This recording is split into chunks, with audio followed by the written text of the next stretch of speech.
behind. My live should share straight away. Just giving it a sec to make sure it does. I did like the art style in this game, so Welcome, kind director. I wanted to keep going with it. So I think there's maybe about 4 hours left of it. So Welcome, Seri _ should be a decent stream to finish it, but yeah, we'll see how we go. Now I've got to remember.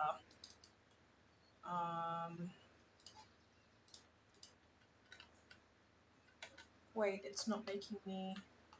Wait, is it? I think so. Oh no, there we go. Good start. Kind of forgot. Okay, so I'm gonna meet Rolo at the tree house. Hey Dawn, tracking down a lead? You bet. I deduced a new rumor. Turns out when Sharper Valentine died, he left behind a peculiar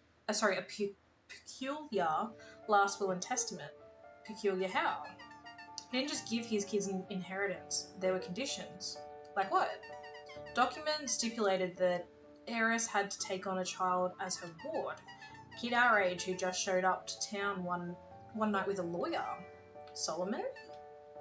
Bill, how you doing? Haven't seen you in a minute. Hope been well. Bingo. So Heiress was forced to take care of him. Yep, or she would have lost everything. Why would Sharper care so much about some random kid? Rumor has it, old Sharper sowed some wild oats. That explains explains the way Heiress treats him. Poor Solomon. How did you find all this out? A good reporter never reveals her source, Luca. Okay. Mushrooms are very pink. Long time, what's good? Not too much. Yeah, I know it's been a minute. I haven't been up to much, eh? Was supposed to move, didn't move. Yeah, not heaps. 10 months, holy crap. Wow. Well, I realised I've been streaming for about 2 years now, which is kind of crazy to think about. Treehouse. I know it's... Okay, fine. I was gonna go see... Nothing like sewing while notes. How you doing, JT? Long day today? Well, I hope life's been treating you well, though.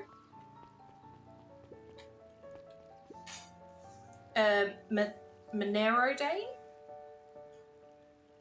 Met his old friend's eyes and greeted with nothing but ice-cold anger. Heavens, this is no time for fractured friendships. Let me guess, it won't let me up here either. Yeah, okay, fine. We'll just go straight. Excuse me, what are you doing? Just looking up for the night, sir. Oh, wonderful. I can only assume that means all festival preparations have been completed ahead of schedule. It's a lot of family that pass today. Oh, I forgot. It's is that what that means? Is it Monero? I'm probably saying it wrong. I'm sorry, Bill. It's like Veterans Day, right? Memorial Day. Sorry, yes. It can be a hard day, so I hope you're alright. The storm starts about a bit and it's getting late, so we all decided to... You all decided? Yes, sir. I was unaware that your job involved deciding things. Wow. We're all here at Perennial Harvest because we believe in creating a better future, yes? Yes, sir, very much so. Do you want to be the one to tell this town that we failed them? No. That we gave up because there was a little rainstorm and we all got sleepy? Of course not, sir. Good then, it's decided. Yes, sir, we'll work till the task is done. See that you do. Our harvest awaits. Alright, so we know that they're the bad guys. Really. But we don't know too much more. I was having a panic then. I thought I went the way. Rolo, are you still up there? Oh my god, winding down the window. I'm sorry, Rolo isn't accepting visitors at the moment. Come back never? I'd only ever heard him speak in this stiff yet gentle tone a few times. Seen Dad's tombstone and many other family. Oh, it can be hard. Well, I hope you're alright, Bill. I hope you, got to do that with your family, and you, it can be a tough day. We have it.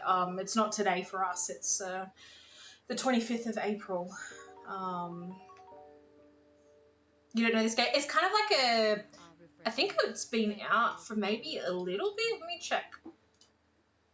Like not heaps. Oh, okay. 23rd of September 22. Okay, so sorry, that's not 2 years. That's 4 years. Yeah, in UK. Okay.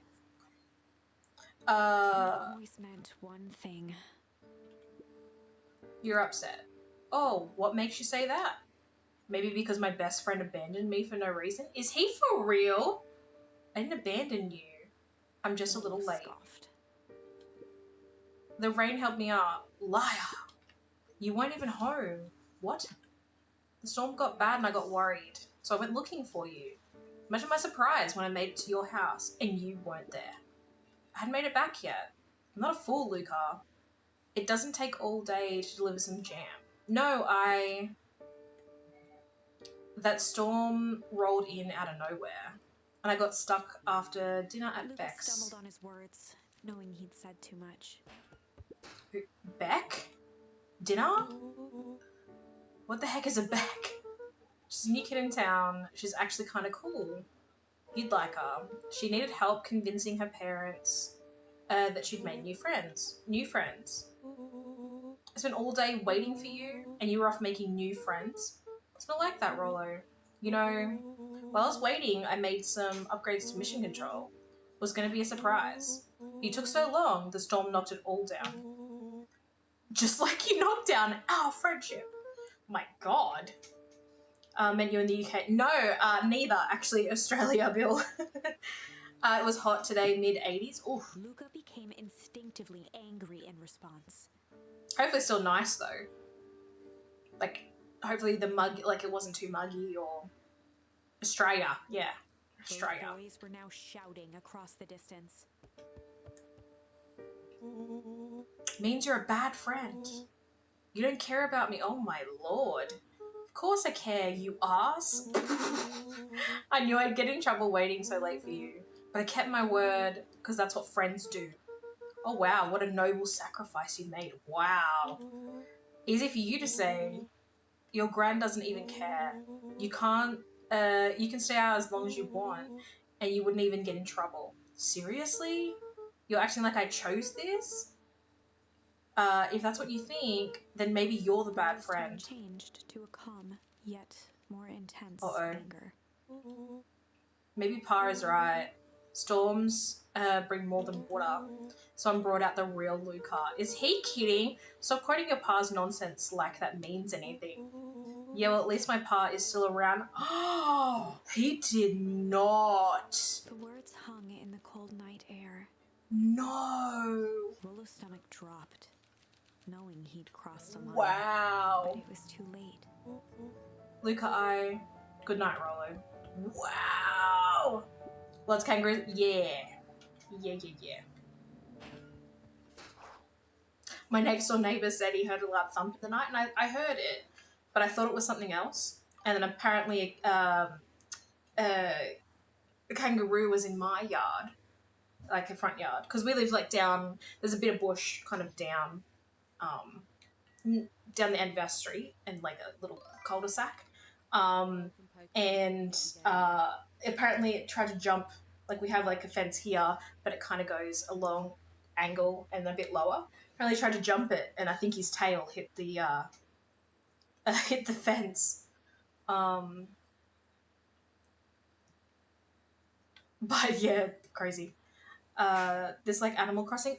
No. So this one's like a puzzly kind of game. So you're in you see them in your yard, like I have deer. So deer is around, but you don't see them. Well, again, it depends on where you are.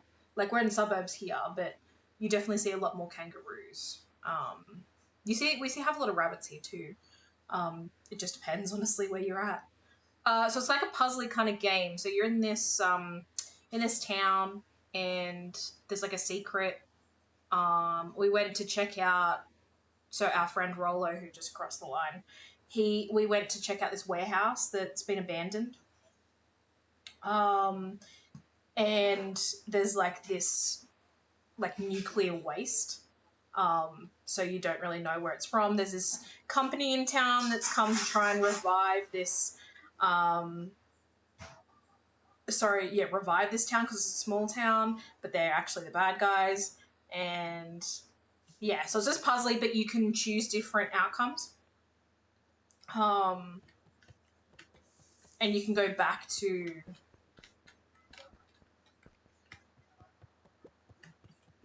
Luca dug through his old stuff, not even sure what he was looking for. Sorry, what? Rolo, what a jerk. Call me a bad friend. Oh, I'm Rolo. Look at me and my amazing family. Kind of fair. His dad died, so it was really rough of him for his best friend to say that. Can I kick it together? Is he done? No. I guess I'm just never supposed to make new friends. Oh! Okay, so this... Okay, yes, how you doing? You see them in, I see deer and bunnies every day. Nice. Well, you see kangaroos, but I don't see them every day. And there is a tick problem going on in Michigan. It's bad small bugs that live around where there's wood. Oh, really? Do you guys get paralysis ticks there too? Yeah, it's kind of like, it's cozy puzzly. Kind of. But it's also kind of a little creepy. Luca? Cooed gently from the hallway. You slept straight through breakfast. We like cozy puzzle? Nice, nice. Luca, are you alright? I'm fine. Just don't feel like getting up yet. Okay, I'll leave this oatmeal by the door. I'm gonna run out and take care of some things. Okay. Be back later to check in. Sure. Luca just wanted to be alone. Can we kill I mean, we can, but no, yeah. I do like puzzly kind of games, so it depends on what mood I'm in, to be honest.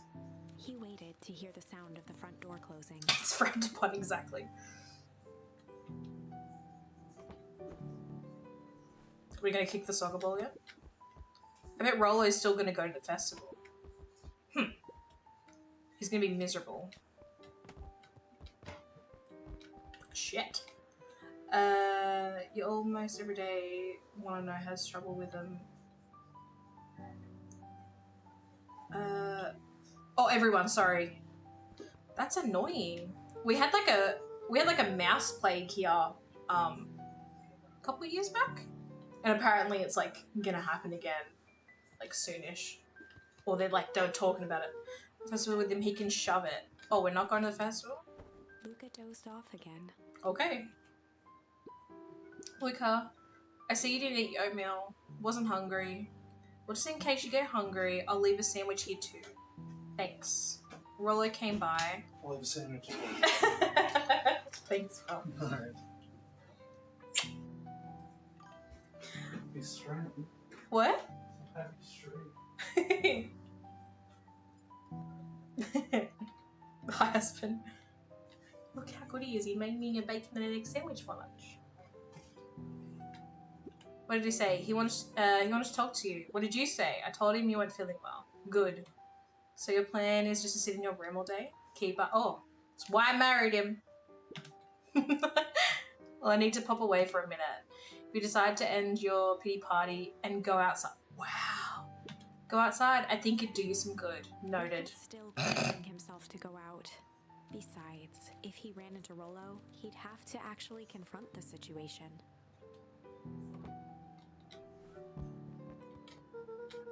Rolo thinks I'm... Oh, really? I'm going to go back to sleep again? Oh, I got to kick the ball. There's never anything interesting at the festival anyways. Wait, do I have to kick it up there? How do I get up there? Looking, I hope you trigger. Thanks, Joe. Thanks for the like. Appreciate you. Do I have to? Okay, go up there. Ah, I see. The Adventures of Hank Atomic. Oh, complete Luca first carefully volume. opened the cover and began to read. Rollo had received it for his birthday, a special hardcover edition with behind-the-scenes commentary and bonus art. Can only kill the bug with rubbing alcohol. I was gonna say ticks here, like they are, but they're not. It's more. Again, it depends, but I'd say more fleas, but we do, yeah. My husband, yeah, he's awesome. He's awesome. Rollo cherished it, but asked that Luca keep We it do in do his house. co-op streams sometimes too.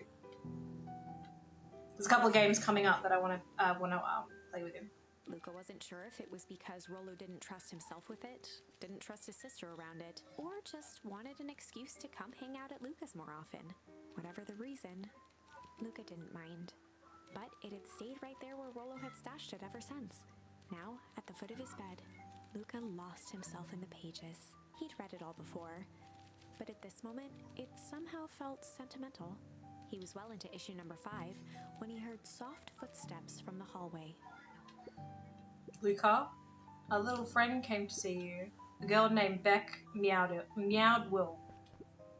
She said you met yesterday? What did she say? Is she here? She was just dropping by. I told her you weren't taking visitors today. Oh. She seems nice. Yeah. You had a fight with Rollo, didn't you?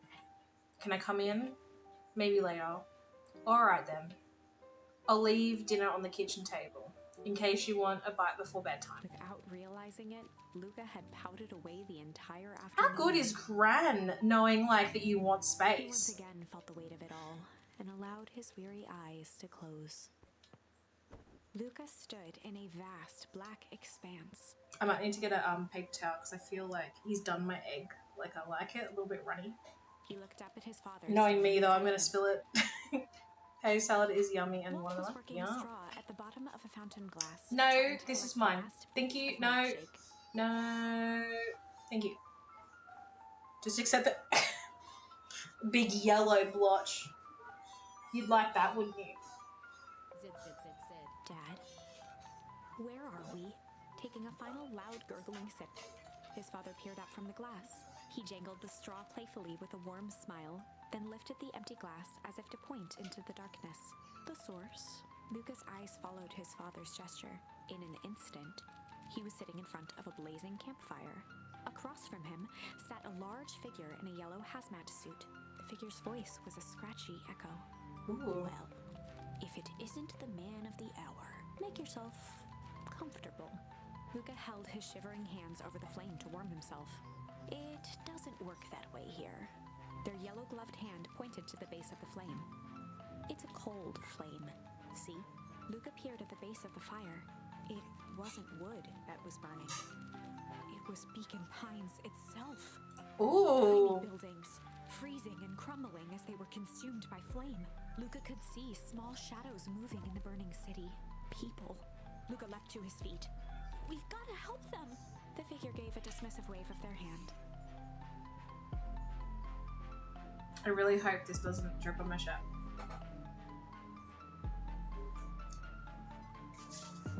Why waste energy helping people who can't even help themselves?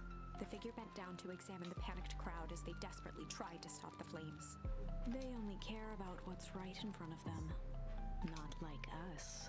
Ooh. Luca's voice was a trembling whisper. Us? The figure slowly stood up, grabbing its helmet with both hands.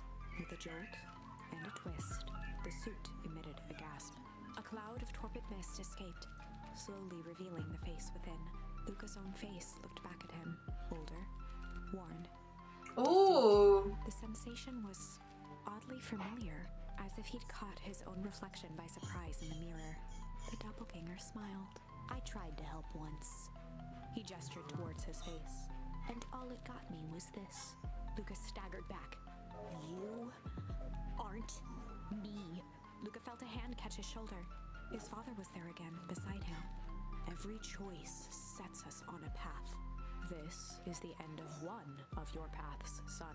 Luca watched his older self shake its head ruefully, its face twisting into a cruel grin. Well, Dad, if you wanted him to see this, far be it from me to disappoint.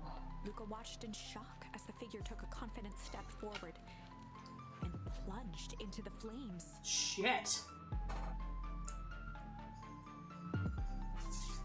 In a flash of cold light, he was gone. What does all of this mean? Luca felt a reassuring squeeze on his shoulder. Just remember, why we choose matters just as much as what we choose. Luca woke up to see a hazy figure at the foot of his bed, silhouetted in the morning sun. Please be Gran. Oh thank God. Mom? No dear. It's only Gran. Luca rubbed his eyes. The kind, concerned face of his gran came into focus. She's so cute.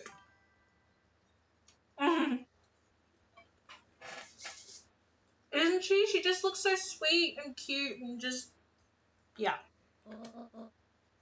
How are you feeling? Fine. Anything you want to talk about? I don't feel like talking. But it's just as well. How about you sit there and listen a bit? Whatever you and Rolo fought about doesn't matter. But he... silenced Luca with a gentle pat on the leg. Does this look like it's for you? I don't think so. On the bed. Now. No, on the bed. Good boy. You stay. Best friends happen. What was said doesn't matter. You need to sit down too. Sit. Drop. Casper. Thank you. You stay. One thing is that it's not the last thing you ever say to each other. But I've decided the past couple of weeks every human food is for them. Like, excuse me, ma'ams. Never. Right? I don't know if it's because it's bacon. Like, they're so weird. Obviously, my Labrador will eat anything. But my Shepherd's a little bit more picky. But I think they like bacon. Because I guarantee, like, yeah, no.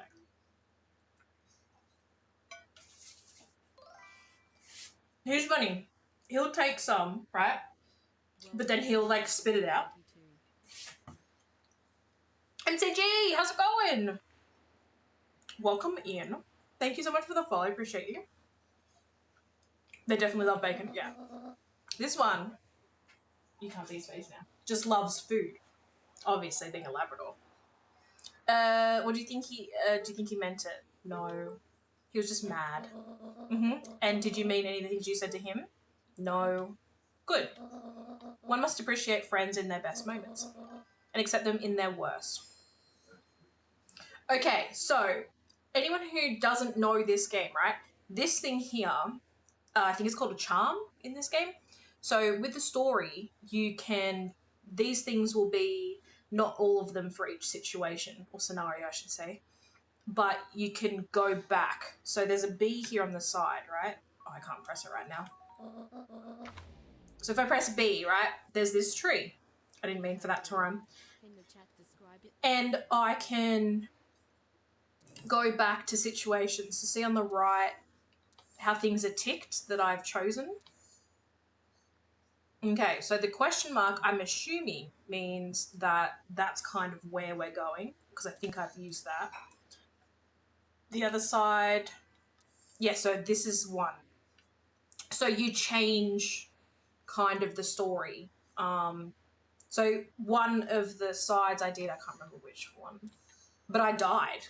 So we had to go back and try a different scenario.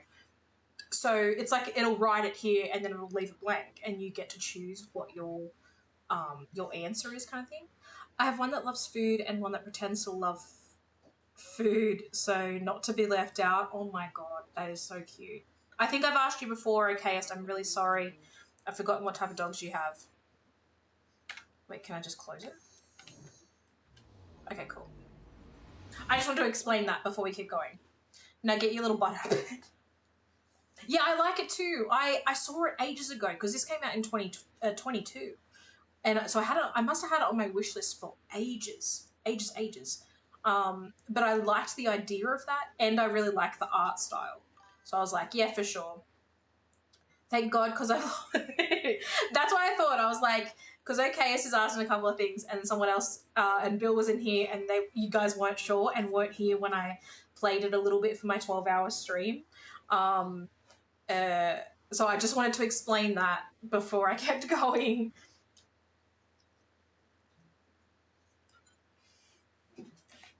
I'm just gonna get a paper towel. I'll be back in a second.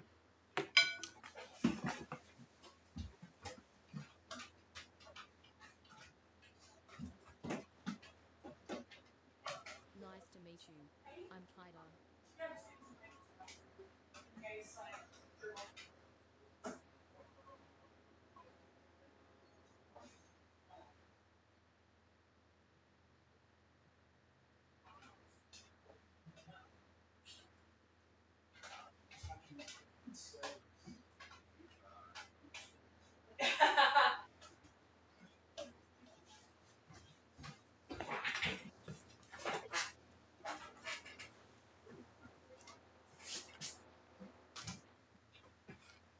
Oh shit. On the bed. Oh no, technically your butt is. Go on, Angus. On the bed. Quick.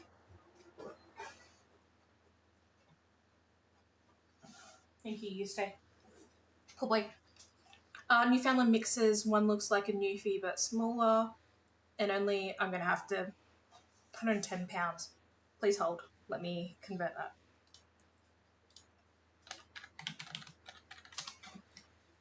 You say 110? Oh yeah, okay, so a little bit bigger than Casper.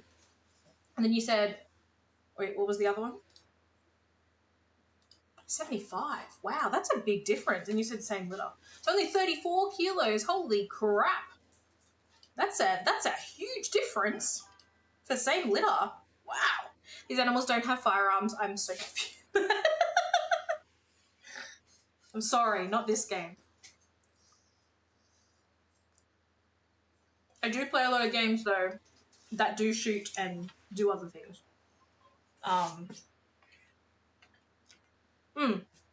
I'll just do a little thingy for you, MCG. I play COD, Fortnite. I'm definitely better at COD than Fortnite.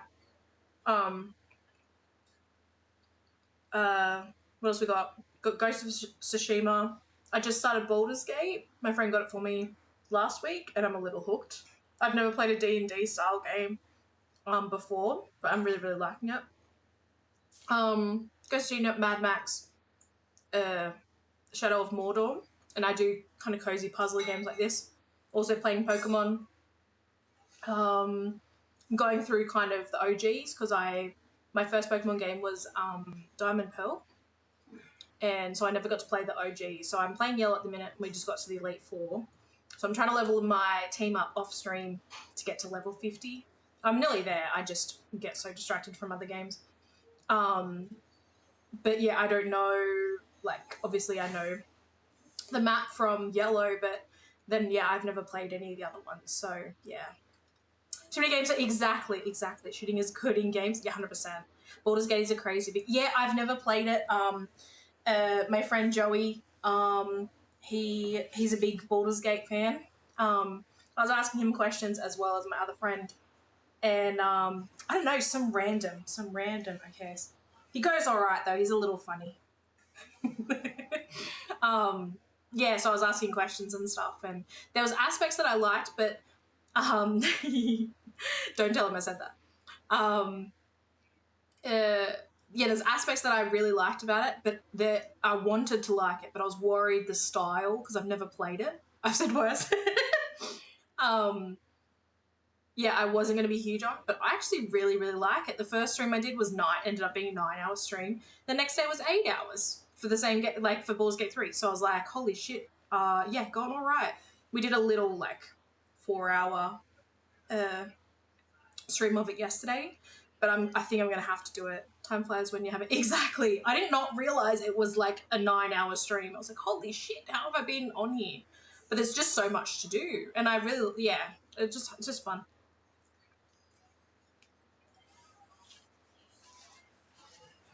Mhm. The festival's today. You don't want to miss that, do you? I guess not. Seems like a good opportunity to make amends with Rollo, doesn't it? Luca gave a reluctant nod. So buy him a corn dog and apologize. Fun fact, corn dog here, I'm pretty sure it's the same thing. We call it a Dagwood dog. Just if anyone, that's just a fun fact. Ads are in about 30 seconds, guys. But he's the one that, what did I just say? Buy him a corn dog. That's a good boy. Everything's better with corn dogs. Need to get going now. Got some last minute festival business to take care of. I'll come find you at the fountain a little bit after lunch. All right. I love you, Luca. Love you too. We love Nan. Luca took a deep breath. She's so cute.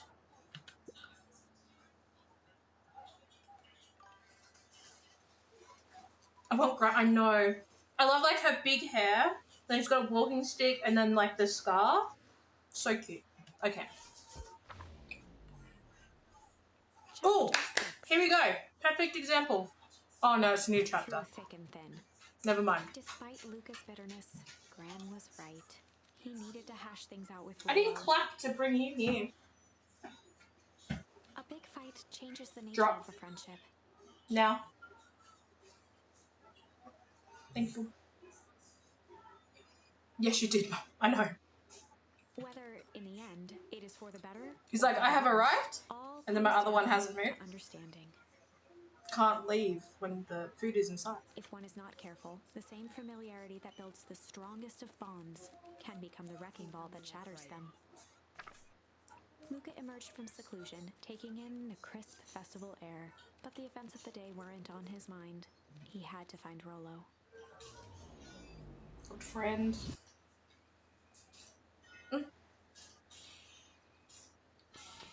Oh, didn't mean to go back inside.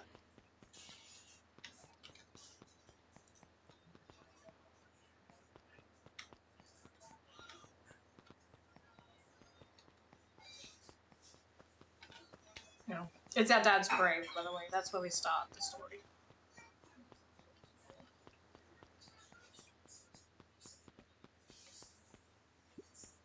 There you are. Luca, Rollo wanted me to tell you something. What is it? She rolled her eyes, shaking her head. A space adventure, thought you needn't buy it. Did you say buy it? But if ye be brave, go somewhere quiet. Roxy, I don't... It's a riddle, Luca. Maybe if your little brother wants you to find it. Down and kicked at the dirt. Look, I know you two had a fight. The only thing more annoying than my little brother is my little brother without his best friend. So I'm doing him this one favour. Now I need one favour from you. Whatever it is that went down between you two, squash it. Space adventure, though you needn't buy it, if ye be brave enough, go somewhere quiet. It has to be the treehouse. Or maybe it's a space adventure, though. Is it the treehouse? I can't remember what this way is.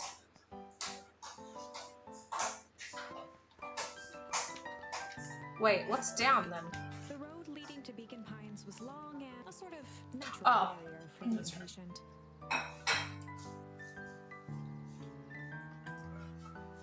2 seconds.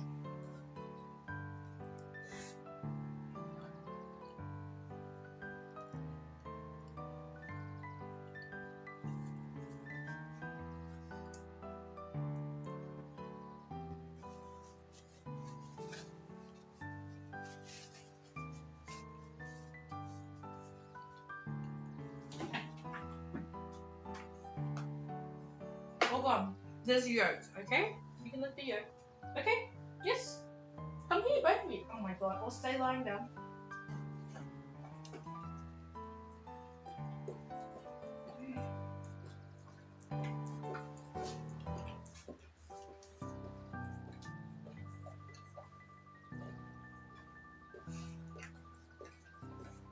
think that's it. You've licked the whole plate when there was next to no yolk.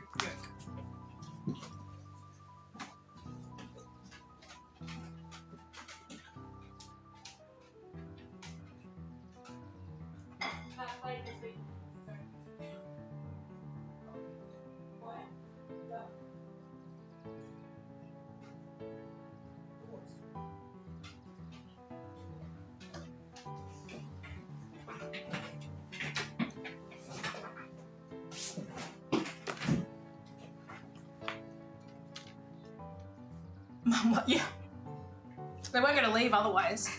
If you finish the food, because it's kind of out of their like line of sight, they kind of sit there, or they'll come and sniff again, like there's still food, and so I have to show them. Fruit Loops.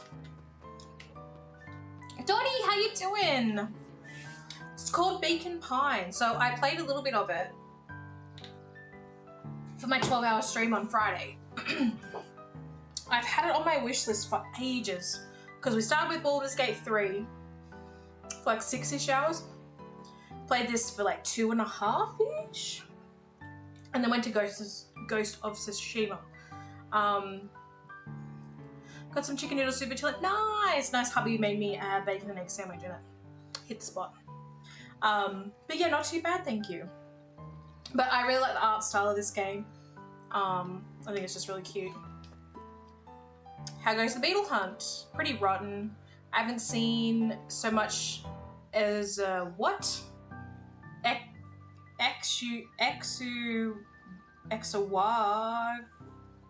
Exowiav? Fuck. And it's just not the beetles. This morning I couldn't find any critters at all. It's like everything that buzzes or skitters just packed up and left. I'm sure they're out there somewhere. Maybe all the commotion of the festival just spooked them. Yeah, maybe that's it. I feel like that's not it. Welcome to our festival. Don't forget to come back later for Mr. Kerr's speech and the Perennial Harvest Festival sign reveal. You don't want to miss it. I don't know who Perennial Harvest thinks they are impressing. Who thinks they are impressing with this ridiculous festival? Totally. The town's still falling apart. The weather's still cruddy, not crudly. And this season's harvest looks like it's going to be worse than last year's. You said it. No amount of corporate pandering is going to change any of that. Exactly. But lemonade at the drink stand over there does look pretty tasty. Fits. Still going to be mad at them. I'd rather just be mad while sipping some delicious lemonade, that's all. Unique New York. Huh? Oh, don't mind me. Just warming up for my big ceremony speech. Pointed to his grinning mouth. Gotta limber up the old gab box. You nervous? Oh, heavens no. We'll break a leg. Give me what? Can't talk to them?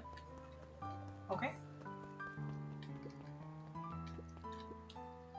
Ain't moving. Haha, every single time. Yep. Wait for it. Unexplained sound noted again. Oh, once again noted. Like clockwork. What a bunch of drones. Haha. Jeff was staring into the distance with a wistful look. Hey Jeff, everything alright? Huh? Yeah, everything's fine. I mean, it used to be fine. Just ain't right these days, you know? You got pretty into Baldur's Gate 3, didn't ya? It looks fun but my computer kind of... It's actually, like, I'm actually really loving it, Dottie. It's just different to anything I've played. Like, it's good though. Like, I did struggle a bit playing with the group I've played with, just because the boys have played it before, so it's a little like, they've obviously played it a couple of times, so they know the direction they want to go. But as someone who hasn't played it, and I know Frosky hasn't played it really either, he hasn't done a solo run yet, so I got to try and play more of it before we keep going as a group, so then I can experience the like all the things I want to before, like as a group, if that makes sense. Yeah, maybe it helped playing with it. Yeah, it's I think if I play the solo, like if I do a solo run more, like and try and but the thing is I don't want to rush going through. But I'll talk to the boys because we have a group chat anyway about it. I'll just be like, can either myself or Proske be kind of not the leader, but like, you know, can we do a lot more of the cutscene stuff, like the story stuff? Because I sit past because and that's kind of the thing. I love this. It's like an audiobook for me. nice. Okay, so I hope I can't. I'm not very good at voices, so I hope my voice isn't too annoying because I didn't realize I have to read everyone's speeches. Everyone talking.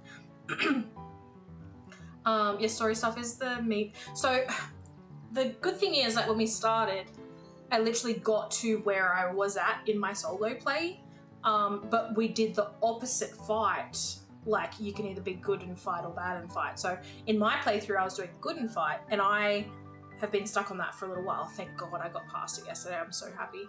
But then we did the bad fight with them because we're doing an evil run. So it's good seeing the difference, but I kind of need to play a bit and then do the group stuff. Like I don't mind doing it that way, but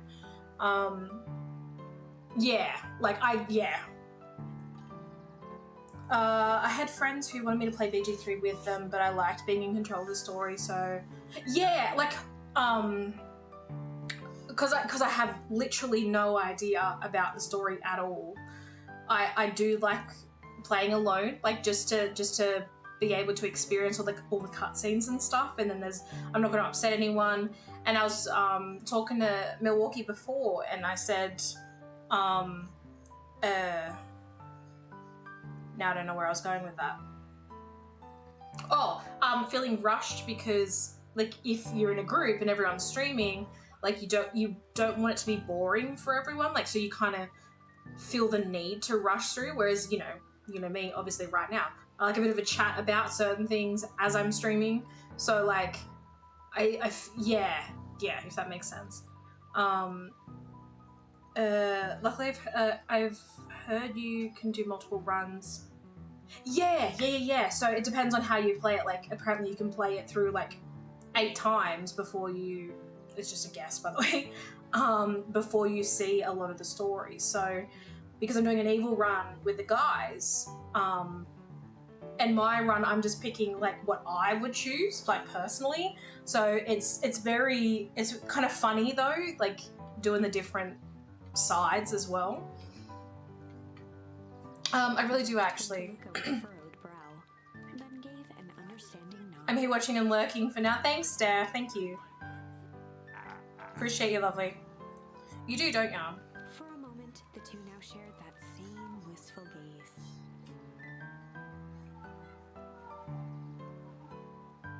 Do I? Okay.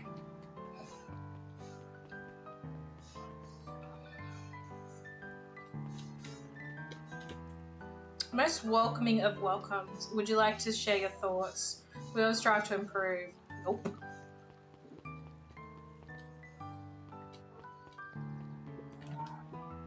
Yawn. I've got a question for you.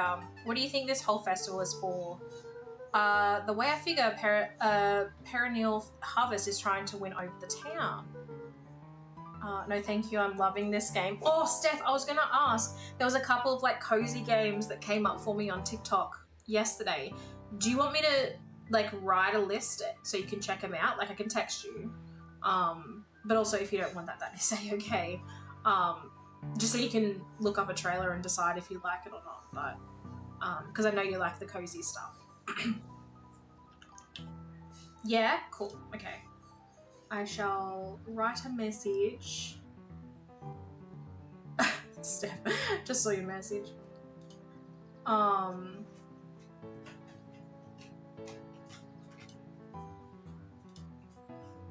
Cool. I'll write it out. Like I'll text you. I'll put all the games just under each other. And I'll put this one there so you remember what it's called and stuff. What are you huffing at?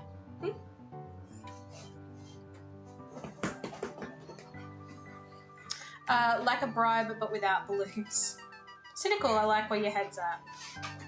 That's what I... Are you okay? Are you right? That's what I assumed at first too, until I eavesdropped on a couple of gossipy clipboards. What if I told you that this whole thing is really a special shindig for a super secret guest of honor? Special guest? Who? I haven't dug that deep yet, but whoever it is PH. PH thinks... Are you okay, Chunk? Of course, lovely, of course. Thinks they're a big deal. Alright. I was able to return the Perennial Harvest safety suit you borrowed. I don't think anyone noticed. Ooh, good. Now will you tell me what you needed it for? It was a favour for an enemy of my enemy. This isn't going to harm Mr. Kerr, is it? All you need to know is that it is for the good of the family. Interesting. Piper, you're actually taking a break from studying. I wanted to see what all the festival fuss is about. But I can't help but notice you still brought your backpack full of books.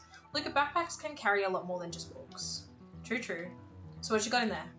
Books. Knew that was gonna happen. This is the first time I've seen this many smiling faces since the Fair Harvest.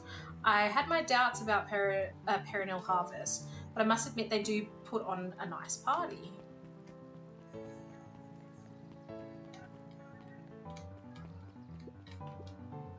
Hi Luca, how's Griffin doing? What? Oh, nothing. Became flesh. Just pretend I didn't say anything. Okay. I really like the look of the left character. Like, I don't know what she is. I think she's a cat.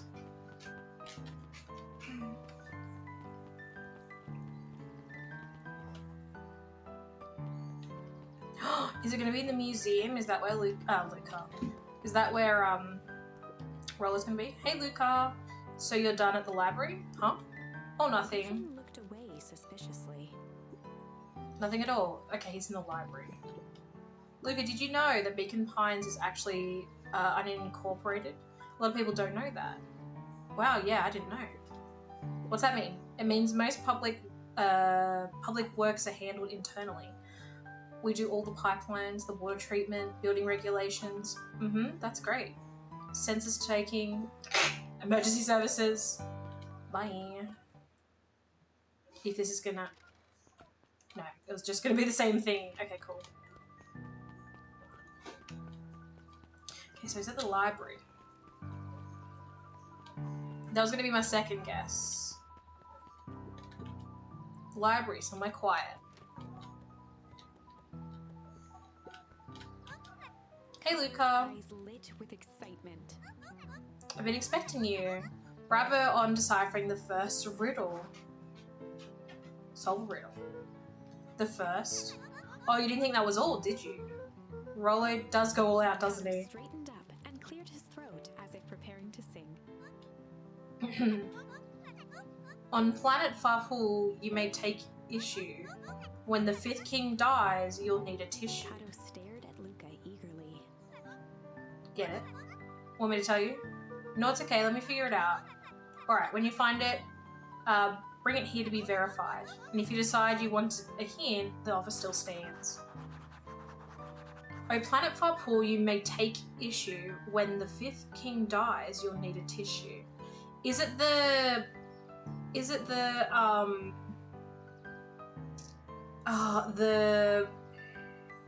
comics that they like to read? The Atomic one? Hi Jace, still working through the newest Hank Atomic? You know it. Some fascinating canon toward the end. Did you know? Hank Atomic's shrink array doesn't technically shrink stuff. It uses inverse quantum particle decay to literally grow the entire universe around an object, leaving that object unaltered. So it just looks shrunk compared to everything else. Bingo. That's wild. But Jace, no spoilers please. Alright, sorry. He literally just told you. Luca grabbed the Modern Science of Atomic Radiation from the shelf. Once you've got a book, you can either bring it to me here or just grab a different one. Let's see, what do we have here? Nope, afraid that's not correct. Would emphasize important on planet Foul you may take issue. 5th issue, okay. Wait, do I have to put this back first? Luca grabbed the 5 pillars of success from the shelf. Okay, 5th. No? Luca grabbed the issue with self-help, a helpful gut. Wait. Why won't you let us see? Wait, are you laughing at what I said? Okay. Luca grabbed 500 meals for one big pot. Okay, I feel like we can't talk to him until we have the right book. Luca grabbed Natural Photography, Volume 5, from the shelf. Luca grabbed The Adventures of Hank Atomic, issue number 4, from the shelf. Luca grabbed The Adventures of Hank Atomic, issue number 5, from That's gotta be it. Oh, you found took it. his book from the desk and replaced it with Luca's, turning on the lamp. As he slid the book under the purple light, 2 words glowed. The Adventures of Hank Atomic, issue 5. Luca clicked his tongue with recognition. Rollo's cipher pen. He used to write secret messages everywhere with that. Did you guys have that? And I remember the purple light now that I've seen it. I don't know like what it was called, if it's actually called a cipher pen or something. But like there was like a spy, I don't know, show bag or something. I feel like my brother had one and you wrote and then it had the purple light to do it. But I lost it. Apparently he traded Jeff for this purple light. Yeah, I don't know what it's called. Yeah. Like, yeah, I don't know what it's called. I was wondering if it was like universal. That's funny. Traded Jeff for this purple light bulb. Parted with his entire Halloween candy stash. Oh, Rollo. Now let's see here. Harry began flipping through the pages, stopping when he hit a glowing word. Get away with such a He grift. continued flipping. He found in. Grift in grub. Grift in grub cart. Reaching the end of the book, Kato looked up. Grifts in grub cart. The shop? Like that lady's shop above the newsstand? Grift in Griffin.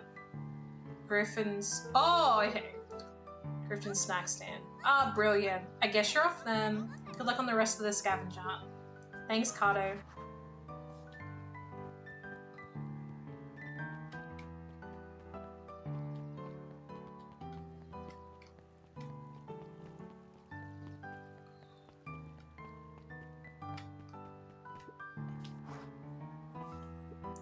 Hey Griffin, did Rollo Before come? Luca could finish his sentence, Griffin handed him a corn dog. Oh, that's it? Bought and paid for, enjoy. I thought there was supposed to be a riddle or something. Taking a sizable bite out of the corn dog. Yuck. It's cold. Oh yeah, that's been sitting here for a while. Rollo wanted me to be sure to give you that one specifically. Well, that's Luca just... tongued at his cheeks, feeling something rough between his teeth. He reached into his mouth and pulled out a slip of paper. Oh, come He on. shook off the bits of corn dog to read the slip. A pickup when you need some pep. Near the fountain up the Luca step. finished off the remainder of the corn dog. This is getting to be a whole thing.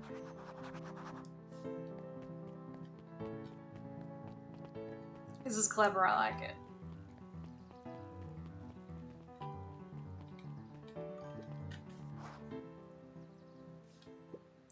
There you are, Luca. There's no way I'm actually doing this. It's way below my pay grade. Come on, you big stiff. Let the kids have some fun. Fine. Rollo owes me one. He waved his hands around sarcastically as he began. What takes flight but has no wings? Your final task a friendship brings. So that wasn't so hard. Fine. I'm old with a bad memory. No. I feel cheapened somehow. I think it's sweet. What take flight but has no wings, your final task a friendship brings. Treehouse. With no wings.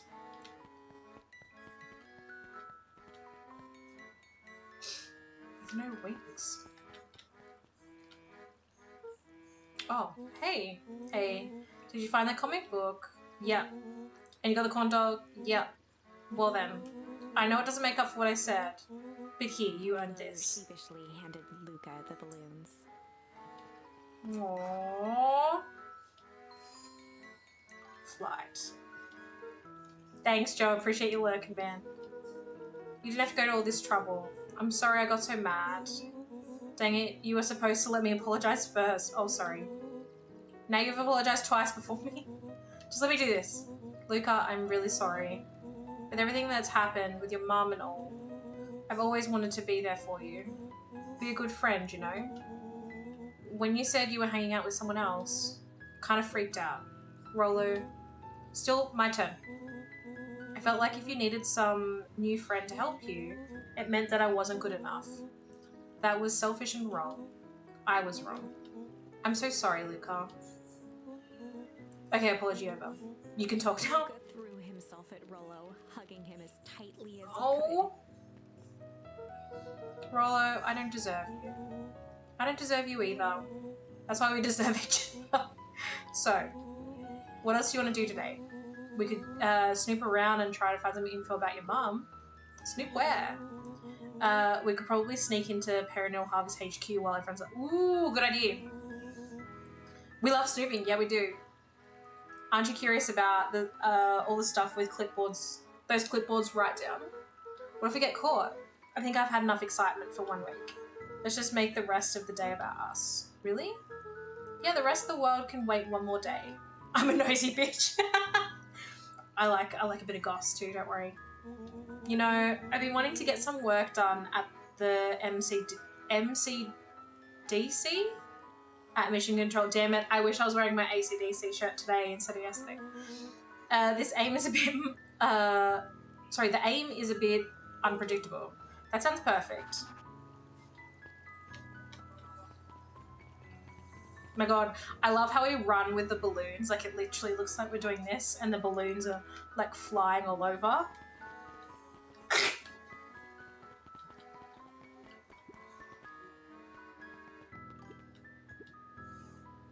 It's seriously cute. Did you hear? After Mr. Kerr's gives his big speech, they're gonna have the first annual Biggest Catch competition.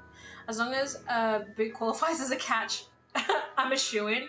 Ah, good luck.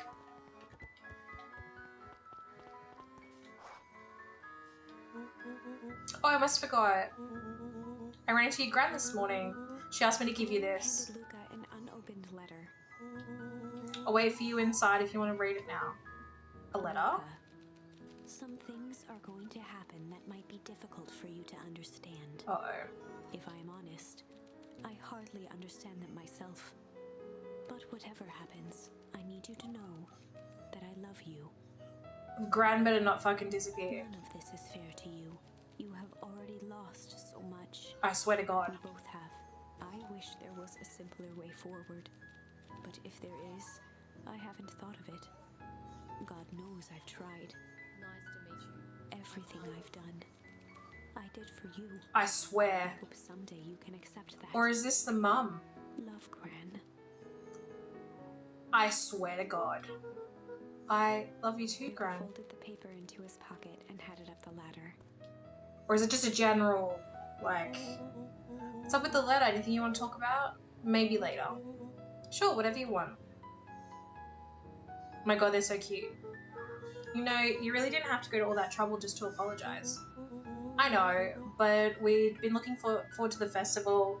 Oh my god, I'm so sorry, my nose is so itchy. For weeks. And I ruined everything with my big mouth. This was the best way to make sure you still had a good time without me. Rolo. I was at a loss for words, but that was fine. Words aren't always necessary. The festival seemed nice. Was it nice? We can still go. Nah, this is fine. Well, there's always next Sadly, year. this was untrue. A distant rumble shook the treehouse. Uh-oh. Huh? What was that? Oh man, we missed the It was not fireworks? fireworks. It was something the boys couldn't possibly comprehend. Something as old and cruel as time itself.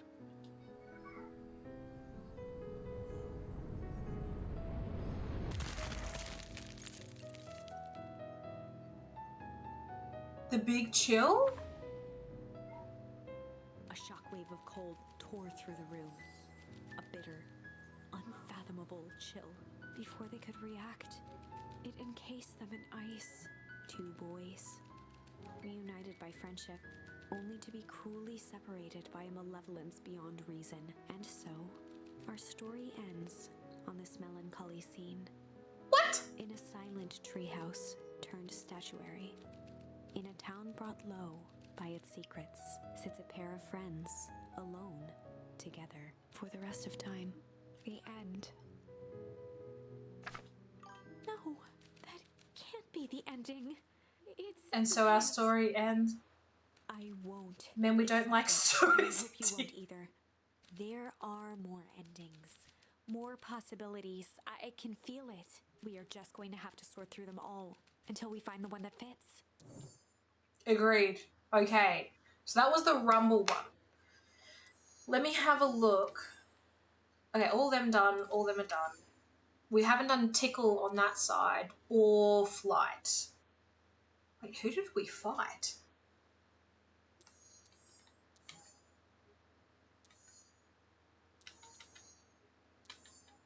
Alright, let's do Tickle. Okay, this scene, right? Well, I can't remember what the other one was, but we pushed this. Now I can't remember. Someone told me what animal it was. I didn't actually know. Strange. So I pushed them into the green puddle, and their whole fucking left side or right side, like, went all weird. Like, it was really funny. Well, time to bust out the tickles. Hey Tish, wanna see something cool? Yup. Check it. Beck lunged forward and began to tickle under Tish's arms.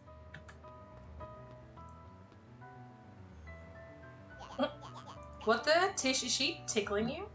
Yeah. Oh, yeah. Yeah. Tears began to form in Tish's eyes as she gasped for breath between gales of laughter. Hurry up, hurry up, hurry up. Beck redoubled her efforts until Tish finally had had enough. Hurry up. What just happened? She seems nice. Sorry for the interruption. I think you were just threatening us? Eddie's eyes darted around, a realization dawning on his face that he was now outnumbered. I just remembered. I have somewhere to be. Mm-hmm. See you around, new Eddie kid. kicked at the puddle before making his escape. Oh, no! Whoa. What a little creep. Beck, I think you got a little ooze in your Beck hair. shook the ooze out of her hair as best as she could. Is it bad? It depends. What are your feelings about having a more mature, refined look? Oh god. Well, at least in the grey. That's not that Chapter bad. 4. The best policy. Luca paused for a moment, catching his breath. He'd only just met Beck, and somehow he already managed to drag her into this mess. Hopefully he could make it up to her. But finding Rollo was his primary concern. Okay, so...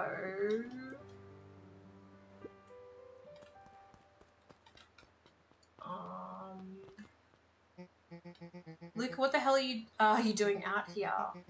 And why did a kid with grey hair just run past us in a Roxy and panic? Fitz looked drained. It was clear they'd spent all day searching. That's Beck. I don't care who she is. What happened? We're just helping look for Rollo. Luca, I need you to start telling me the truth. Roxy's temper could often be dismissed as the impatience of an older sibling. But this was the most intense Luca had ever seen her. Her eyes were wild and unfocused, looking straight through Luca.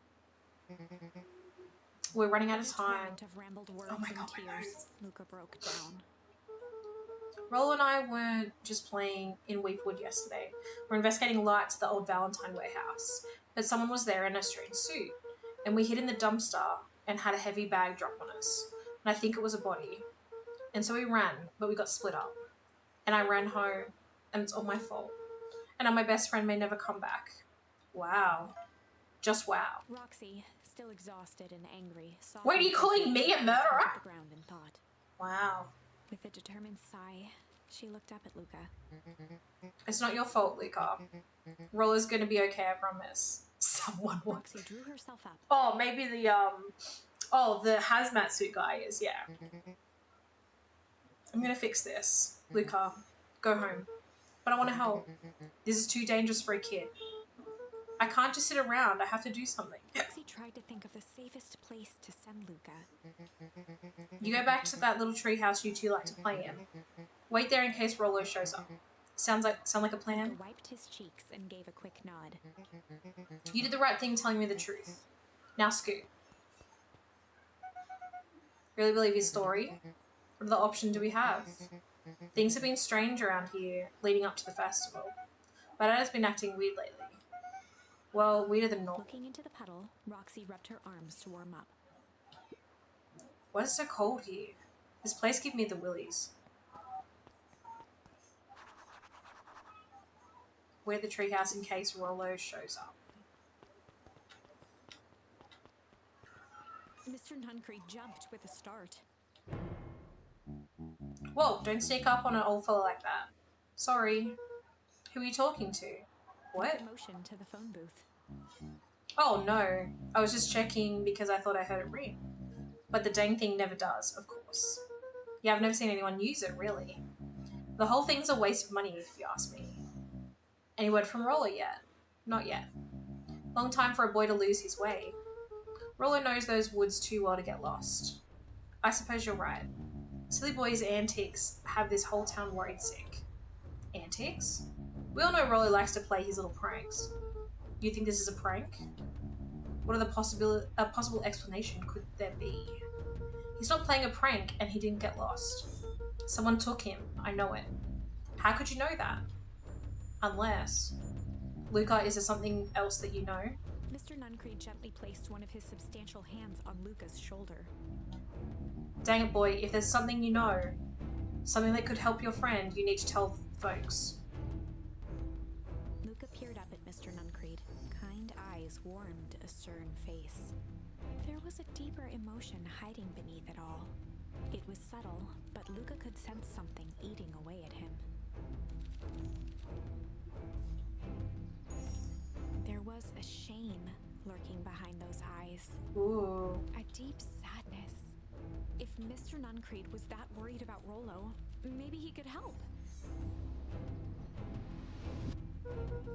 Yesterday, Rollo and I were messing around at the old Valentine. I wouldn't have told him. Old Valentine warehouse. Mr. Nuncree raised an eyebrow. Both of you? You were there. You were with Rollo when he went missing? Not exactly. I was hiding in the dumpster. The dumpster? What were you doing in there? At first, we were just looking around. Then this music. Someone in a strange yellow suit came and dumped something on us. We both got scared and ran. That was the last I saw of him. You got scared by some garbage? Well, that's why you don't go skulking in someone's dumpster. But it wasn't garbage. I think it was a body. I'm sure it was just some trash. It was him. He's sus. No, there was a name tag. It said Deep Engineering. Mr. Nuncree's shoulders slumped. I wish you wouldn't have said that. A deep sigh bellowed from his chest. He's gonna kill us. Why did you have to? I'm tired, Luca. God knows I try to keep you safe. Luca attempted to take a step back, but Nuncree's hand clamped down on his shoulder. But you Van Horns just can't help yourselves, can you? We were all so close to being done with this. With a firm shove, Nuncree manhandled Luca into the phone booth. What are you doing? It's out of my hands The now. door latched shut with a mechanical hiss. Shit. As Luca pounded the glass, the floor dropped from under his feet. The inside of the phone booth was now a loose capsule plummeting at gravity's whim. Luca winced and pressed his hands to the walls. As he braced for impact, the capsule hurried to a surprisingly smooth stop. He felt a cold rush of air and opened his eyes with hesitance. Two large figures in hazmat suits occluded his view. Luca heard the deep, resigned voice of Mr. Nuncree over an intercom. Ooh. He knows too much. The end. Wait. No. isn't the end. I know there's still much more. Somehow this went wrong. Okay, let's try something else. Okay. I knew I didn't like him.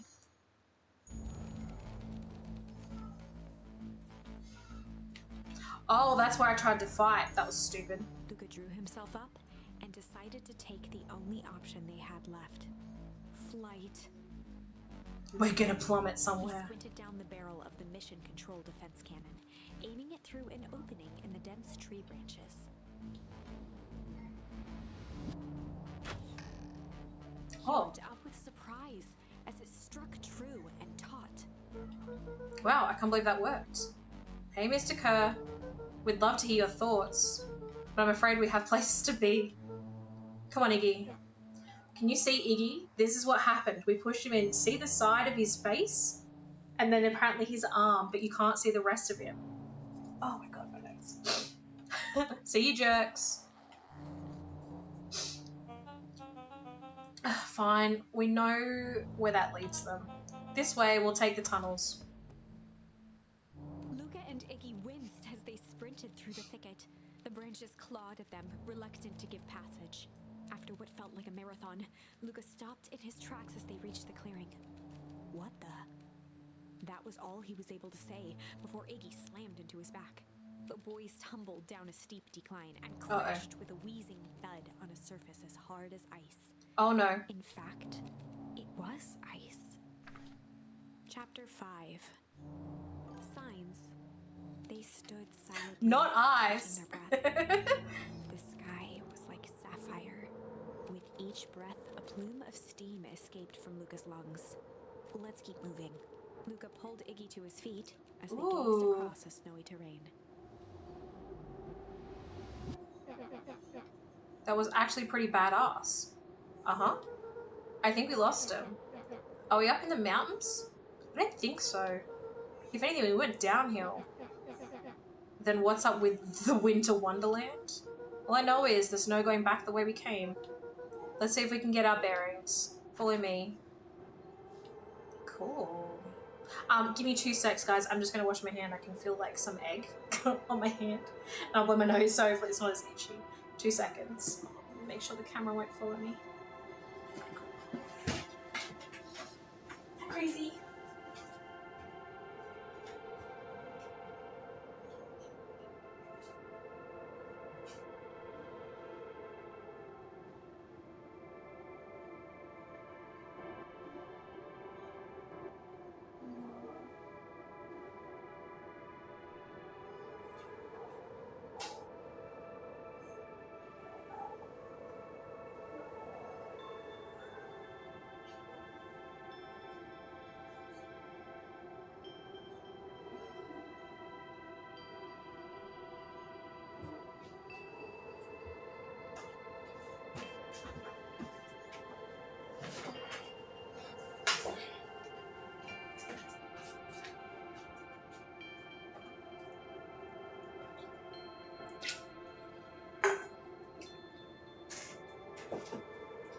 Hi. What's doing? Hmm? You good boy?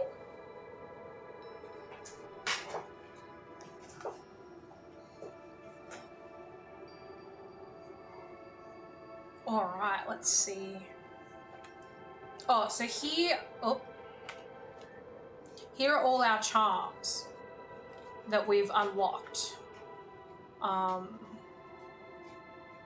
But we obviously can only use certain ones in certain situations. Luca, are you there? Almost forgotten the walkie-talkie he was carrying. It's that bozo Kerr. I hope nothing bad has happened to you out in those Luca woods. looked at Iggy with hesitation. No need to be With rude. a resigned sigh, Luca responded. Seems the only dangerous thing in the woods is you. He speaks, the young man of the hour. Now, how in tarnation did you end up with one of our radios? Just lucky, I guess. River! More bacon pines. Yeah, more bacon pines. That's this. You did that last time too. That's funny. Boy howdy, you Van Horns are full of surprises, aren't you? You knew my parents? I never had the honor of meeting your father, but your mum sure was a handful. Luca winced, shoving the walkie-talkie back into his pocket. We gotta keep moving. That's gonna crack. No?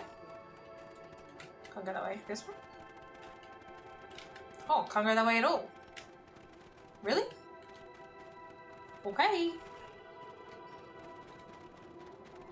So that was the way we came. What's this thing? A disc of smooth metal was lightly covered in snow. Autocorrect is being incorrect. Does not seem to think bacon is a word. That's fine. It's funny. I had bacon and egg sandwich for lunch too. Hubby made it. So it's funny. 2 faint seams were visible along the surface. So, River, what you missed is, do you remember... Hi, hello, by the way, how's it going? Not too bad, River, how are you? Do you remember the weird guy who owns the corner shop who has a thing for Gran? And, like, always wants her jam. Not... I think he wants jam, but... She makes jam, but he also wants other jam. Are you enjoying winter now? Have you... Wait, are you talking about in the game? It's not quite winter actually here yet. We've got another week. Anyway, kind of remember? He kind of looks like an old, like a dog. Like he has like a dog kind of, I think he's a kind of dog animal. Anyway, we did a scenario because we fucking froze to death at the end of the other line. Wish I had a spot. Got it. Oh, your foot nearly went. Was it nice? Oh, I got it.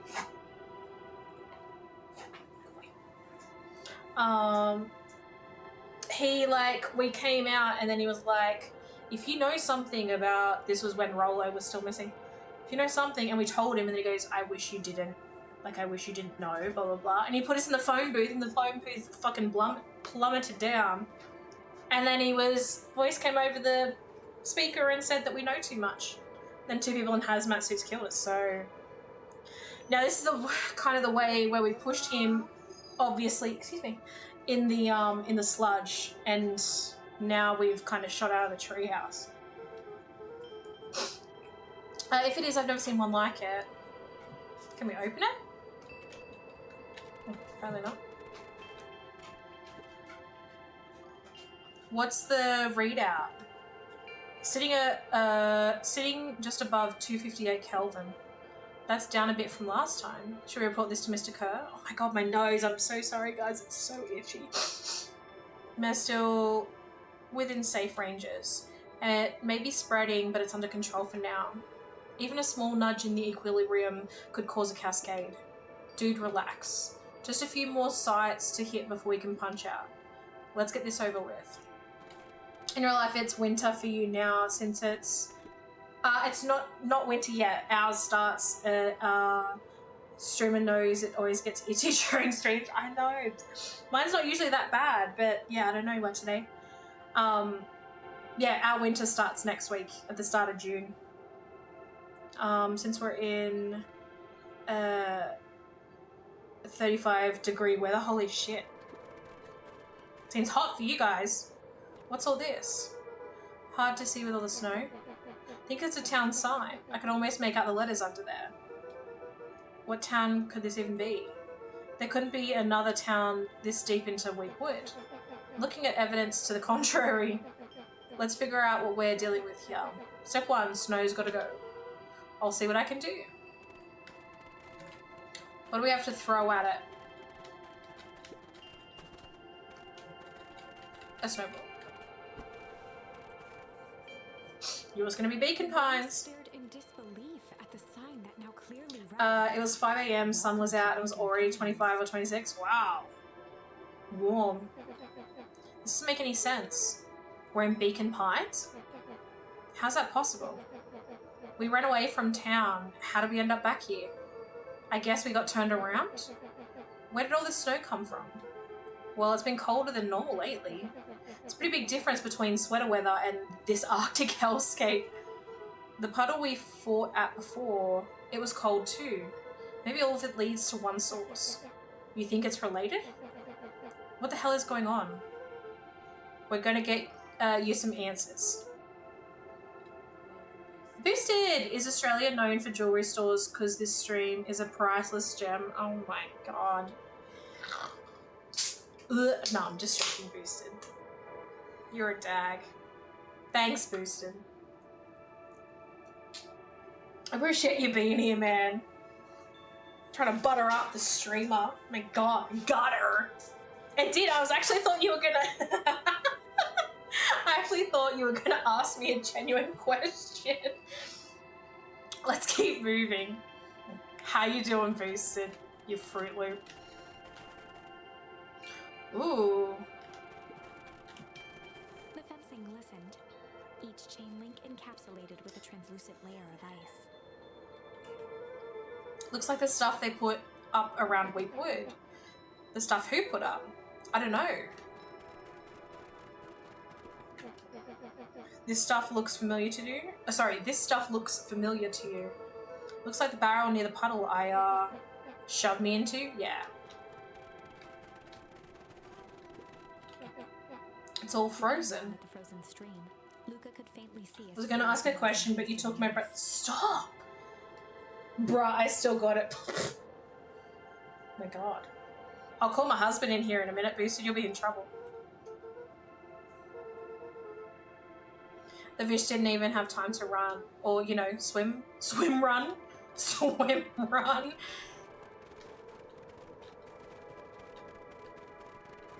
The crunching of footsteps trailing Luca went hush. He looked back to see Iggy's face twisted with confusion. Everyone's gone. What? There's nothing here but more snow. No, I like Revan more than you. That's not fair. You know I love that, bro. I know you do. I know he's your fave. It's alright. We have to keep looking. You can look all you want. I quit. Iggy, we have to keep going. You don't get it, do you? This one isn't... Blah, blah, blah. This isn't one of your pathetic Hank Atomic stories. We aren't going to save the day. We aren't even going to save ourselves. My face is mangled. The town is destroyed. And everyone we've ever known is gone. We don't know that. You can't just quit. Do whatever you want. I'm done. Iggy, it's gonna be okay. Luca peered upward at the darkening sky. He let out a long, foggy breath. Faintly, Iggy began to cry. Seeing Iggy in such a pathetic state gave Luca a sense of compassion and more than a little guilt. It's getting pretty late, I think. Probably not a great idea to stumble around in the dark anyway. Luca allowed himself to collapse next to Iggy. Let's just rest for a bit. The boys huddled together for warmth and comfort. If not for exhaustion, their minds would be racing, trying to make sense of the events of the day. As it was, all they had energy for was to sit in silence, numb. I'm trying to figure out who that is, Joe.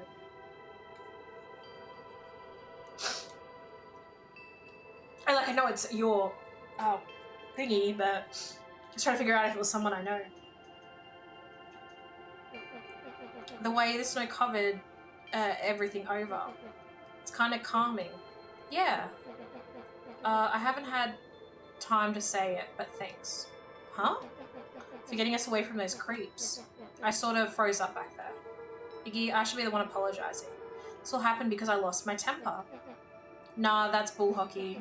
First of all, you didn't know what the gunk would do. You didn't, right? Of course not.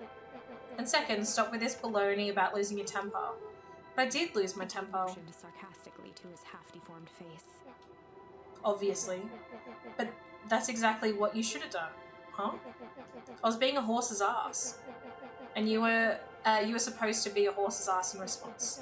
That's how it works. Iggy, I'm having a hard time following. You wanted me to fight you? Of course. Geez, you goody-goody types take forever to understand the this very basic point. Why would you go around saying cruel things trying to get into Iggy fights? shrugged. It's something to do? You're an arsehole because you're bored? Sometimes I just feel empty. You wouldn't understand. You and Rolo are always having a blast together. laughing and calling that dinky little treehouse mission The control. kid now wept openly. Perfect little Luca Van Horn. With his perfect little life. My life is not perfect. Everyone in town likes you. Not everybody. Hell, that new girl hasn't even unpacked yet, and even she already likes you. You have Tish. Oh my god, I was so sorry. My nose. It's so itchy. He wiped his nose with a sleeve. I love Tish. Tish is great. But she ain't exactly the world's greatest conversationalist, you know? Luca gave a warm chuckle.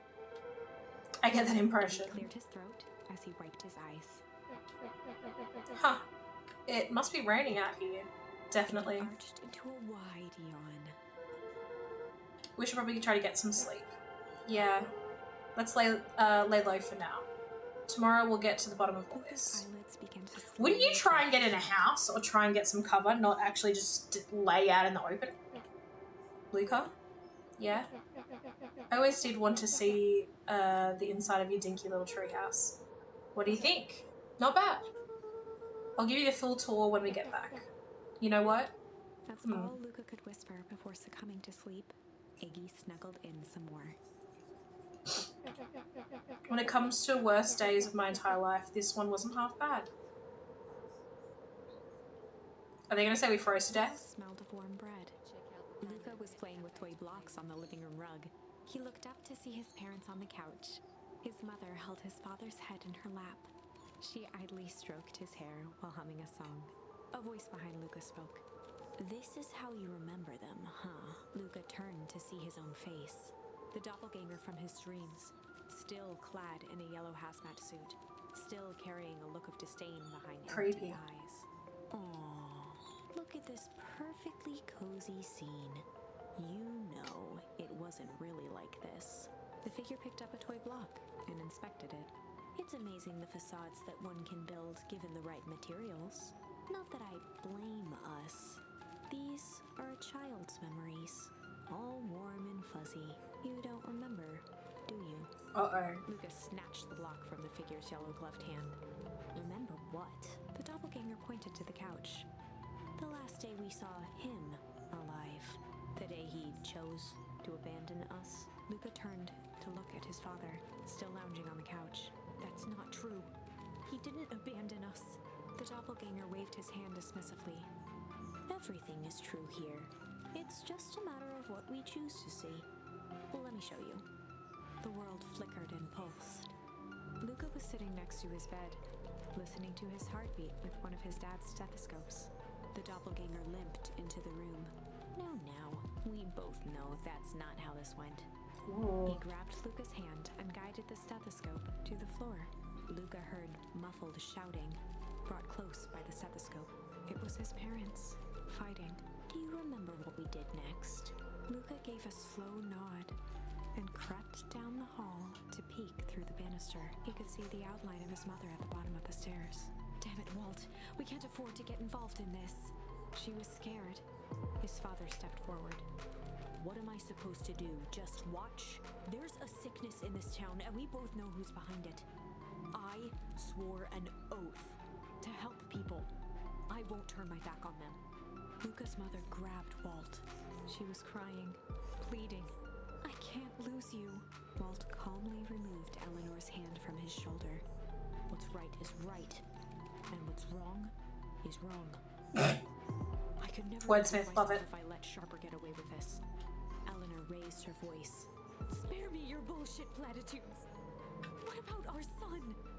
Luca flinched, dropping the stethoscope down the stairs. Walt turned with a panicked smile. Luca, is that you, buddy? With tears in his eyes, Luca descended the stairs. Mom? Dad? What's going on? Walt dropped to a knee to meet Luca eye to eye. Nothing, buckaroo. Your mom and I just got a little overexcited is all. Luca placed the stethoscope against his father's chest. His heart was racing. It sounded like you were going somewhere? Walt gently removed the device from Luca's ears. Listen to me, Luca.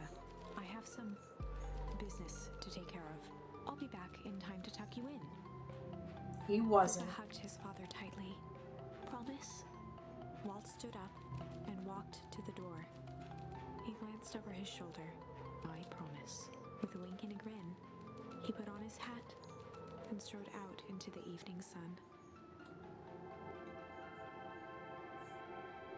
A figure approached soundlessly from the foggy snowfall. It stood above them, lingering in contemplation. Slowly raising one hand above Iggy, it snapped out 2 brisk raps on his head. From a deep slumber, Iggy sprang up defensively. Get your hands off me. Whether it was the calming presence Adds in about 20 or the seconds, conviction that he guys. was not in danger, Iggy felt his clenched fists lower. Just what do you think you're doing? Luca looked up, gradually remembering his whereabouts. The figure exhaled a cloud of warm vapor. You two certainly have caused a lot of commotion. What's that supposed to mean? Take it easy, Iggy. We were sleeping, minding our own business. You're the one running around knocking on people's heads. Sorry if I hurt you, Iggy. You didn't hurt nobody. Anybody. Huh? Oh, I see.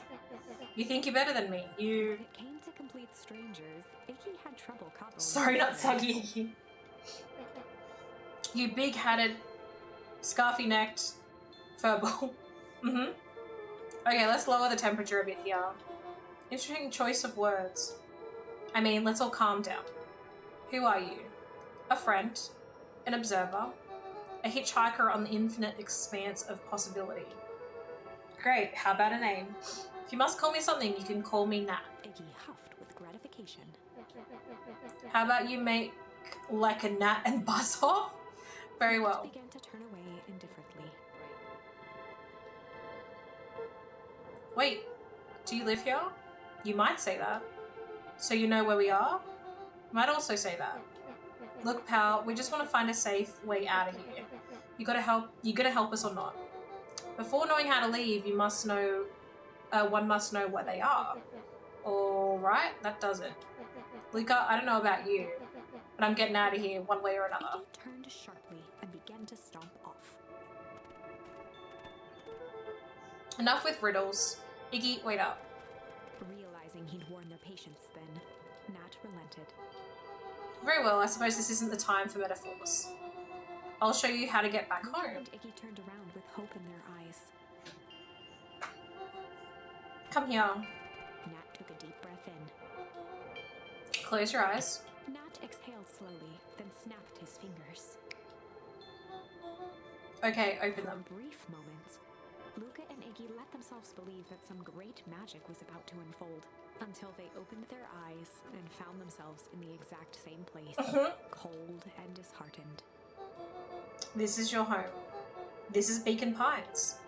Look, Nat, we don't know how we got here. Maybe we stumbled through some time-traveling gate in Weepwood, or we teleported to some alternate universe. Or this is all just some cruel experiment by Kerr and his goons. But this is not our home. You're inching closer to the truth. Alas, the reality is much less much less fanciful. Just give it to us straight. So be it. Oh my god, I'm so sorry. My nose is so itchy. I have no idea what's going on. I said this is Beacon Pines. The original true Beacon Pines.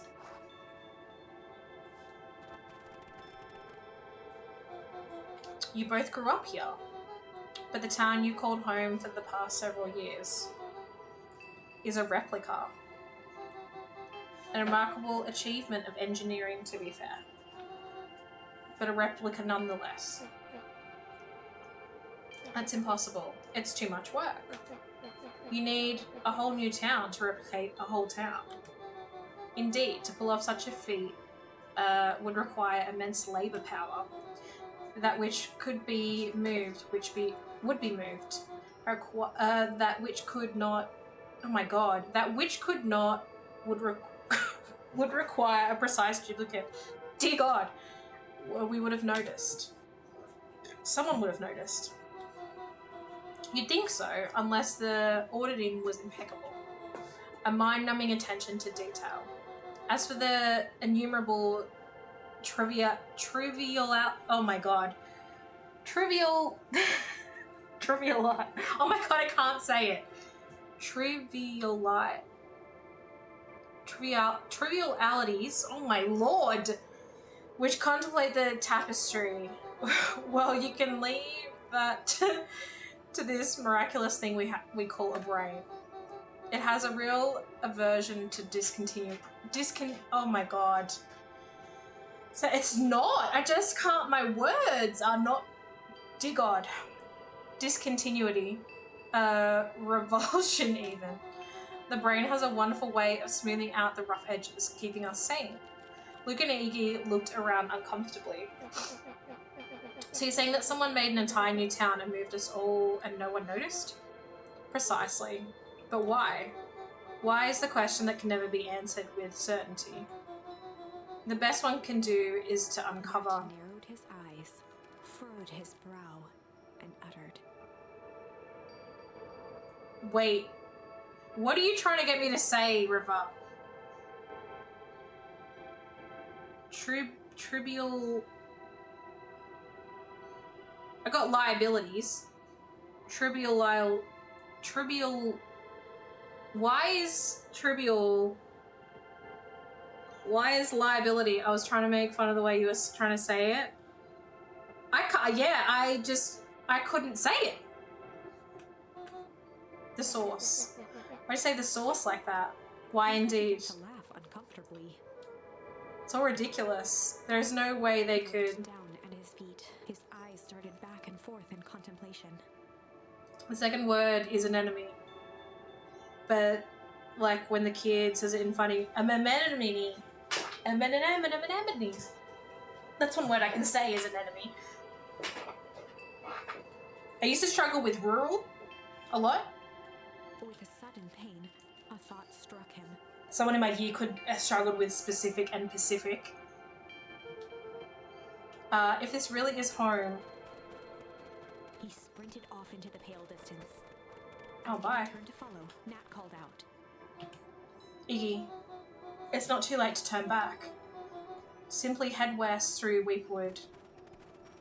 Can we not go that way to see? Chapter 6. The Source. Nat expressed his sympathy with a shrug and sauntered off as unassumingly as he'd arrived. He'd given Luca and Iggy what they needed, and nothing more. As Luca sprinted across the snow, the events of the past few days became clearer, pieces to a larger puzzle. Rollo said he was underground somewhere, captured. Oh, in the Mr. manhole. Kerr tried to cover it up with lies. The clipboards were hell-bent on capturing Iggy. It all seemed to point to perennial harvest. Oh no, is that the hole there? But right now, there was one thing that Luca needed to know. Oh, his father's grave's Luca there. stopped dead in his tracks. The tree was gone, uprooted and moved. Oh, so I didn't have to go up here to check. In the earth, he dropped to his knees and dug wildly at the cold snow. His numb hands hit something hard. A headstone. A dry whisper escaped Luca's lips. You're here. All this time I thought I was visiting you. But you've been here alone in the snow? Dad, I'm so sorry. They ruined your favourite spot in the world. Our favourite spot in the world. Dad, what do I do? There was no reply. Just snow-covered silence. Why'd you give me this slip like that? What if I couldn't find you, you jerk? Iggy finally noticed the tears welling in Luca's eyes and the snow-covered grave. Oh. Iggy, they stole his tree, Iggy. Yikes. Suddenly, they heard the crunch of approaching footsteps in the snow. We gotta hide.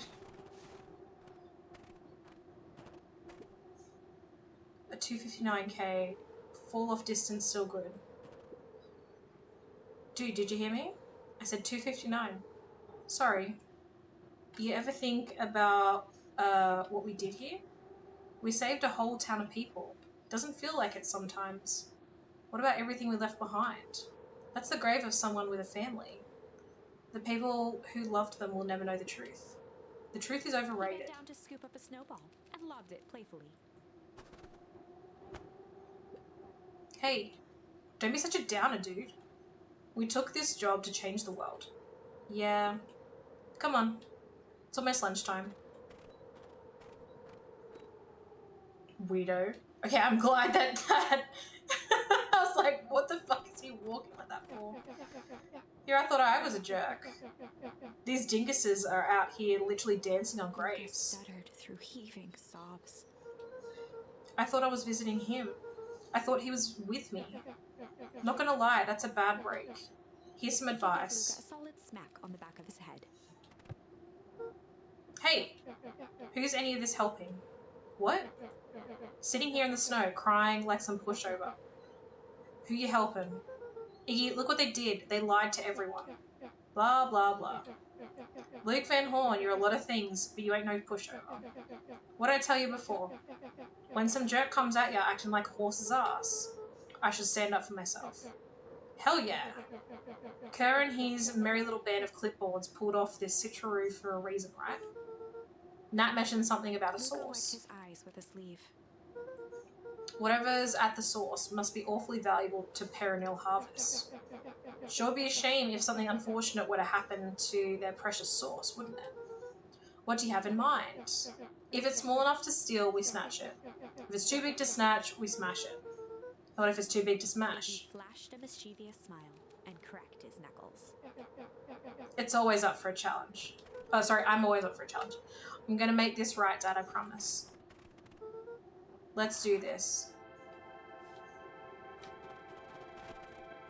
Okay, so... it can get awful cold out there in those woods, Luca. Probably best you two stay put and conserve your energy. Help's on the way. Where's Rollo? Where's my mum? Did you kill her? Oh, heavens no. Do I seem like a killer to you? Iggy and Luca shared a skeptical look. Well, do I? Oh, shucks. Now that hurts my feelings. Screw that guy.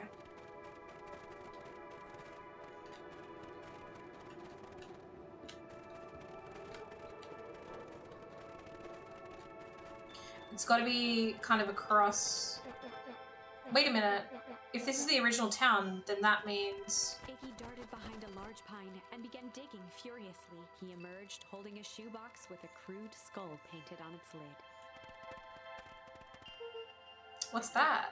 Long story. So a few years back, I came into possession of some premium grade fireworks. Not the wimpy firecracker stuff they give kids. The good stuff. So why did you bury it under a tree? That's a long part of the story. You and Rollo were doing chores at Rollo's chicken coop. And you guys pissed me off for some reason or another. Luca rolled his eyes with realization. No, you didn't. Iggy stifled a chuckle. Yup. I just wanted to give you guys a little scare. But like I said, these were some primo fireworks. So I might have underestimated things.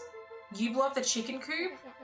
I prefer to think of it as a incendiary redecoration. Sorry, but you should have seen the looks on your faces.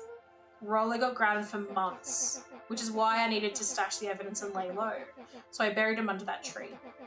But when I came back for him later, they were gone. I figured some grown-up found him and tossed him. Iggy triumphantly raised the shoebox. Turns out it wasn't the fireworks that got moved. It was us. Unbelievable.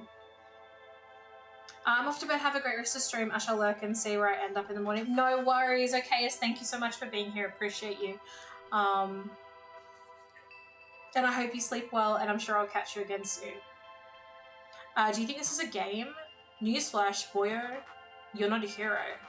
You're a little brat who is in way over his head. A hero is just someone who refuses to give up. Comics these days are rotting children's brains. Everyone thinks they're a spaceman superhero.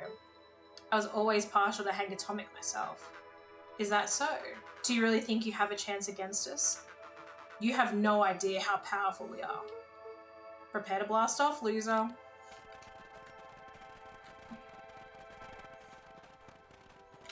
Just wanted to check that there was nowhere I could go. It's kind of hard to tell.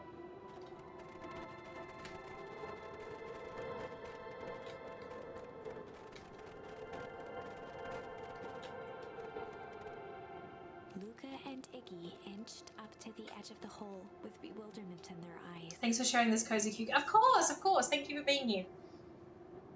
Arctic air breathed out of the cavern in heaving gusts.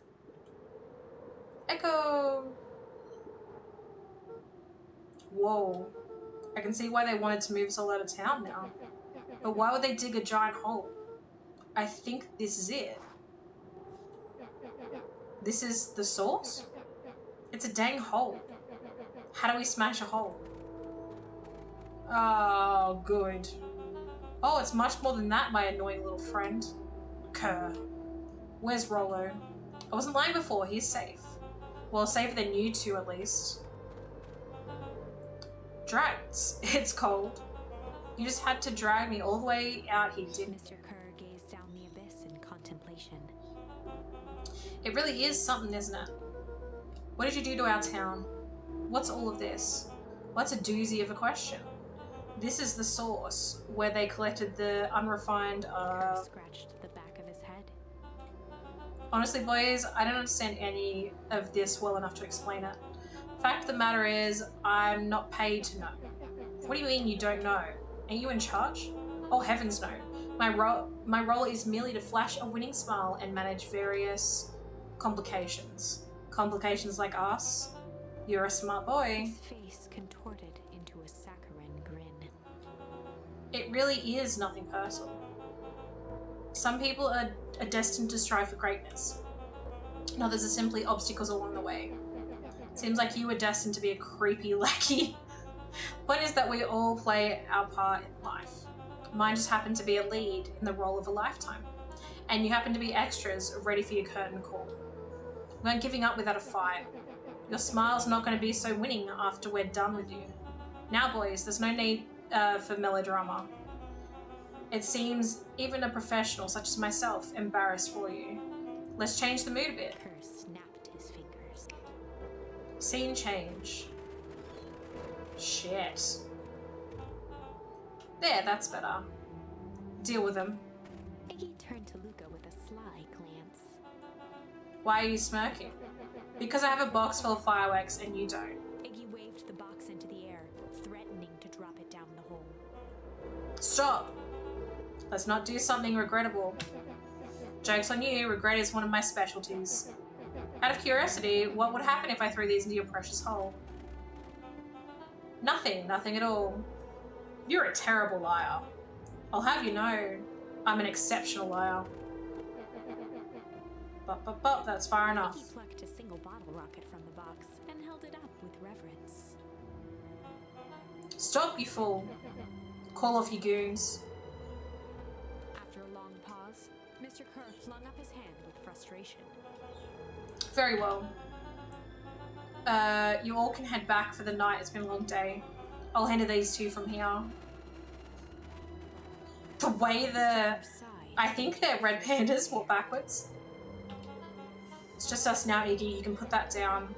What, like this? With a nonchalant flick, Iggy tossed the firework into the hole.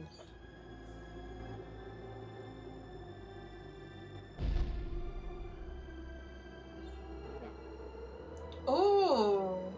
Whoa. With a growl, Kerr Look at leapt Kerr's face. crashing through Luca. Iggy tried to twist away, but in the struggle they both tumbled over the side. Luca dove forward, bracing Iggy's hand just before it slipped. His grip was made precarious by the cold, wet snow. He could see Kerr further down, clinging to Iggy's coat. You reckless child, what have you done? Luca, listen to me. Hold on tight and use the walkie-talkie to call them back. What channel do I use? Doesn't make a damn difference, they're always listening. If you do that, the clipboards will just haul us up and snag us both. And the way to get out of this is, if Kerr's out of the picture, just go and save yourself. If Let's Go with both die. I don't want to die, but seeing the look on your face almost makes it worth it. Mr. Kerr, you had a long life. Why don't you actually do something selfless and just let go? Mr. Kerr gasped with insult. Long life? I'll have you know, I can still play 25. You should have heard me sing the part of Phyllis With a Young. wild look in his Oh, eyes, sorry, Phileas. Mr. Kerr began to hum a proud melody. Prom dum dum. No. Wow, can you believe this guy? Luca's hand began to cramp. His voice began to crack. Kurt, just let go. No can do. If you want to save your friend, you'll have to save me too. Luca, look at me. It's okay. Iggy loosened his grasp. You aren't going to kill your friend like that, are you? Every muscle in Luca's body burned. I'm not his friend. Yes, you are. No, I'm just a no-good bully. Like you, Kerr. Iggy, no. Luca felt his hand slipping. And I told you what you need to do with bullies. I can't. It's your only way out of this mess. 2 birds with 1 stone. Makes sense for us to fall together. Wackadoos travel in packs. Calm settled over Iggy's face. Luca, let me do Iggy's this. voice was colder than the bitter air billowing from the chasm. Let me do the right thing for once.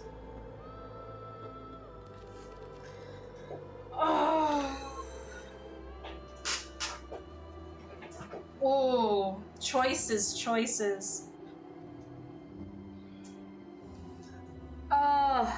See, I feel like we have to accept it, because otherwise we're not gonna survive otherwise. But then I also want to refuse it, because I mean we have to do both anyway. Luca had no choice but to refuse Iggy's request. He tightened his grip and reached for the walkie-talkie in his pocket. A wild Let's see. light crept onto Mr. Kerr's face. That's a good lad. Now, radio for help. Iggy begged Luca with his eyes one last time, but Luca pressed the button and called out, We need help. Mr. Kerr is in danger. It wasn't long before they were once again surrounded by clipboards. Mr. Kerr sighed with relieved frustration. There you are. You really are a worthless lot, aren't you? Mirror, now. A clipboard dutifully produced an ornate ivory hand mirror, and Mr. Kerr began preening his tousled hair. Ah, that's better. Mr. Van Horn, I applaud your sharp thinking under duress. I'll put in a good word for you with the founder. Take them away. A swarm of hands overpowered Luca. The last thing he saw before a cloth bag was pulled over his head was the defeated look on Iggy's face. He was gonna have to die. The end. I think this was one of those times where doing the right thing was the wrong thing. Yeah, okay, we'll go back and change it.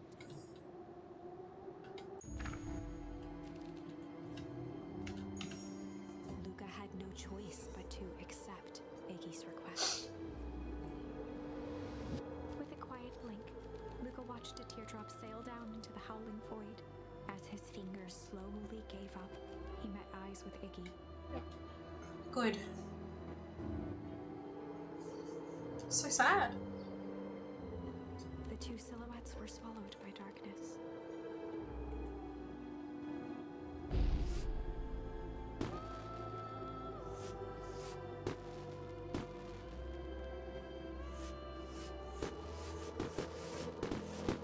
No, poor Iggy. Did it do anything down the hallway? Hell of a goodbye, Iggy.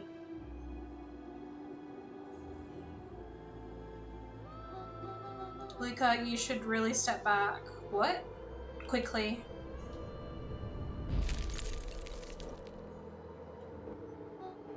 Curious. Ah, but of course. This fireworks of Iggy's must have been just the right amount of energy. We should get out of here before perennial harvest arrives. Not until you tell me what just happened. Your friend's sacrifice just saved this town. For a little while, anyway. How? Tempest liquamine is a peculiar substance. It can change the relationship between matter and time itself. But doing so requires unfathomable energy. In a closed system, that energy can only come from its surroundings. Useful side product of this property being, by adding precisely the correct amount of energy to it, one can create a cryogenic cascade. So the gunk makes things cold and fireworks made the whole freeze over. It's one way of putting it, yes. As dumb luck would have it, the fireworks weren't strong enough to generate a runaway reaction. Shudder to think what would have happened in that I have case. some idea what that would look like. It will take them a good while to safely break through that and access the source again. If you know all this stuff, why haven't you been helping? I have been in my way. Each of us has our role to play. Iggy's role, it turns out, was to buy us precious time. Mine has been to observe and wait. Wait for what? You. Me? Why? What's my role? A fierce twinkle flashed in Nat's eyes. Luke Van Horn, you are going to save the world. Really? With a chuckle, Nat turned and walked west. Dumbfounded, Luca followed behind him, trudging through the snow. Every step taking him further away from everyone and everything he knew, and closer to destiny. To be continued in Beacon Pines, Pines Harder. Revenge served cold. Second time's a charm? Wait, that's it? This ends with a crummy cliffhanger just when it was getting good? I was even starting to like Iggy. No way. I refuse to be associated with some never-ending parade of sequels. Let's go back and find something more definitive. Oh, look at the artwork on the left. That's cool. Oh, I like that. Okay, so we've done all those. So we've done that side of the tree.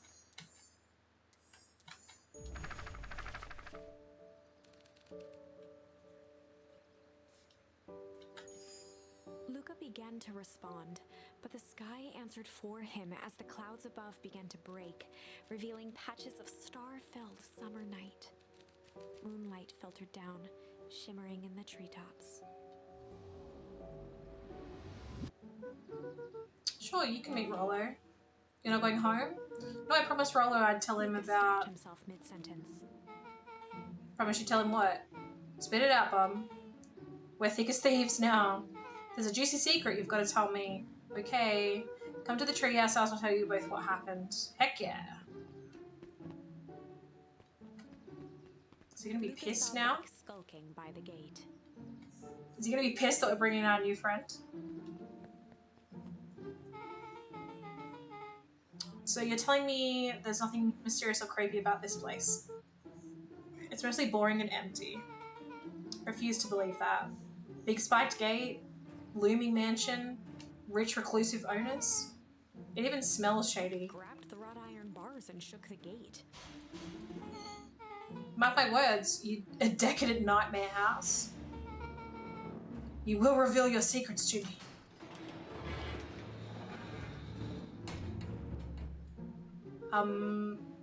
What did you do?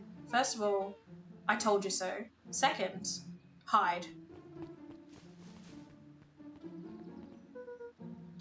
That's Heiress Valentine. Who's she talking to? Shh. I expect you to return that suit in working order. Of course. As long as everything proceeds as planned. There's nothing to worry about. The only thing I'm worried about is what's rightfully mine. If that means making some unsavory alliances, so be it. Couldn't agree more. Comes a time to suspend hostilities. I'll deal with our common threat. Now this is what I'm talking about. His voice was an excited whisper. Proper shady stuff. Someone in a suit like that tried to grab me yesterday. Seriously? Shh. You do understand that when this all inevitably fails, I will deny everything. I wouldn't expect any less of you.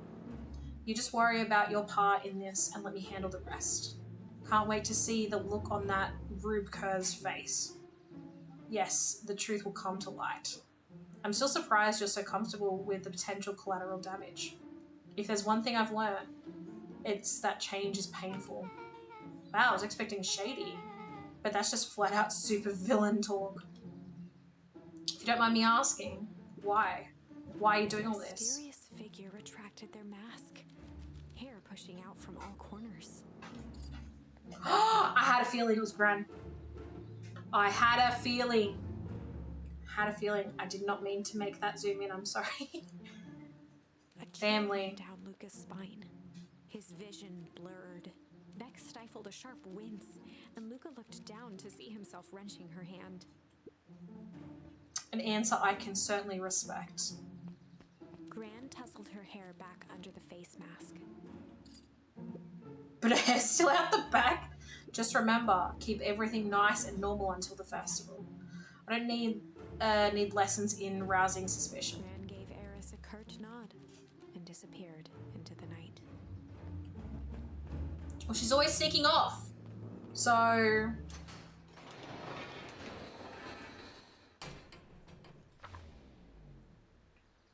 Chapter 5.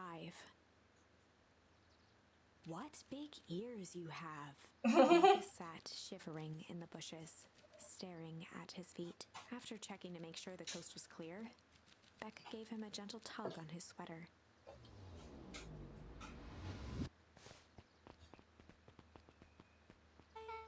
What's wrong? You look like you've seen a ghost. Why are you so scared of that old lady in the hazmat suit? That was my gran. That was your gran? Aaron, how you doing, man?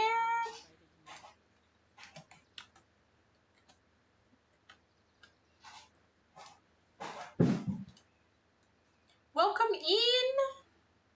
How we doing, everyone? Nine Butts, how you doing? Milwaukee. Welcome in, everyone. For those of you who don't know me, my name is Kendra Apter. I'm a variety streamer from Australia. And right now we're keeping going with our Beacon Pines journey. So we played a couple of hours of it on Friday when we did our 12-hour stream. And now it's getting juicy. We have done, I can't do it right now, but we have done a fair few of the answers to this story. So I think we might be on our last branch kind of thing. Felipe, how are you? How was Paralives? What's it about? Because I don't know if I've actually seen it. When you were making the character, I was like, I don't think this looks familiar to me. But yes, we play a little bit of everything here. Fortnite COD, action, cozy, a bit of everything. It's an indie Sims, like, oh, okay. I want to say the name sounds familiar, but I definitely don't think I've seen any gameplay. Did you like it? And congrats on finishing, what was it, Silent Hill? That just looks creepy. Every time I pop in when you're playing it, it's just something fucking super creepy is happening. It's been in development for a long... Oh, has it? Okay. Maybe that's what... Yeah, I don't know. Maybe I heard it a while back then if it's been developing for a while. Yeah. Okay, well, I'm sure there's a perfectly reasonable explanation for all of this. Let's just get to the treehouse and figure things out there. Lead the way. Oh no, is he going to be pissed? Yeah, it's good. A bit janky and rough edges, but very promising foundations. Nice! Nice, nice, nice. Okay, we know he can't be trusted. For last time, there's nothing to worry about. Of course, we're not worried. Board finished writing with a scratchy flourish and looked up. Just doing our I's and crossing our T's. Or maybe try minding your P's and Q's. Mr. Nuncreed, arms crossed over his paunch, gave an exhausted sigh. If there's anything you need knowing, you'll know it. Absolutely. If you'll just sign here acknowledging everything is accurate, we'll be out of your hair in a flash. Oh, for the love of... He snatched the pad and scribbled his name so hard the pen nearly snapped. Good effort. There. And would you like my eternal soul as well? The looked at each other for a moment, almost pondering the possibility, then broke into laughter as they walked away. Okay, we know he's bad. Don't talk to him. Maybe I will. Hi, Mr. Nuncreed. Luke, let me give you some advice. Next time someone you don't know asks to hear your thoughts, give him a good hard bop right on the kisser. Gran tells me to just keep away from the clipboards. That's good, that's good. Your Gran is a smart lady, Luca. Speaking of which, you better run along home now. Too dark out to be wandering on your own. Can you not see my friend that is right next to me? Also, thank you, Silent Hill was a weird odd game. It was just, like, every time I came in, it just seemed very odd. They'll probably tell us to go straight to, another day, another dollar. See you tomorrow, Z. Have you noticed how all the Parental Harvest folks order the same drink? Decaf cappuccino with extra foam? Why? I don't know. Just thought it's a little odd. Pretty weird for sure. Customer's always right. See you bright and early tomorrow. I can't wait.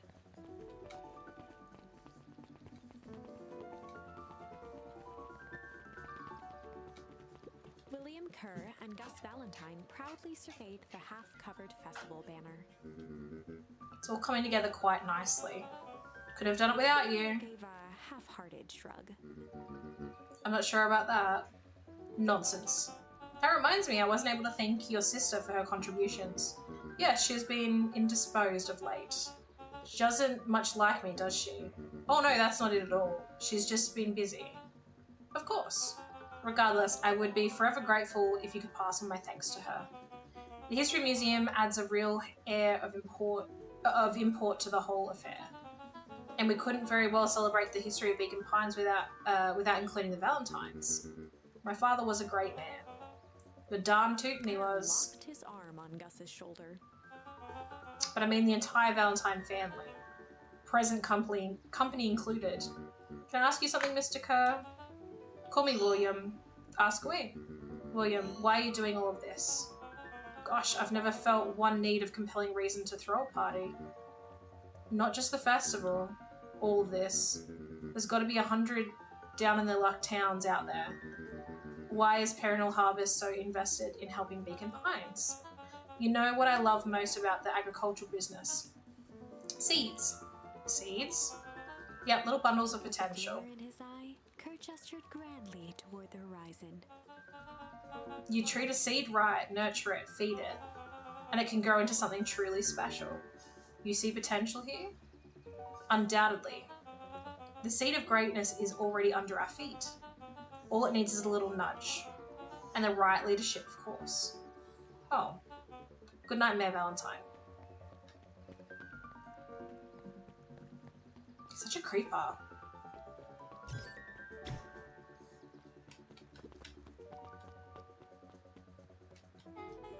Oh, this is nice. Yeah, the treehouse is just a little further from here. So what's your buddy Rollo like? Rollo? He's Rollo. Not particularly helpful. Sorry, I've just never thought about it. Lots of energy. He's funny even when he's trying not to be. Things have been tough for his family since the foul harvest. About damn time you tell me what this foul harvest thing is. It's kind of a long story. Hit me with the highlights. Okay. There used to be a fertilizer company here called Valentine's. They were kind of a big deal. Oh, big deal fertilizer. It was a big deal to us. Their stuff really worked. Farmers loved it. So Valentine's grew and grew. Beacon Pines pretty much grew around it. Most everyone in town either worked for Sharper Valentine or used his fertilizer. Things were good.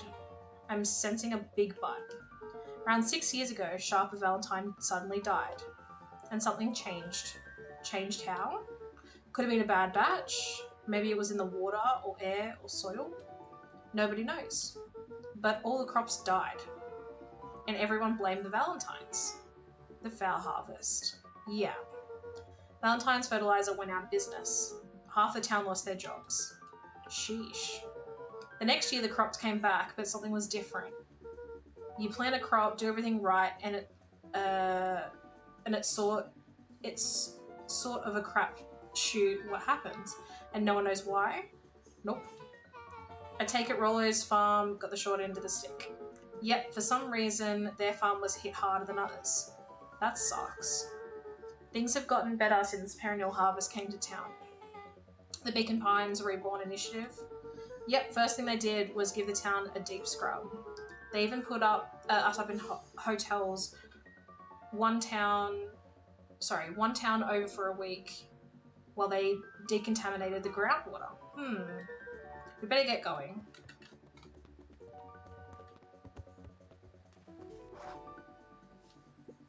It's about time. I was about to give up and go home. Who's the new kid? Name's Beck. You must be Rollo. See, my reputation precedes me. Welcome to Mission Control. Waggled his head with pride. You'll find we've spared no expense in construction. I've seen worse looking piles of junk. Thanks. Hey Luca, you know the security concerns we talked about? Yeah. While I was waiting, I made some improvements. Let me lock this baby down for a little test infiltration. Can't be too safe these days. Oh god. Done.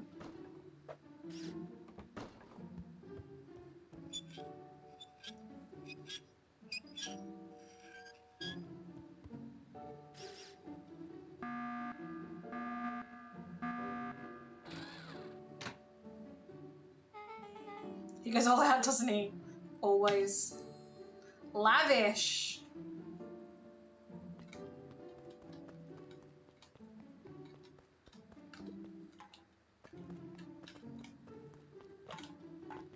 Oh, missed.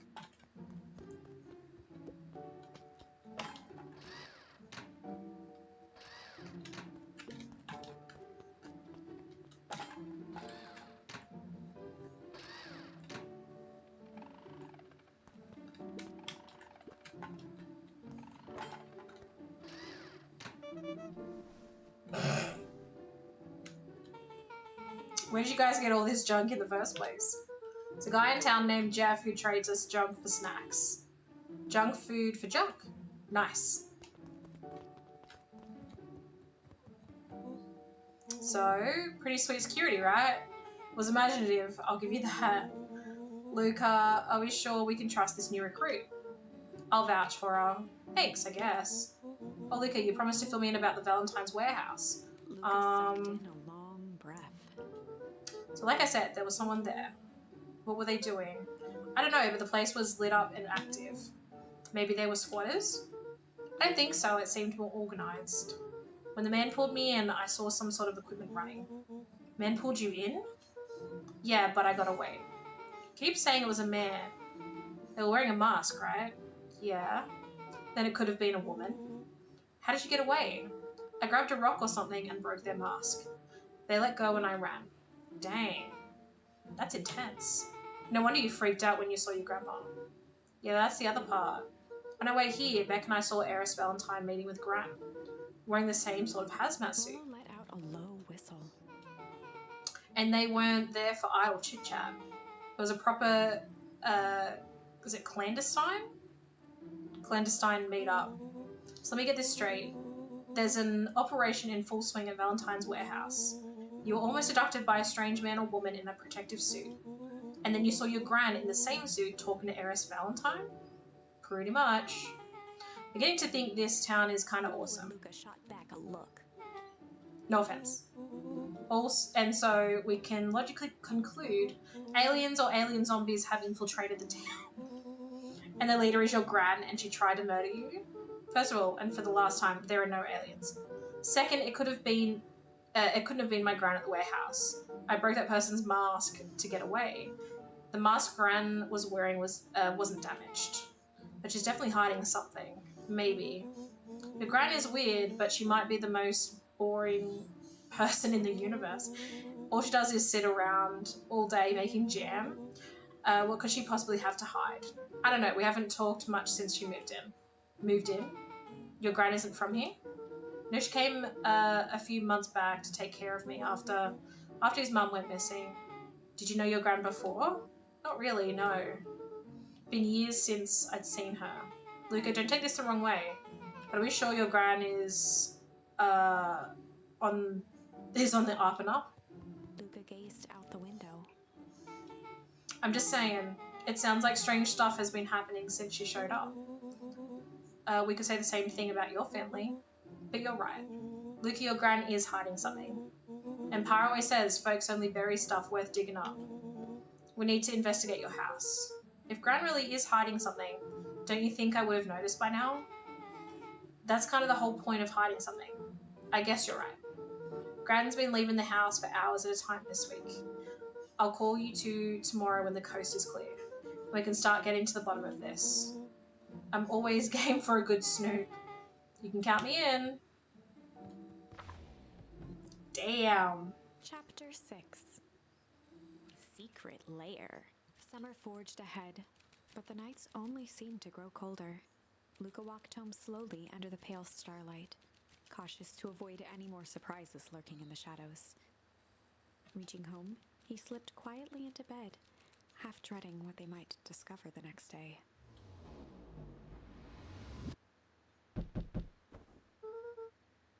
What time is it?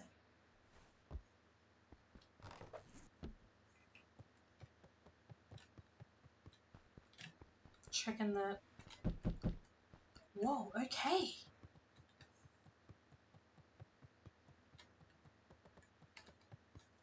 Oh. Rollo, what on earth is that? Hmm? Ridiculous thing on your head. All this? It helps me think. You're gonna need a lot more of those. Joke all you want.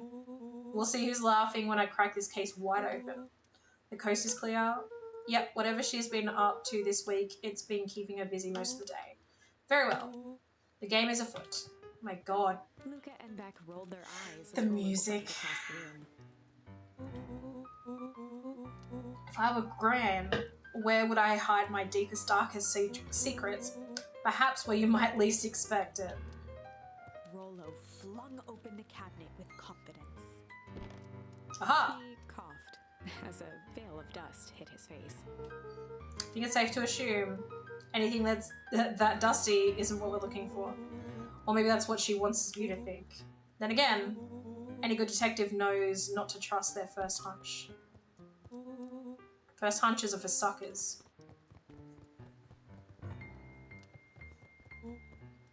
Eureka! She lit a fire in order to burn the evidence. She keeps that fire going every day, Rollo. Drat, it may already be too late. Just think of the mounds of documents lost to ash, sorry. Okay, I'm gonna stop you right there. Can we just think for a moment? Luca, is there anywhere Gran doesn't want you to go? Yeah, the closet upstairs. So maybe it stands to reason that we should check there first. No dice, it's locked. Well, well, well. Look who stands to reason now. And I have no idea where the key is. If it really is important, then she probably keeps it with her. Anywhere else? She has her berry bushes. Who has ever thought, I'm going to take this important thing and huck it in a bush? True. Anything else? Maybe something out of the ordinary? Well, she is always worried I'll break her fancy dishware in the kitchen. But it doesn't matter anyway, I can't reach the latch. Realization crept onto Luca's face. All three kids snapped to glance at each other, then sprinted in turn toward the kitchen.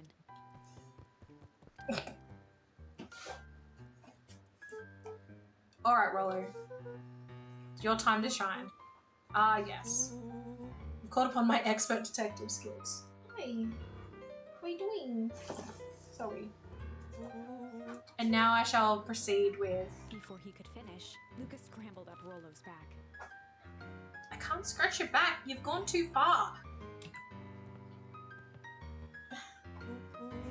Hey, this is my idea of detective work.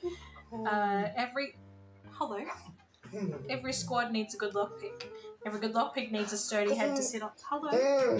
My God. This is beneath my standing. Stop complaining and hold still. Who are you talking to? This is a bit rude. This is a bit rude. What are you doing? You have a farmer's friend in your head. There we go. Where's the ball? Go get it. Where's the ball? Go find it. Where's the ball? Bring it here. I will throw it for you if you bring me a toy. Oh my gosh, I'm so sorry guys. My nose is so itchy today. I have no idea why.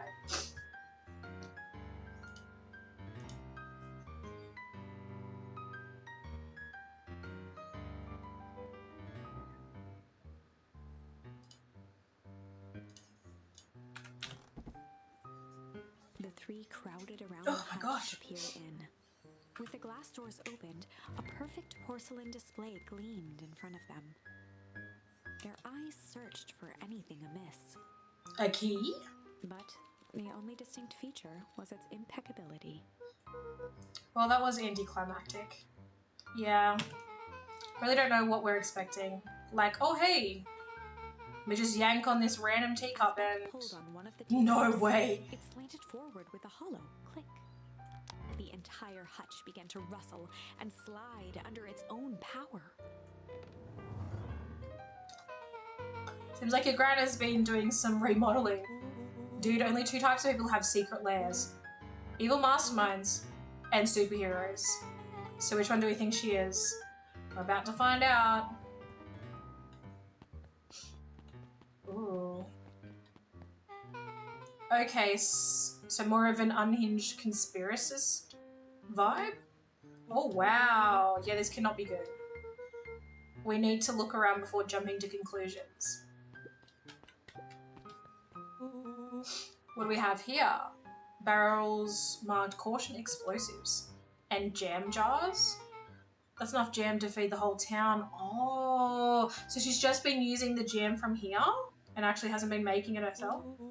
Kind of incendiary jam is your gran making?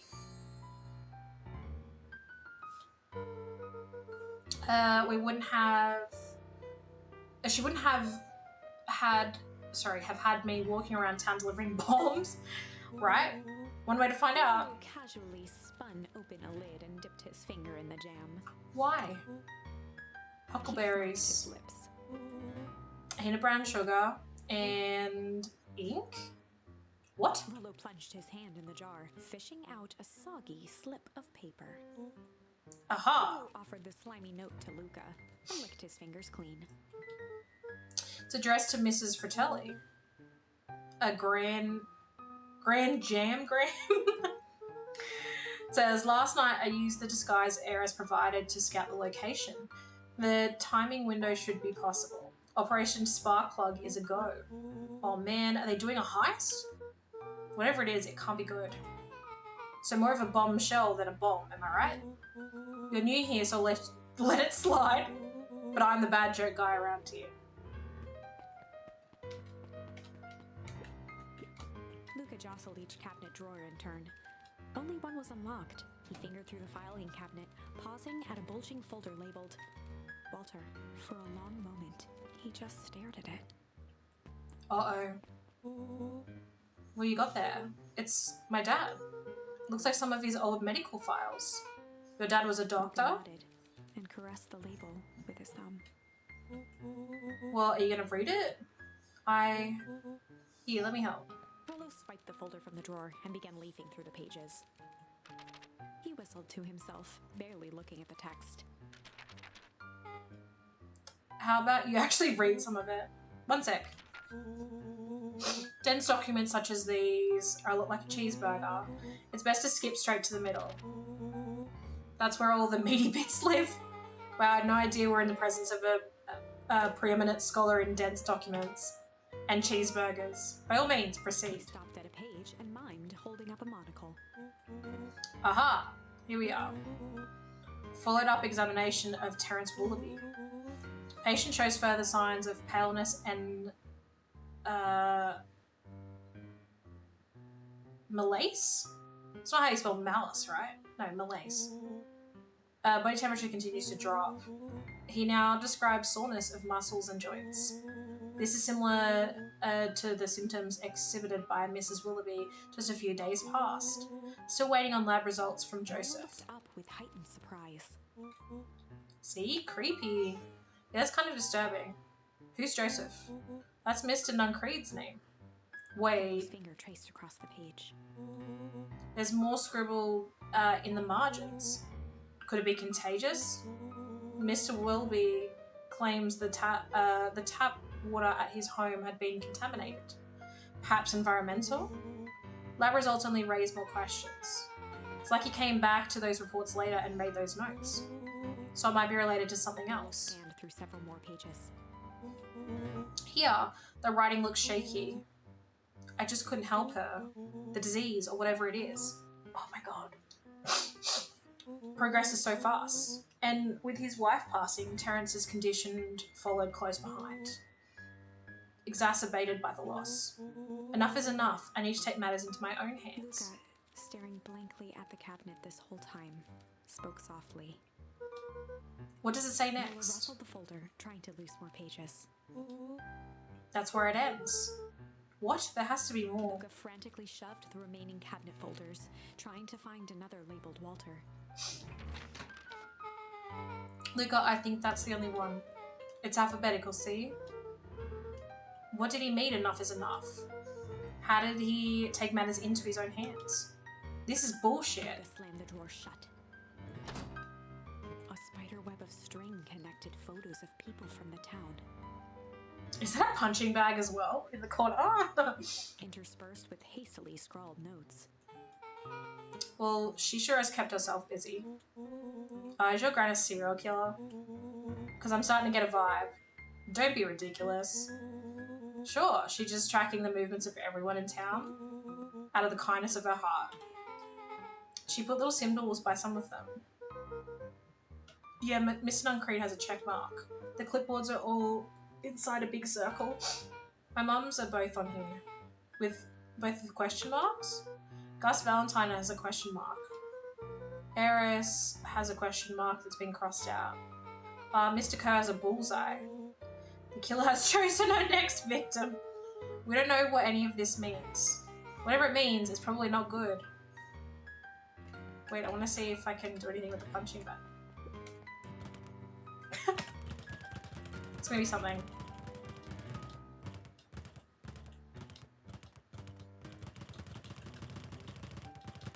Damn it, I thought I was gonna get an achievement or something. They crowded around a worn-down old map of Beacon Pines.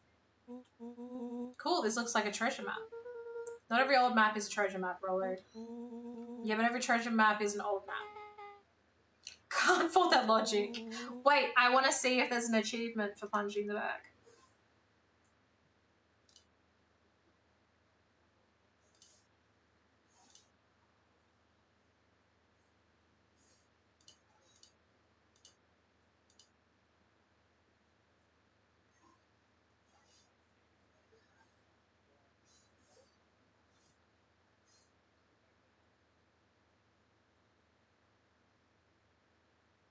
Damn it.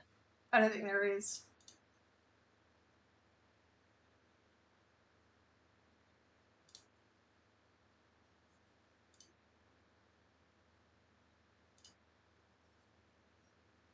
Damn, so we only have 5 left. I don't know what the...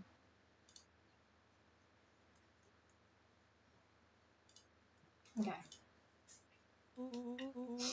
It starts at the entrance to town. And if we follow Noah it... carefully traced the path with his finger.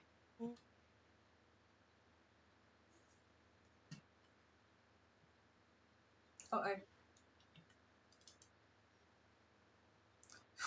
Leads right Dropped to down at the end point. town square. That's the fountain in the middle of town. What a weird place to hide treasure. Well, that doesn't look like treasure to me. The end of the path on the map has a symbol, the same symbol of the explosives are over there. So it's not hiding treasure. It's a real bummer. Rollo, what's the thing you've been excited about for the past month? Festival. Oh. Did you just say gulp? Feels like a gulp kind of situation. Everyone will be gathered near the center of town. Just gonna blow up the festival? No, if we stop her. What was that? Luca looked up from the map. What was that? No, I heard it too. That was the front door. Which means someone just shut the door. Which means someone's upstairs. Shh, quiet. Hit the lights.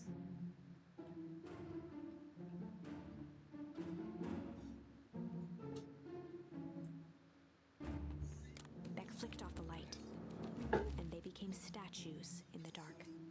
Overhead, creaking floorboards bent under slow, deliberate steps.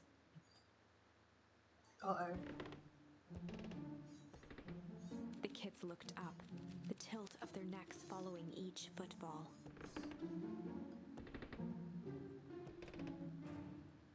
Then suddenly, it stopped. Without realizing, they'd been holding their breath. All 3 exhaled shakily and glanced at each other. How are they glancing at each other when it's pitch A black? muffled male voice broke the silence.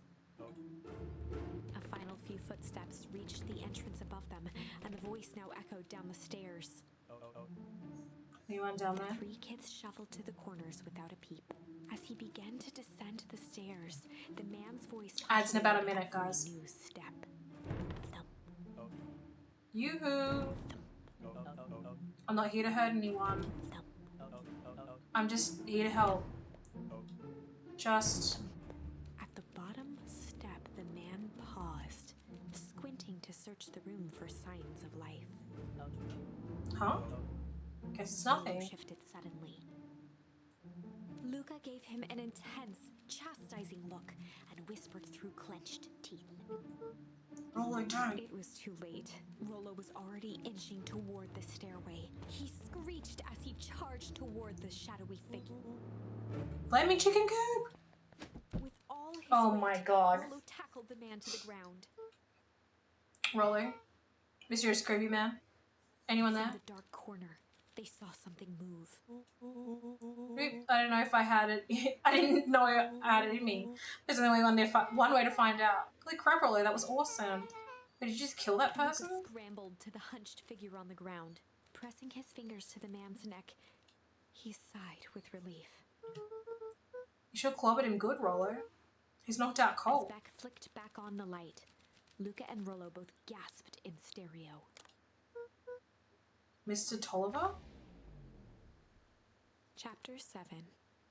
The Interrogation of Hiram Tolliver. Oh my god, we're gonna interrogate it? Really? Still unconscious, Mr. Tolliver slumped heavily in a shoddy old chair.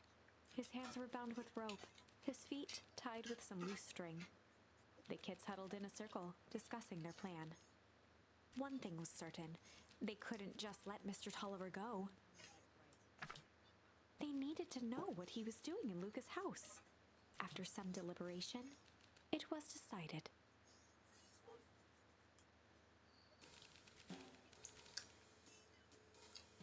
Classic good cop, something cop. Chill cop? They'd run the classic good cop, hard cop interrogation. Not either one is Rolo correct. brandished a steely gaze. I've got this. Read about it 100 times.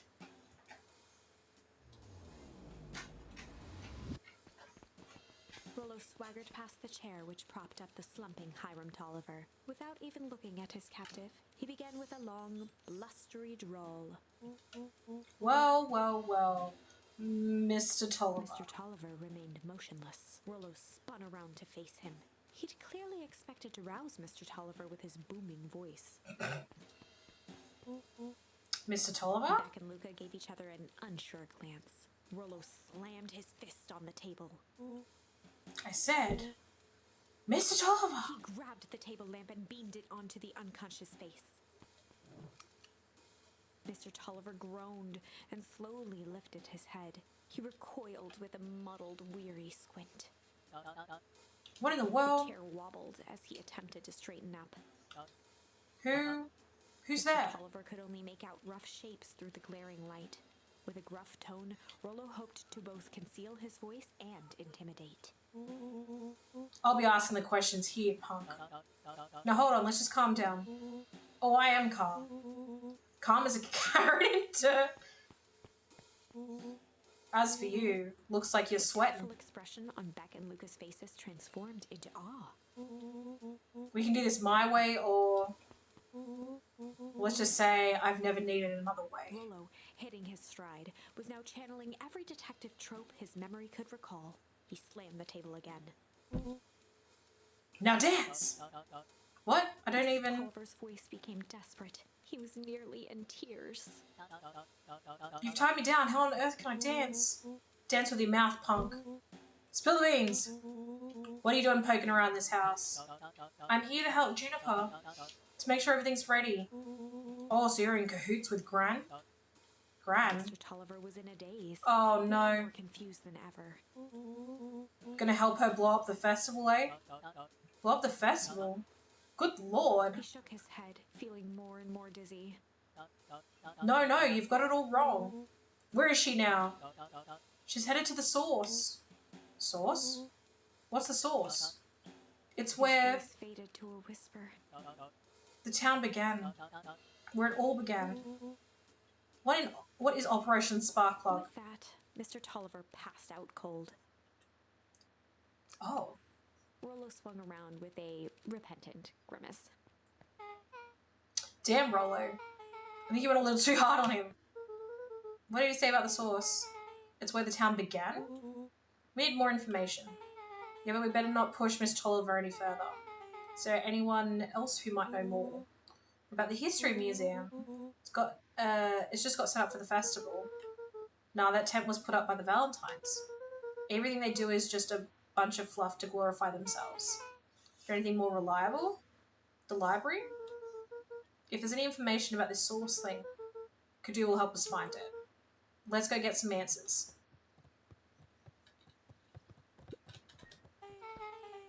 This is a dang nice library. Thanks, we work hard on it. Aren't you a little too adorable to be a librarian? Aww. Oh, Kadu hung out here so much, eventually they gave him a set of keys. Just keep an eye on the place for Mrs. Novak sometimes. They get working for free? It's quiet and I get access to all the books I can read. Back with food? Nice. What you got, Aaron? What's for food? What more could a person want? Fair enough. What can I do for you all? We need a favour. I already told you and Rollo. I can't put you any higher on the wait list for the next Hangatomic. And if you're here with more candy, I'll have you know I can't be bought. Call it a personal code of conscience. Egg toasty yum. Actually, we're looking to do some research. Now you're speaking my language. What are you looking for? Last thing, that's the thing we sort of don't know. What do you got on the history of the town? There's the county record archives. What's in those? Births, deaths, newspaper clippings, stuff like that. Pretty boring reading, but they do go all the way back to when the town was founded.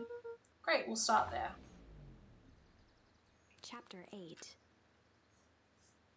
6 feet under, 3 towns over. The kids spent the rest of the afternoon combing through dusty piles of old county records, desperately searching for anything that could help them make sense of Mr. Tolliver's cryptic utterance. Luca tried to shake the thought of Gran's basement, but his focus wavered. Explosives, messages hidden in jam, dossiers on various town figures, and a corkboard threaded with photos. Gran was the only family he had left. He still couldn't bring himself to believe the I don't know worst. if Gran's actually family though. But the old map with the symbol of explosives in town square made that difficult. As the sun began to set, the kids were no closer to the truth. If I have to read any more records, my eyeballs are going to pop. We have to keep digging. If I dig another word, I'm going to end up in one of those asinine death records. Rollo Cotter lived a full and wonderful life till he read so much boring crud that his brain oozed out of his Rollo ears. shut his book with an assertive nod. You got a better idea, spit it out. You sound like my sister. Keep pushing your luck, pal, and it won't be boring county records that kill you. I'll put you in their obituaries myself. Rollo muttered under his breath. You're a county record. Really, that's the best you got? When I'm done with you, you'll be a footnote in history. Just like Her finger down on the open page before glancing down to read. Jay Hartford here. Love to see you try. Hey. We're all a little tired here. Let's just take a minute and... Something tickled the back of Luca's mind. Wait, what's that name, Beck? In the obit, Jay Hartford? From the Bookville Tribune 8 years ago. That can't be right. What is it? Jay Hartford. That's my grand's name, Juniper Hartford. Maybe there are 2 Jay Hartfords? Mrs. Hartford is survived by her young daughter E. Hartford. My mum's name is Eleanor. Okay, this is getting creepy. If your gran is 6 feet under, 3 towns over, then who am I living with? Question hung in the air. Gran's not family. It's not real Gran. Alright, gang, I gotta close up for the Jack night. rubbed her eyes. How late is it? Almost 10. Oh crap, Pa is gonna kill me. I gotta go. You, my parents will be worried sick. Let's meet up as early as we can at the festival tomorrow. What are you gonna do about the unconscious man in your basement? I'll think of something. Luca's heart was pounding as he approached the house. If he was lucky, Gran, or whoever it was, hadn't gotten back yet. And of course, there was Mr. Tolliver tied up and unconscious in the basement.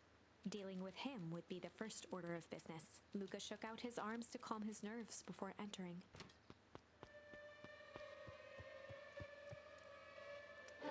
He held perfectly still, tempering his breath, and listened closely. She was asleep. His only hope was that she hadn't found Mr. Tolliver before dozing off.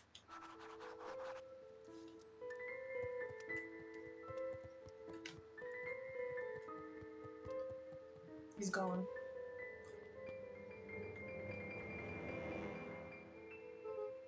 Oh no. Mr. Tolliver was nowhere to be seen. Maybe woke up, escaped from his bindings and left without Or trace? maybe Gran knew everything. What do I do? Luca's hungry stomach groaned. Not realizing it, he'd gone the entire day without eating. Okay, I can figure this out. Just need a little brain food. Luca rushed over to the Do I need pile the of jam? jams, unscrewed one, and shoveled a handful into his mouth. Dead. I'm afraid your jam delivery will be He delayed. flipped the lid to read the label. Mr. Nan Creed, hehe. Oh, now I can think. So if Gran knows we tied up Mr. Tolliver, I'm screwed. If she doesn't know, then I need to play it cool. I guess the only option is to go to bed and act it as if nothing is wrong. Gran will think Mr. Tolliver finished what he was sent to do and left when it was done. I think not. I think she's gonna know. Nope.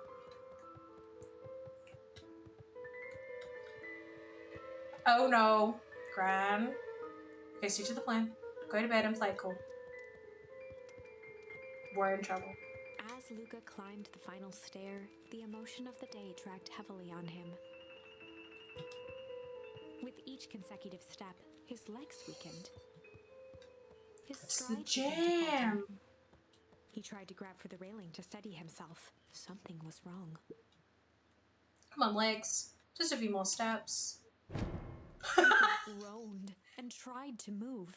His limbs might as well have been bolted to the ground. Through numb lips, he mumbled just before falling asleep. The germ.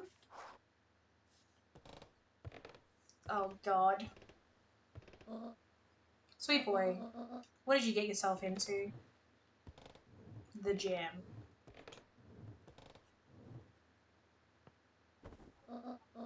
Rest now and let me handle everything. Uh-oh.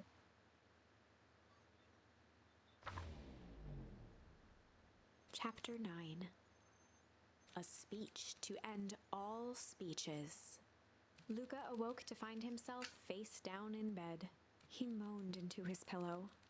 Why would Gran drug him? Or rather, why was she trying to drug Mr. Nuncreed? He's a creeper? He's Shaking like the evil? questions from his woozy head, Luca snapped back to the matter at hand. Festival.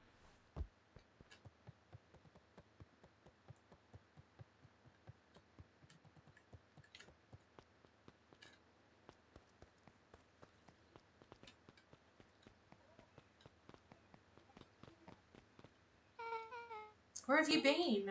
Gran put something in the jam. Yeah, we know. Secret messages for secret conspirators. Not this one. This one intended for Mr. Nuncreed. Put me to sleep. Whoa, ho ho. Sly devil. I think she's trying to remove him from the equation. He might be in danger. Have you found anything? We looked around but haven't seen anything odd. Your Gran is nowhere to be found. But Mr. Nuncreed is just loafing around waiting for the speech. What speech?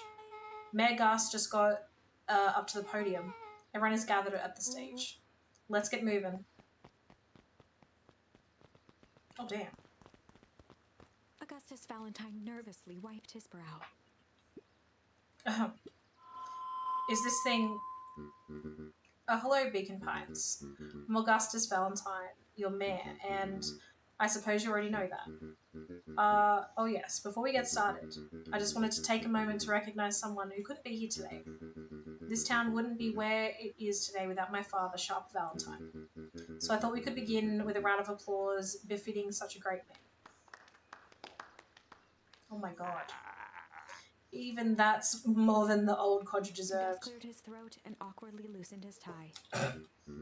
Right, where was I? William Kerr bounded on the stage with the energy of a preacher at a big tent revival. Gus Valentine, everyone! He gave Gus a hearty slap on the back and motioned him off the stage. Let's hear it for our mayor. What a great... I didn't actually see what that said. Oh heck, I didn't prepare anything. But I suppose I could say a few words. It'd be a shame to waste such a beautiful Mr. podium. Kerr pulled a thick stack of note cards out from his vest. The music. Community, conviction, commitment. These are the things we celebrate at Perennial Harvest. For us, these are the pillars of the bridge to do a better tomorrow. But I think it's time to add a new pillar. Change. Change is a powerful thing. Inexorable, unavoidable, and undeniable. And I am dang gum thankful for it. Change is the reason we're all together today. It's hard for me to believe that it was only 4 years ago when fate brought me here. A simple business trip which brought me to a small town which would change my life forever. Mr. Kerr took a moment to survey the crowd. You know what? He wiped away a single tear. From the second I set foot in Beacon Pines, something about this place has held me captive. You see, change represents opportunity, represents potential. It was change that helped me recognize the potential of this place. To see the potential of this great town despite suffering great loss. Still held on onto things that made them feel them special. To emphasize each word. Community, conviction, commitment. Mr. Change. Kerr nodded confidently, biting his lip. The crowd was silent, in rapt attention. Fate made a perfect match that day. Nothing is more important to you all than community. And Perennial Harvest is a community first and Mr. foremost. Kerr methodically made eye contact with each section of the crowd. The only way you made it through the foul harvest was an unshakable conviction. Conviction that a better tomorrow was just over the horizon. Perennial Harvest was founded on the conviction that we are the horizon. The festival is a symbol of our commitment to each other. His voice began to build to a crescendo. We now walk hand in hand into a future we will shape together. And that is what change is all about. Grabbing the future by the scruff of the neck and making things happen. Change is a choice. I'm tickled pink that we will all be making that choice together. How great is that? Just imagine what we can accomplish. What was The that? crowd began to look around nervously. Don't worry, a little thunder isn't going to ruin this day. Everyone remain calm. Mr. Kerr quickly flicked through his note cards. Where was I? Through all of my travels, I've learnt one true thing. One always reaps what they sow. We have all planted a lot of good in this town. And so it is with a happy heart that I can proclaim He raised his hands up to the heavens. our harvest awaits.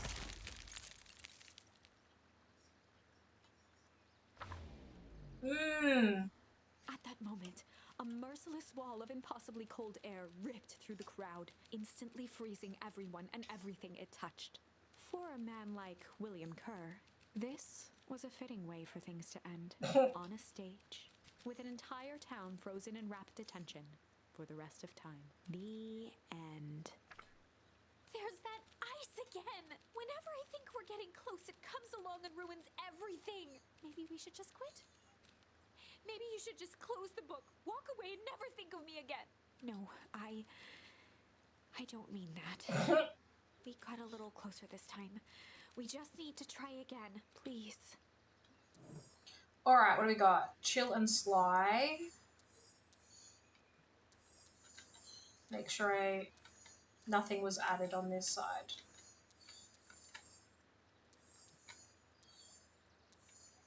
Okay, so we've got two options here.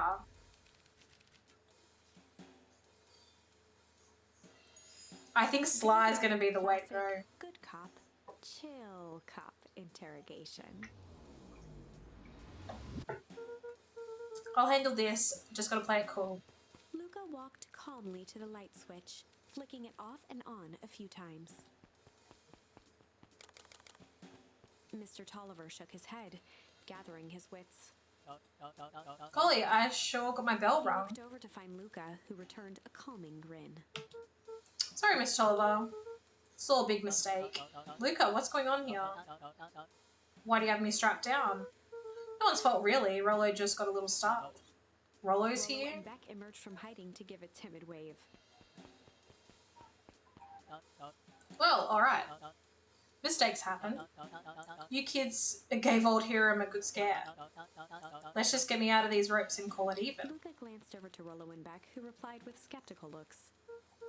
Mr. Tolliver, why are you in my grand's basement? Need help, of course. Help with what? What's my gran up to? If you'll just cut me loose, I can show you. How do I know we can trust you? Tolliver exhaled with disappointment. Luca, have I ever done wrong by you? No. And since your gran moved to town, haven't I been nothing but welcoming? Yeah. So why would I turn my back on your family now? It's just, all this stuff seems pretty weird. A board with names of people from town? An archive of my dad's old disturbing patient Luca notes? gestured to the corner. Barrels of explosives? I can explain everything. You just need to untie me. You kids deserve an Luca explanation. looked again to Rollo and Beck. This time they shrugged. Luca began to slowly loosen the bindings. Mr. Tolliver gently rubbed his wrists. That's a good lad. This will all make sense He in edged time. imperceptibly toward the He's gonna stairs lock as us he down here. spoke. You see, this town has secrets, Luca. Very dark past indeed. Before the kids had even noticed his movement, Mr. Tolliver was at the light switch. A past that must be brought to He punctuated his final words by flicking Light. the switch and rushing up the stairs. light. Son of a... Beck darted to the wall and turned back on the lights. It was too late. Rollo confirmed what they all heard. He just locked us down here. Mr. Tolliver's muffled voice came from behind the door. I wasn't lying, you know. This is for your own good. You kids just keep tight down here, there. Oop, down there. And let the adults handle They this. looked bewildered at each other. Play cool, huh? Not now, Beck. They heard the staccato thump of quick steps exiting the house. The kids looked down in resignation. This isn't how it goes in Hank Atomic. For some reason, they'd always assumed it was up to them to save their town. Luca opened his mouth, hoping to conjure some magical words to make this right. Only a hollow croak escaped. The end. Well, we certainly aren't going to find a grand resolution to our tale just in a basement. Back to the drawing board. Okay, so we only have Sly left.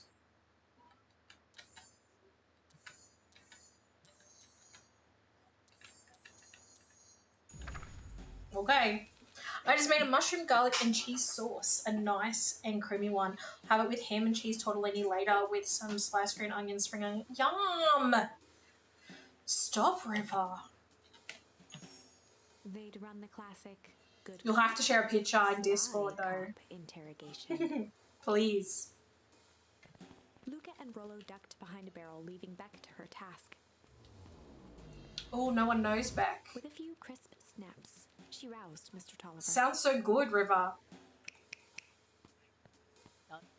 What? What's going on here? You're that Meowdle girl. Please call me back. Sorry about all Mr. this. Tolliver looked down and shifted a bit, testing his restraints. Seems there's been a mix-up. You see, I'm down here for the same reason you are. Juniper sent you here? Caught herself before letting the surprise manifest on her face. She'd already gotten him to reveal his relation to Gran. This was gonna be easy. You know how Juniper is with her precautions. Operation Sparkplug has us all on edge. I guess she thought you needed some backup. But she sent a child? What better way to avoid prying eyes? Who would suspect a kid? I suppose that makes Mr. sense. Tulliver wriggled a bit in his restraints. Oh, I'm so sorry. Beck quickly removed the ropes. That had to be uncomfortable. A little, yeah. But you understand. We never know who to trust in Mr. this town. Tulliver rubbed the growing knot on his forehead. Very true. So it turns out we're both here to Twirled her hand, as if to prompt Mr. Tulliver to finish her thought. destroy the Beck evidence. shook her head and clicked her tongue. Yep, the old gal is nothing if not thorough. Mr. Tulliver let out an amused huff in agreement. She sure is. Can't blame her though. If anyone were to find out that we're going to destroy the source, well, we both know how bad that might be. No one will know anything once I finish cleaning things up down here. Beck was on a roll now, playing Mr. Tulliver like a fiddle. You're sure you can finish this up on your own? Juniper trusted me for a reason. You can leave the rest to me. Good, there is more, one more loose end I'll go work on. Loose end? Oh, it's nothing really. The other day I had the radio on scan while restocking the candy shelf. And wouldn't you know it, I intercepted an old phrase, in a Perennial Harvest transmission. Underground secrets. That's ominous. I think it might be a password, but Juniper dismissed it. Said it wasn't mission critical. What's the password for? We don't know. So we have a password and nowhere to put it. It's gotta mean something, right? Good thinking. You should probably go work that out. I've got this under control. That's a relief. Between you and me, this basement gives me the willies. Heading for the stairs, Mr. Tulliver hesitated and turned to Beck with a puzzled look. She grinned and gave him a peppy wave. With a shrug, he continued up the stairs, whistling a jaunty tune. Had a feeling. You guys catch that? Sure did. This whole time Mr. Tulliver's had a candy shelf, oh my god. But all he ever sells us is apples. Blinked slowly in disappointment. Oh my god. The password, Rollo. Well, sure, but once things are back to normal, I'll be having a word with Miss Tulliver about that candy shelf. Fine, in the meantime, I've got an idea. She turned to the table and began tearing small scraps of paper. He said he heard a password on the radio. Any good spy transmission is, never what it Marked seems. each scrap of paper and leaned back. Just need to find the hidden meaning. Okay. What's another word for underground? Basement. Buried cover. Could it be a cover-up? Maybe it's one of those each Bond game is out today. Oh, what's it called, Aaron? I actually haven't looked it up yet. It's one of those... Sorry. Maybe it's one of those each letter is a number thingies. So U would be 21, N would be 14, D would be... Nuncreed's drugs. Luca and Beck looked at Rollo with amazement. Rollo, that was incredible. Well, it's either that or Kren's nude rug store. Yeah, I think you were right the first time. First light? Alright, I'll have a look. Wait, let me type it in now so I can look after.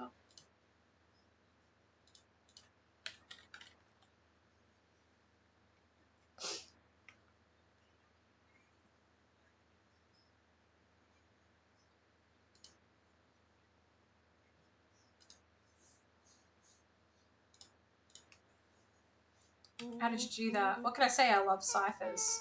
Well, I guess we know where to go next. Escape Nuncreed's drugstore.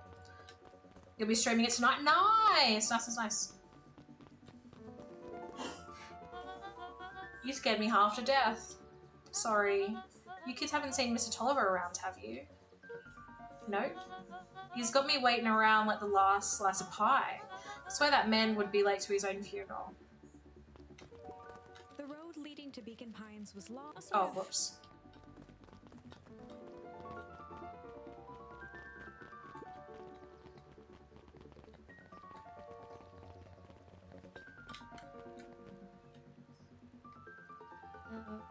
You're late, Augustus. Sorry, sister. Was caught up with work. Work? You? I had a few more details to look down for the festival. Oh, what do you have to report? What is this insipid town festival really about? I Gus think looked around nervously. Mr. Kerr really does just want to do something good for the town. He's actually a pretty nice guy. You should spend more time with him. I didn't pull strings installing you as mayor so that you could make friends. Your job is to help me figure out what Kerr and Perennial Harvest's true intentions are in this town. We have a responsibility. This is our father's town. Excuse me. This was our father's town. He's gone, Harris, and isn't coming back. Father left us with nothing but problems. Mr. Kerr came here and offered to help us. We accepted that help.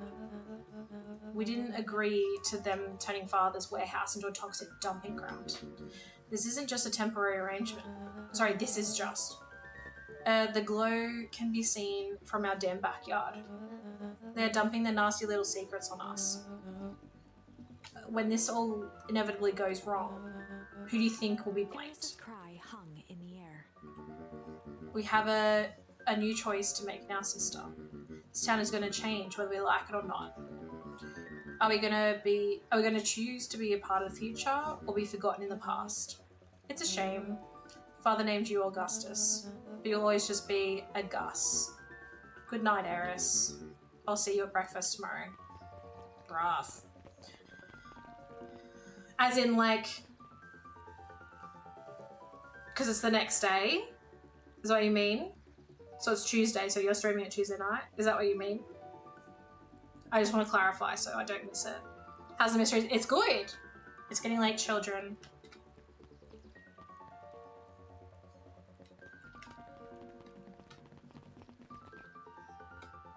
Oh, she's not at the thingy. No one's there either.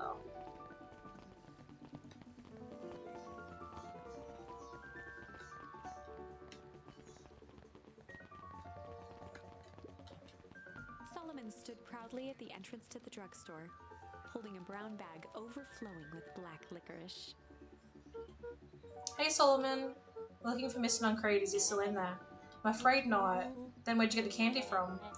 You might say we have an arrangement. Solomon shoveled a surprising amount of licorice into his mouth. Sometimes it's the small pleasures in life.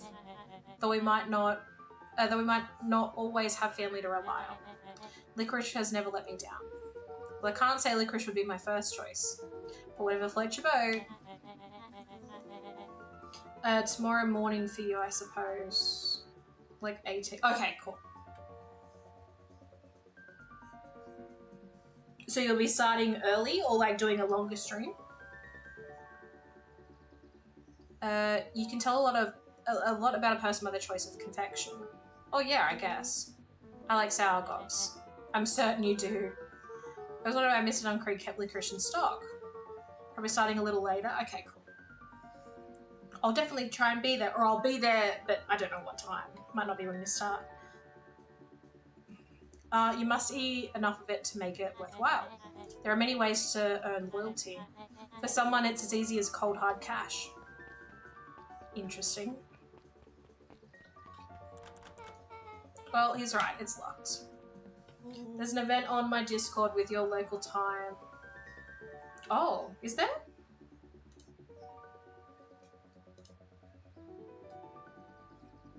In what section?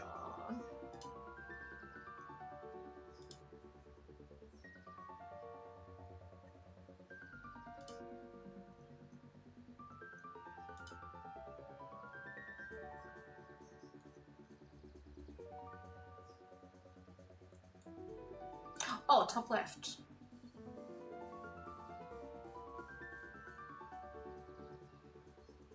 Oh, cool. Tomorrow at 11 a.m. Sweet. Cool, cool, cool. Thank you. There's got to be... I always forget to do, like, the time thing where it shows up, like, for a person's, like, everyone else's time. There's got to be more clues. Okay, let's see.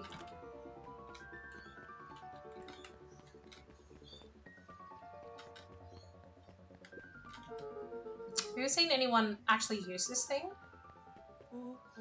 Besides Mr. Duncreed? No. Beck cupped her hands on the glass to peek inside. That is not a normal phone booth. It's got like a blinky keypad. Why would there be a blinky keypad? Yeah, I have people in so many time zones. Yeah, I forget, and some people goes, what's that my time? I'm like, shit, what time zone? And I just have to Google it.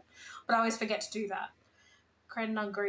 Kren's new drugstore. I mean, Underground Secrets. The Beck password. opened the door and they Ooh. all squeezed in.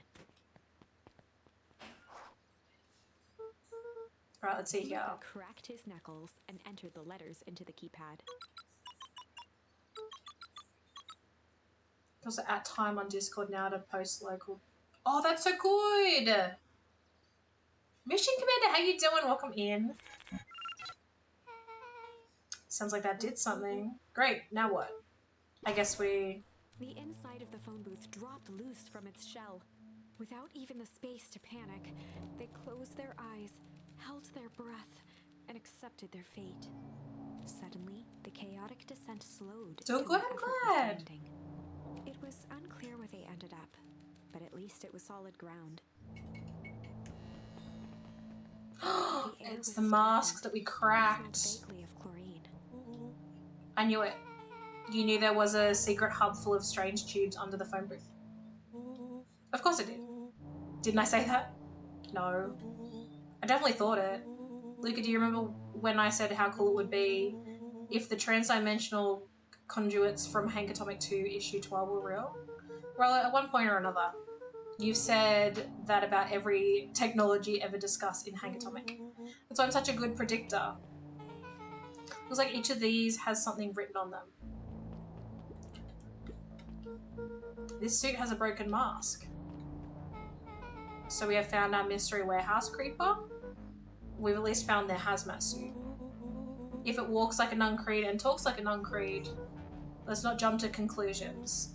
Just saying. Valentine Fertilizer Warehouse. Isn't that where you almost got snatched? Yeah. Why would Paranormal Harvest have a tube going to the old Valentine place? Is starting to feel like something big. Paranormal Harvest main office. That's where my mum works. What does she do? Science stuff? Is she involved in all of this? We just moved here. How could she be involved? True. Mining Operations Alpha. You guys have mines here? Not that I know of. This town is all farms and fertilizer, and a series of tubes. Pa always says you can only trust a miner up to the point where they hit gold. Not sure how that wisdom applies in this exact situation. Let's think about Pa, you don't always realise what he means until it's too late. That's a lot of buttons. Oh, let me see if I have Cuban. I must do. Stand aside, Earthlings. I've run off Hank Atomic to know my way around sci-fi tech. Will's hands hovered over the field of blinking buttons. Eeny, meeny, miny. Rollo, what did you do? Nothing. I didn't even mow yet. What was that? Hide. Where? Something but weird tubes down here. Massive Gloriels. Just get back.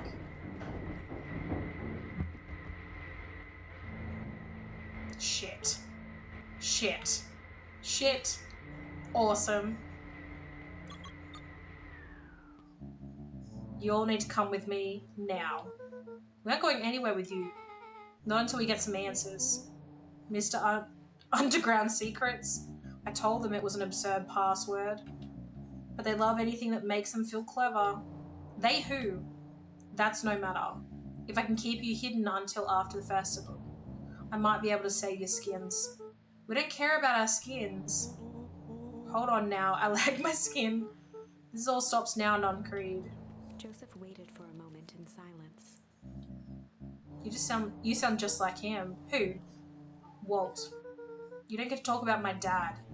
You know, your father and I were friends back before He gestured toward the strange tubes. all of this. That's a lie. Hello, Pants! How you doing? Welcome back. It's true, I used to bounce on my knee. What happens? Same thing that always happens. Reality, complications, life. We were a team, Walt and I. An idealistic doctor and bright-eyed pharmacist. Both hell-bent on helping folks. So you were his sidekick? No. We were partners. He helped the patients and I helped him. Yep, total sidekick. Nuncreed let out a growl of a sigh. Luca, I need you to know this. I need someone to know this. One day, Sharper Valentine comes to us. Says he's got an opportunity. He found something he didn't quite understand. And he was willing to pay us both handsomely to help him understand it. My dad said no. Your father and I both believed in helping people. But the thing I could never get him to understand was, it's a lot easier to help others if you help yourself now and then. Classic sidekick into villain plotline. What loved being righteous, almost more than he loved his family. He was worried about one thing though. When he begged me not to take Valentine's offer, he said, Joseph, if a person says yes one more time to Sharper Valentine, he'll make sure they keep on saying yes to him until the day he's dead and gone. He shook his head wistfully. Sharper's long gone and he's still got me saying yes. Is there a point to this sob story? Not really, no. Just an old man trying to delay what needs doing. Nuncreed took a menacing step towards the children. I tried to keep you safe. Tried to keep you and Juniper out of this. But you forced my hand. Luca began to laugh. What? You really don't know. My gran isn't out of this. She's been scheming right under your nose. Juniper? Seems like she's planning on crashing the town's party. She's gonna disrupt the festival? Why would she... Color drained from Nuncreed's face. Uh-oh. Good, just settling in?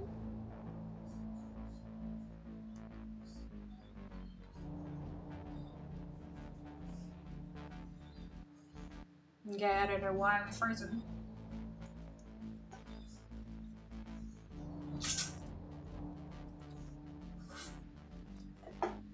Okay, we're not frozen anymore. Stalker, thank you so much for the raid, man. How you doing?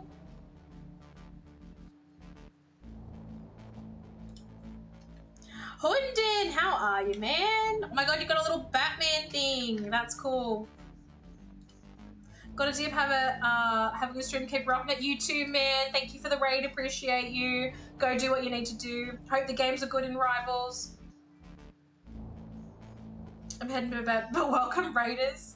I don't know how much we've got left of this game, so I don't know how long we'll be here, Raiders, but welcome in. For those of you who don't know me, my name is Kinder Raptor. I'm a variety streamer from Australia.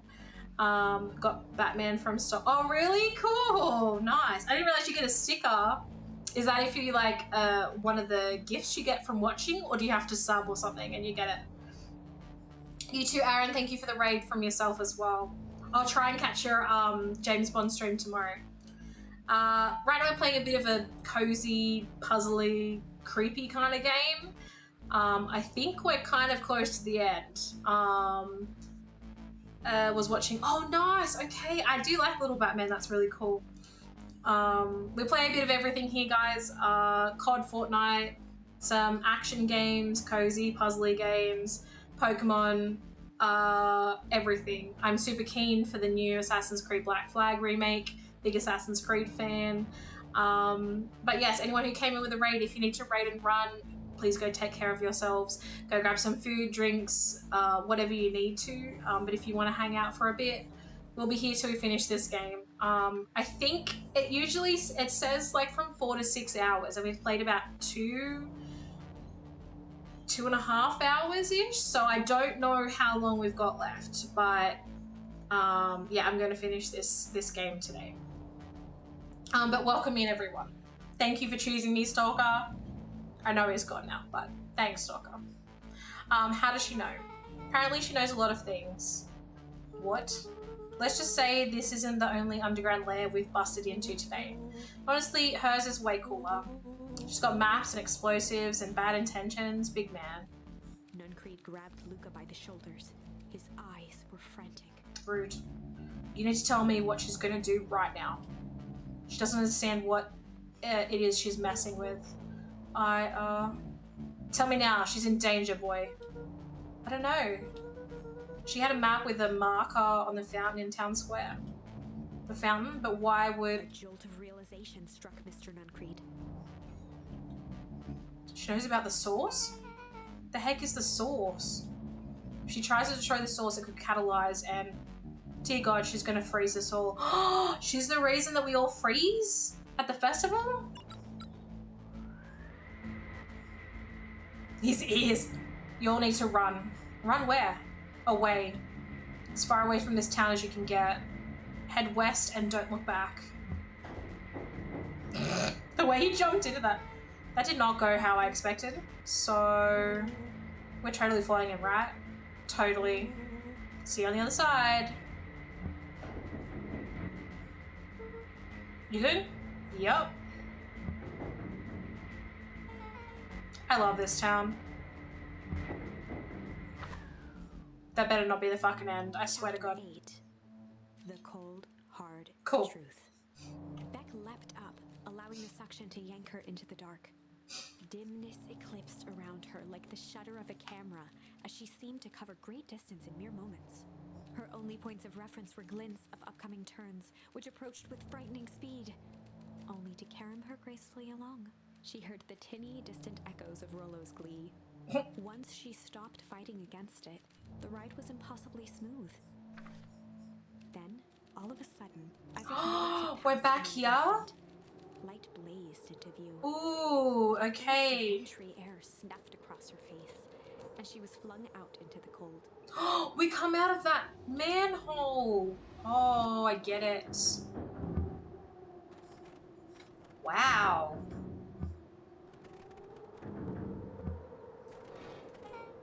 That was intense. Yeah. I think I might have parted with some fluids in that. Yuck. Any idea where we are? Somewhere cold? Doesn't look like it got on any of us. Doesn't feel like we traveled that far. So where did it all go? Did he pee or did he puke? This place sucks. Why would anyone even want to blow something up out here? And the way to find out, I suppose. We've got to catch up to Nuncreed. I think he went this way.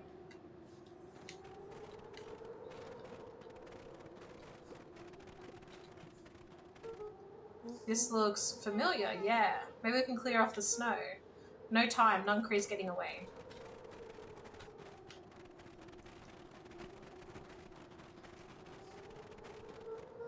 Okay, this is starting to feel really familiar. Catch your Shy, how you doing? Welcome in. I may not be the most well-versed on all things Beacon Pines, but this does look like some sort of frozen replica of town. I got it. So obvious now. Mr. Nuncreed is an alien. Rollo, stick with me here. His species can only live in sub-zero temperatures. Oh boy, here we go. The source is their base camp dimension, so naturally they keep it cold. We found it by travelling through those metallic wormholes back there. The final objective, kill us all and shapeshift into a Beacon Pine citizen of their choosing. You never really had me, but you very much lost me there. You get used to it, we should keep moving. As they rounded the corner to the frozen town square, they spotted Mr. Nuncreed inching cautiously toward a pit at its center. He held his arms out gingerly, as if approaching a beast in the wild. Upon closing the distance, Luca recognized what Nuncreed was after.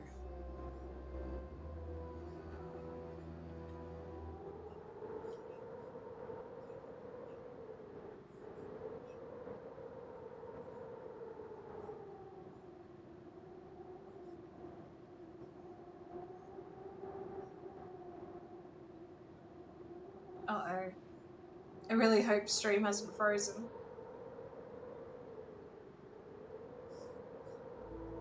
Okay.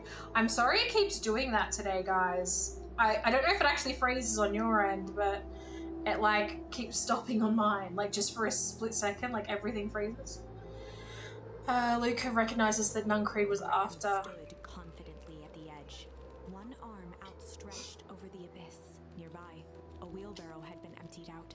She held a lit torch, which flickered in the bitter wind. Juniper, I don't know what you think you're doing, but I assure you this is not going to solve anything. If you drop that, you've doomed this whole town. Oh, it wasn't me who doomed this town. I've been watching you, Joseph. I know what you've done. You and your co-conspirators. Gran? What's happening? Luca, you and your friends need to leave right this moment. Mr. Nuncreed turned back toward the kids. He grabs them. Desperation in his eyes.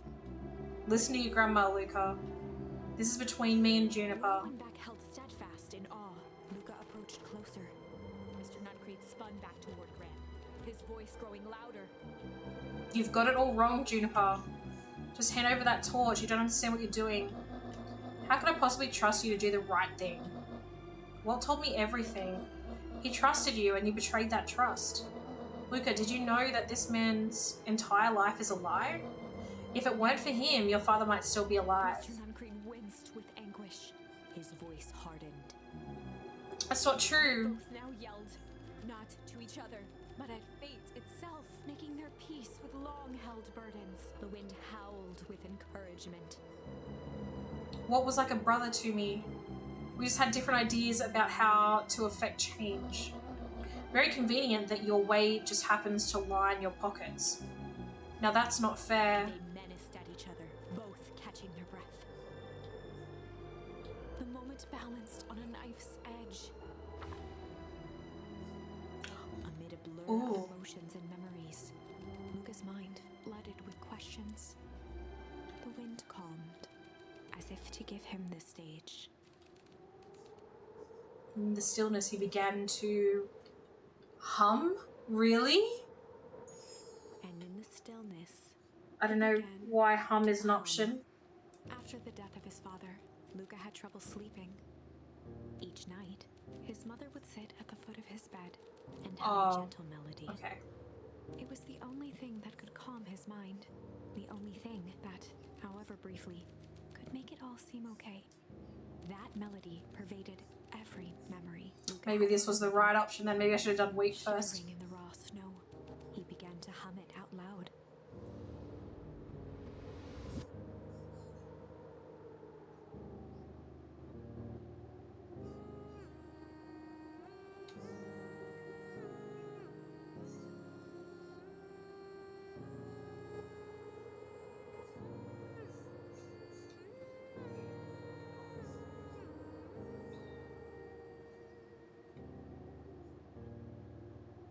Gran lowered the torch, listening closely as recognition slowly set in.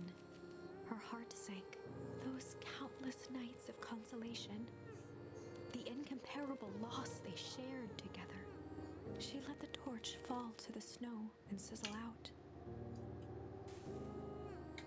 A few steps toward Luca was all she could bear before dropping to the snow herself. Through a flood of tears, she began to hum along, note for note.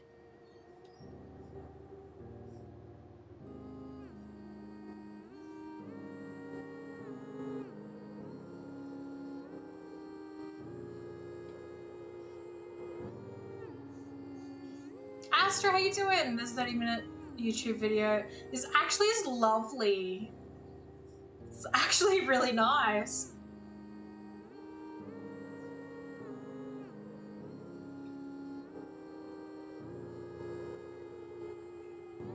It is quite calming.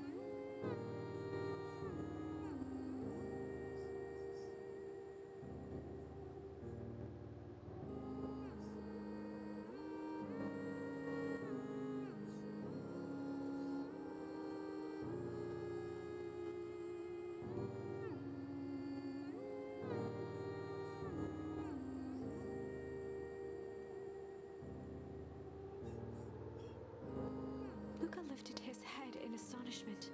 The last time he heard that melody was the last night he he saw his mother. How do you know? I'm so sorry, my little buckaroo. If this is his mum, because I think we found out that his gran actually died. Buckaroo? Learning for you called my dad and your mother. Luca blinked through blurry, watery eyes, trying to see more clearly. He could just make out the impression of a familiar face. He peered across the snowscape at the woman on her knees. Something about her was undeniably his mother, only smaller, older, changed. Mom? That's right, buckaroo. Mom?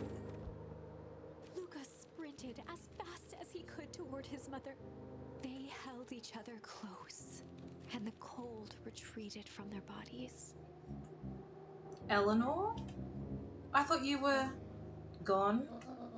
You should have known I would never abandon my son. Eleanor looked down at Luca, tightening her embrace in an appeal for forgiveness. How? You're a smart man, Joseph. I thought you'd have pieced it together by now. You were exposed. Mum, I don't understand any of this. What happened to you? Where did you go? Why did you leave me? I never left you. I was always right here, Luca. Why did you lie to me? It tore me up, Luca, but I did it to keep you safe. I thought that getting answers would help us both move on. The more I discovered, the more I realized the danger we were in. Until Parental Harvest was stopped, it was better if everyone thought I was gone. You could have trusted me. These are bad people, Luca. They won't stop until they get what they want. And they don't care who gets hurt in the process. Then what do? We have to stop them. Joseph slumped into the cold, wet snow. They can't be stopped. This is too big. I tried beating them at their own game.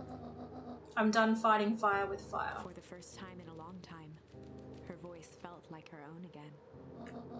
No more lies. I see now there's a better way to stop Parental Harvest. The cold, hard truth. Luca gazed down at Nuncreed with pity. He looked small. Joseph stared into the snow, as if searching it for answers. Come on, everyone, we've got a party to crash. Ooh. I tell you what I want to do is go and change that to weep. You don't understand, he always wins. Or maybe weeping is the right way. Chapter 9. Who knows? We'll leave that here. The Devil You Know. 7 months ago. Ooh. Okay, hold on. Let me close the blind.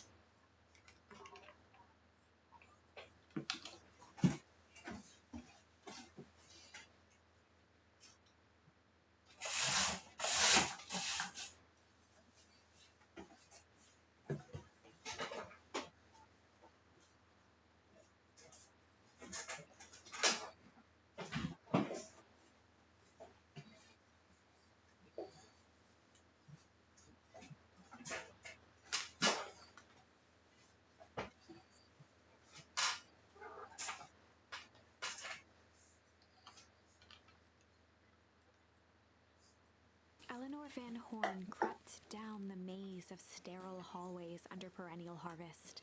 She stopped in front of the large steel door marked Deep Engineering. No turning back Tell us now. buddy. She raised a trembling hand. The stolen keycard worked as promised, and the door buzzed open with mechanical efficiency. She was immediately hit with the smell of disinfectant. It was some sort of laboratory. In one corner was a desk covered in papers. Across the room stood a tall metal pod with hoses protruding from its base. She rushed to the desk and began shifting through the piles of papers. They were experiment reports on something called Tempus Liquamen. There were dozens of them, every one stamped failed.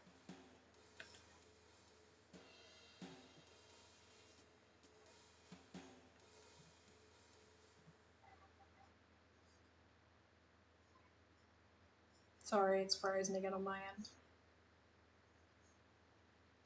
I don't know why it keeps doing that. Eleanor heard the sharp echo of footsteps approaching. Maybe I have too many things open. Hold on.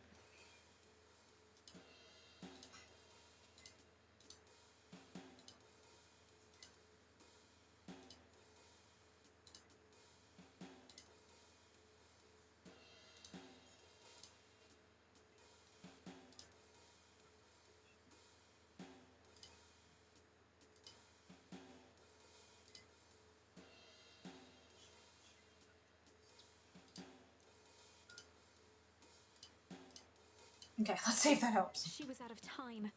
Her eyes scanned the room, eventually landing on the strange pod. Muttering a curse under her breath, she dashed over and dove inside.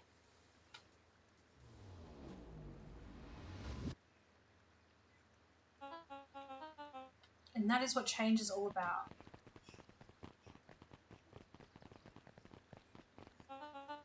Grabbing the future by the scruff of the neck and making things happen. Change is a choice. I'm tickled pink that we'll be making the choice together. How great is that? This man is a liar.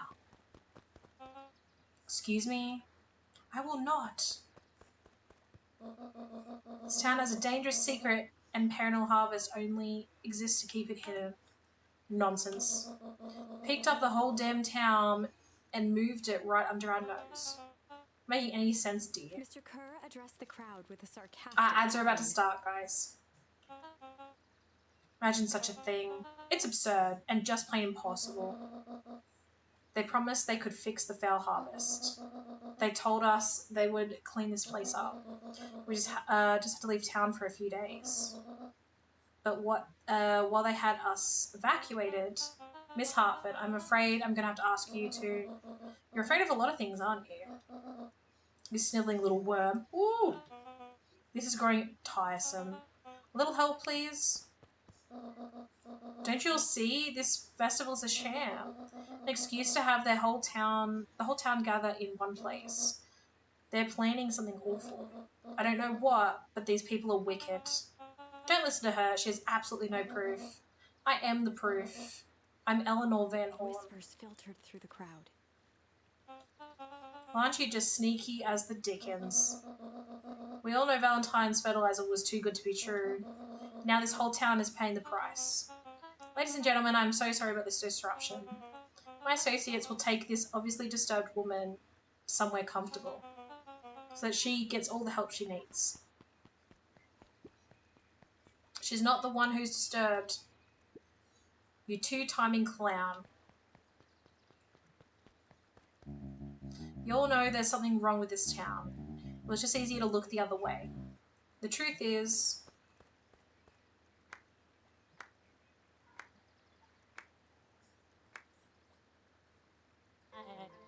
That's quite enough, Mr. Nuncreed. Torment dragged on Joseph Nuncreed's face. Yes, sir. Take them away. No, I want them to see this. Are there ever tempestuous? Tempestuous? I don't know. Eleanor Van Horn. You've been quite the thorn in my side. Like a weed that's burrowed in where it doesn't belong. I must confess, you look He dreadful. paused for a moment, plucking a piece of fuzz from his sweater and discarding it to the ground. Consider yourself in rare company. You've managed to pull one over on me. Tempestuous? Tempestuous. Okay, thank you. I was just struggling with that. There's a couple of words, obviously, in this game I can't say. Won't happen again. And you had some sort of plan to disrupt our little party. But alas, I expect something a little more impressive than incoherent rambling. No matter, your failures are yours to bear. Mr. Kerr. Yes, sir. It's a shame it was cut short, but I thank you for your rousing oratory. I will take it from here. Yes, sir, of course, sir. You have done quality work for me, William. You can look forward to the recompense we agreed upon. This game should have come with an advanced linguist warning. Right? I'm glad it's not, like, do you actually think that? Because I keep struggling with a few words. I'm thinking, fuck. Thought I was pretty good. Bow of deference. Found you were most gracious. Gasps rippled through the crowd. I don't know if it's because I'm trying to read quickly or what, but... Thankfully we can dispense with the formalities from here on out. Solomon pulled a glass vial from his pocket. There are a lot of challenging words in the... Okay, good. Make me feel a little less silly. In one smooth motion, he downed its contents. Is he gonna be, is it Sharp or whatever his name? Can all call me Sharper Valentine. His body and face began to contort and expand as he disappeared poured into a belching green mist.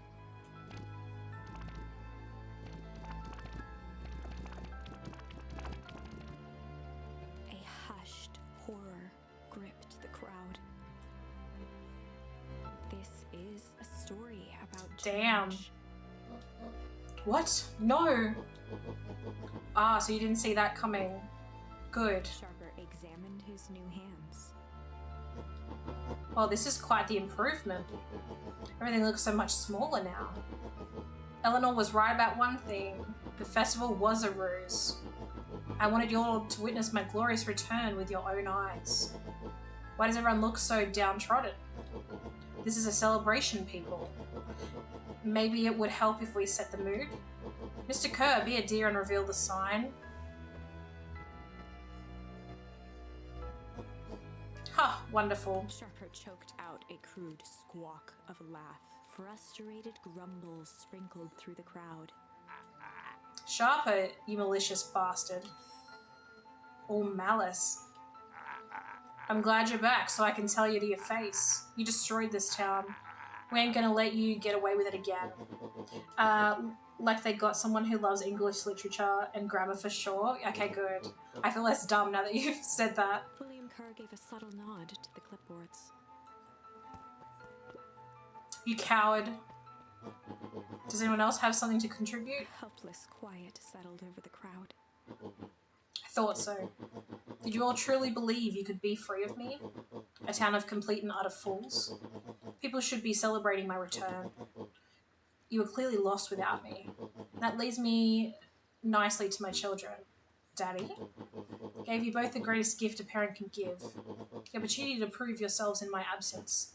Squandered. To say I'm disappointed would be an understatement. But Sans Augustus, an adult is speaking. I don't know which is worse, a son who is completely hopeless, or a daughter with such potential who inevitably lets me down. Eris, you failed me with admirable consistency. Thankfully, I was counting on it this time. Father, I have been wasting time, my dear. What have you accomplished? Let's focus on cementing our legacy. Legacy? Who needs a legacy when you can just live forever? But what about... It's alright, kiddo. I'm afraid you suffer from a complete lack of imagination. There is just no helping it. Now then, where is Joseph? You didn't take the opportunity to slip off, did you? Ah, there he is. Everyone should give him a hand. None of this would have been possible without Joseph.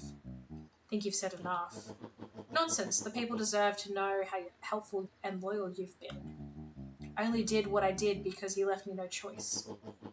You always had a choice, Joseph. You were simply too weak to take it. No matter, cheer up. You're about to be rich beyond your wildest dreams. You should follow Mr. Kerr's example. When I found him, he was in a sorrier state than any of you. An aging actor, desperate to recapture his youth. He played his part, and soon he'll be able to play the leading man again. Forever, in fact, if he remains loyal. That goes for all of you, well, those who haven't already frittered away my goodwill. Beacon Pines is mine again, and I'm willing to share its spoils in exchange for absolute loyalty. Are you saying William Kerr was never in charge of Perennial Harvest? Ha! You think that puffed up blatherskite could have accomplished all this? Dawn, I suppose it's time for your big exclusive. Sharper addressed the crowd with indignant pride. He'd planned this moment for so long that now, at the deed's fruition, it almost felt frivolous. You see, I needed a figurehead to hold things down while I orchestrated my return. Someone to misdirect, lie, and bilk this town for a spell. So I invented William Kerr. Take your bow, you've earned Mr. it. Kerr flourished a preposterously elaborate bow. Oh my lord. Patrick C. Montesquieu, thespian extraordinaire, at your service. Found, I just want to thank you again for this opportunity. Truly was the role of a lifetime. Wait, so this Bill Kerr was a Pat C the whole time? Now that your secret is out in the town, what's to stop this town from rising up against you? Oh, that's the delicious part. Fear. Thanks to our clipboards, I know what each and every person in this town fears most, and I will make those fears manifest for anyone who steps out of line. The choice is simple. I'm not afraid of you. Ha, the young hero. I've kept a keen eye on you, boy. You and your friends made a habit of disrupting my plans. What a pity. If things would have gone a bit differently, you might have had your moment of triumph. But that's fate for you. You can't do this. Oh, but I can. I have won. Never underestimate what a great man can do given time. And now time is my plaything. Perhaps the most expensive thing I've ever bought. But well worth it. Ha! Sharper coughed up one final laugh and cracked his knuckles. Enough chit-chat, let's get to work, shall we? Damn. And so, Sharper set about remaking the Our town Gran his is our image. mum. Solomon is actually Sharper. Holy The crap. fertilizer factory soon reopened for business. Sales rose steadily as more and more farmers across the countryside began to swear by its miraculous properties. Beacon Pines became famous, a secretive town that, for the right price, shared its gifts with all. Interesting. Gifts that became more and more necessary in a world where winters grew longer and longer. The end. This is wrong, but things are becoming clearer now. You can feel it, right? We can't let Sharper win. He might just be the key to this whole thing. Can we destroy him before he comes his adult self again? Where's Malice at? Ooh. Okay.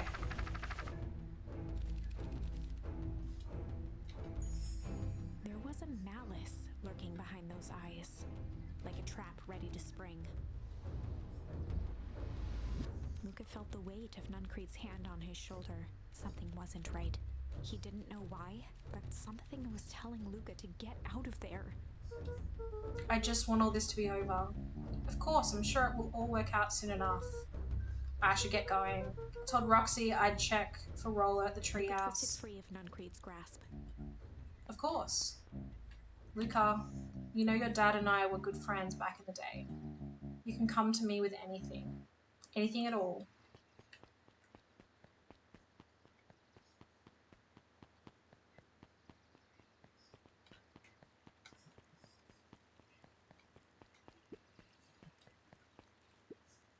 Cecil decorations are a bit humdrum. Now, if I were to throw a festival, it would be a thing to behold. Because it's more than a little sad. It's worse than sad. It's boring. What if we did a little something to spice things up? I'm listening. You know that festival sign waiting to be unveiled? It would be a shame if The someone... two scurried off, eagerly formulating a plan. Ooh, can I knock down the sign? Maybe? Identify yourself, please. Nellie Meowdwill. Meowdwill. Modwill? I don't know. I work here now. I'm able to locate your now staff role. Oh, I don't officially start until tomorrow. So Kerr said I could come in early tonight to get a few things done. Hold, please.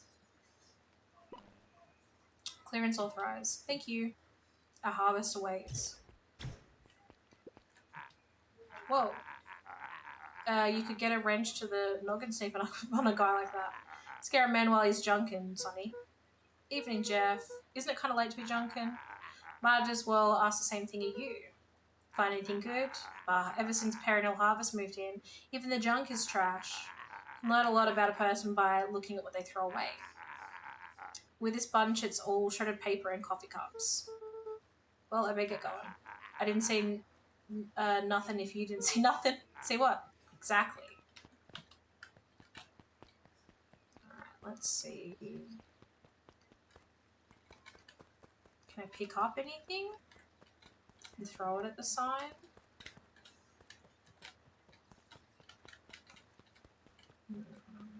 I don't think so.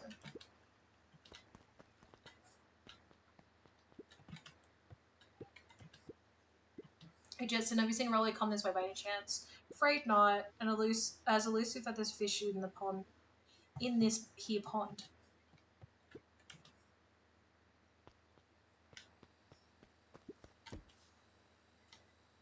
Oh, there's so many Luca things wrapped now some for the tape fishing. around the hook. Hey, you never know.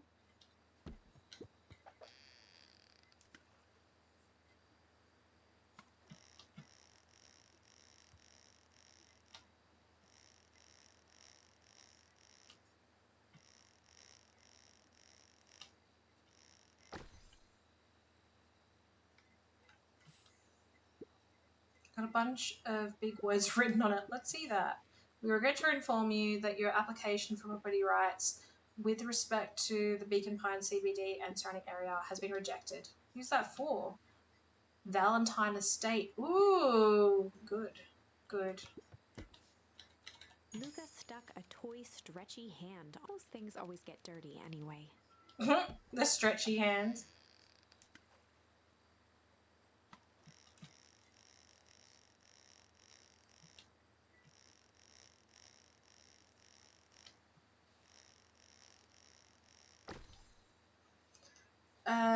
Fun fact, the phone booth password is not the game's.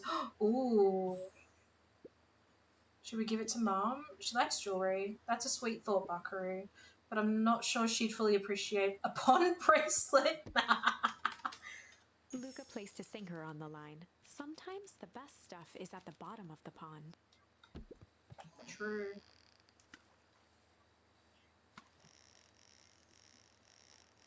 Does that mean the cafe one, you know how we can go back? Does that mean that there's more that we can do there, maybe? Malice, 80 proof whiskey? A hard liquor for a hard man. Best leave that be. Takes a real piece of work to leave something like that lying around. Luca wrapped a twig of thyme around the hook. Some fish have refined taste.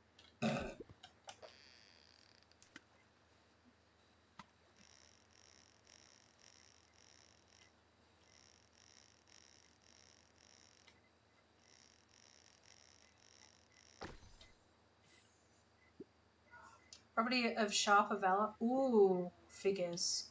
If he had his way, property of Sharper Valentine would be written on everything in this town. Should give it back. Should we give it back to him? He may not even want it back.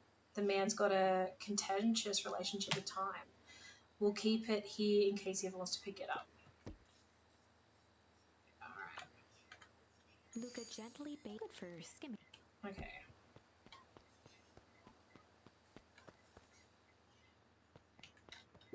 So, I mean, I still have another thing to do anyway. Rollo. He aired a long holler into the woods. Rollo. Rollo, wherever you are, I hope you're okay. Luca felt his eyes getting heavy and plopped into the beanbag. He conceded to its lumpy embrace.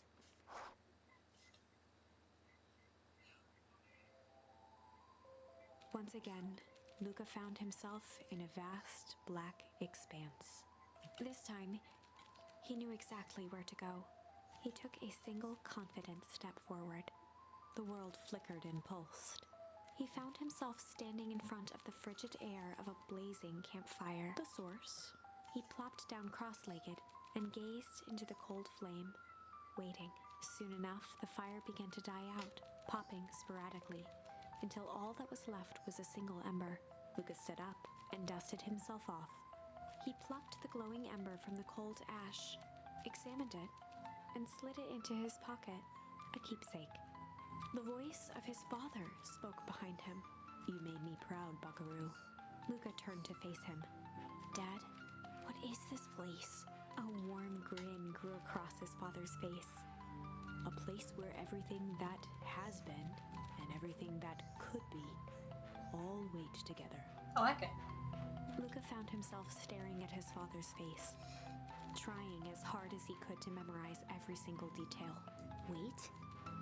For what?" Another voice spoke out as Luca's doppelganger stepped forward. "That's up to you." Without knowing why, Luca began to weep. Is any of this real? Are you real?" Luca's father bent down to smudge away a tear. "Of course. I'm as real as the part of you that misses me. Oh. Luca turned to look at the older version of himself. And you? The doppelganger choked back tears. I'm as real as the part of you that's angry he's gone. Ooh. That makes sense. I like it. Through his tears, Luca laughed. I think so. His father pulled him in for an embrace. Time to go, buckaroo. Luca was startled from his dream by a banging on the floor. Are you in A there? commanding voice rumbled from below. Just as Luca sprang to lock the entry hatch, the door knocked open. Chapter 5. Dangers big and small. Luca stumbled back. He I heard know the it goes voice back of and a forward. creature Like, I know it's a bit speaking. confusing, but I do like the style of this game. Like that you can change the outcomes of different things and that. Keeping his eyes fixed on the hatch, he inched backward to the balcony. As his hand grasped the door handle, Luca froze. A large figure clumsily wriggled up through the hole. Stop right there. Or I'll... Sheesh, I know it's dark and all, but I figured you'd recognize me. Who are The you? large figure cocked its head inquisitively. It's Rolo? Stop there or I'll clobber you with a baseball bat. Whoa, whoa, whoa, take it easy. Luca, you need to get your eyes checked. It's me, Rolo. Nice try, but I know you aren't Rolo. You're like one of his random uncles or something. Where is he? Haha, uncle? Luca, quit messing around. It's me. If it's really you, prove it. Flamin' chicken coop, Luca. Luca's jaw dropped. He peered more closely at the man standing in front of him. Something about him was undeniably Rolo, only bigger, changed. How? What happened to you? When I was running away, I ran into more people in those yellow suits. They grabbed me and dragged me away. What? Where did they take you? Dunno, they threw a bag over my head. It was cold and smelled like a swimming pool. I think it was an underground lab or something. They made my hands all big, look. Rolo proudly presented his hands to Luca. Pretty sweet, right? I mean, it wouldn't be my first pick for a superpower. The beggars can't be choosers. Rolo, it wasn't just your hands. My feet too? Dang, Pa made me new shoes. Wait, Luca, why are you so small? Luca moved to the side and pointed Rolo to his reflection in the balcony window. What the? His hands shot up to his face. Oh, holy Toledo. Rolo, what did they do to you? They made me drink some sort of green crud. Ew. Actually, it wasn't too bad. It kind of tasted like licorice. Oh, is that why he eats licorice? Oh, there you go. I passed out, sorry I didn't read the rest of it. And then I sort of smashed open my cage and escaped. Whoa, you smashed open a cage? Kind of. At least I think I did. It's all kind of a bit of a blur. They had you in a cage? Who are these people? I don't know who did this to you, but we're going to fix it. Fix it? This is awesome. Well, I'm just glad you're safe now. Luke, you don't need to worry about me. Sure, I got snatched, but look at it this way. I got snatched. I know where snatched people go. We may finally have a lead on what happened to your family. Because it does. Maybe you're serious. Sorry, maybe you're right, but this all seems dangerous. Danger, ha. Rolo shadowboxed a few jabs. I'll take them all on. Oh my god. Hey fellas, what's up? With a yelp, Rolo dove behind Luca. Oh, take cover. Did I come at a bad time? Who the heck are you? This is Beck. Sorry, something truly bizarre just happened and I need help. River, 3 stream streak, thank you. I didn't know where else to go. So you're just hanging out here with your large adult friend? Ha, no, this is my buddy Rolo. This is your missing friend? Oh, one and the same. He seems a little old. I'll have you know this is a recent development. The heck does that mean? Oh, I'm sorry, you're the one who just showed up out of nowhere. So we'll be asking the questions around here. That's fair. How did you find us? Your silly little treehouse? I think you mean our silly little mission control. Hate to break it to you, but your secret path isn't so secret. Well, I could hear your racket from a mile away. See, Luca, this is why we need to improve security around here. Not now, Rollo. Beck, you said something bizarre happened. Yeah, but She shot a nervous glance at Rollo. anything you can say around me, you can say around Rollo. This has been a weird day all round, hasn't it? Yup. Beck's eyes narrowed. Okay, so it all started when I made it back home. My first order of business was to try and salvage my hair. So I dyed it with some stuff from my chemistry set my mum gave me. Okay. Just need to play it cool and hope no one notices. Notices what? No, nothing. Come over here and let me have a look. Oh, honey, what in the world did you do to your hair? I just felt like a change. It's gonna take forever to grow out. You're the one who said that change was a good thing, right? It's talking about your mother's new job. It's talking about us moving. Well, I guess I just took your lessons to heart. Ivana tried to put on a smile. Before I forget, I came up here to tell you that Nellie had to go into work. Tonight? Her and Mr. Kerr decided it would be good for her to get something done before tomorrow. Kerr guy seems like a grade A creep. Beck. He is. Him and his weird cult of personality. You are not going to ruin this job for Nellie. It means too much to her. Oh, I know exactly how much it means to her. It means enough to her to exile her daughter to this padunk town. This place sucks. These people are weird. You just don't know them yet. It's always cold. We're in the mountains. You'll get used to it. I can't even pick up a single decent radio station on the radio. It's all banjo music and farm reports. You know, I grew up in a town not that different from this one. Is that why you're better at talking to plants than people? Okay. So here's what we're gonna do. First of all, you're grounded. What? In the morning, I'll have Nellie come and see what we can do about fixing your hair. You need to look presentable for the festival. But not another She people. sighed, and after a moment, looked down at Beck sympathetically. I know moving is hard, honey, but that doesn't mean you have to make yourself miserable all the time. Other people seem to have that covered for me. What if you decide to rebel about dyeing your hair more? She flashed a sly grin and tousled Beck's hair. I'll just shave it off for you.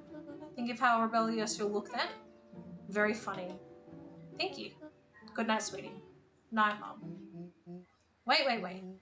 First of all, this town does not suck. Second, you need help.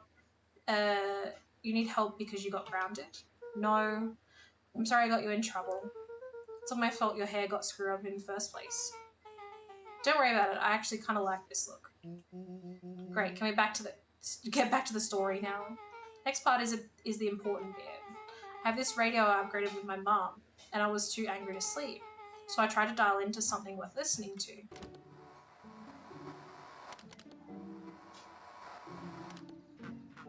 Mr. Kerr, are you there? Mr. Kerr.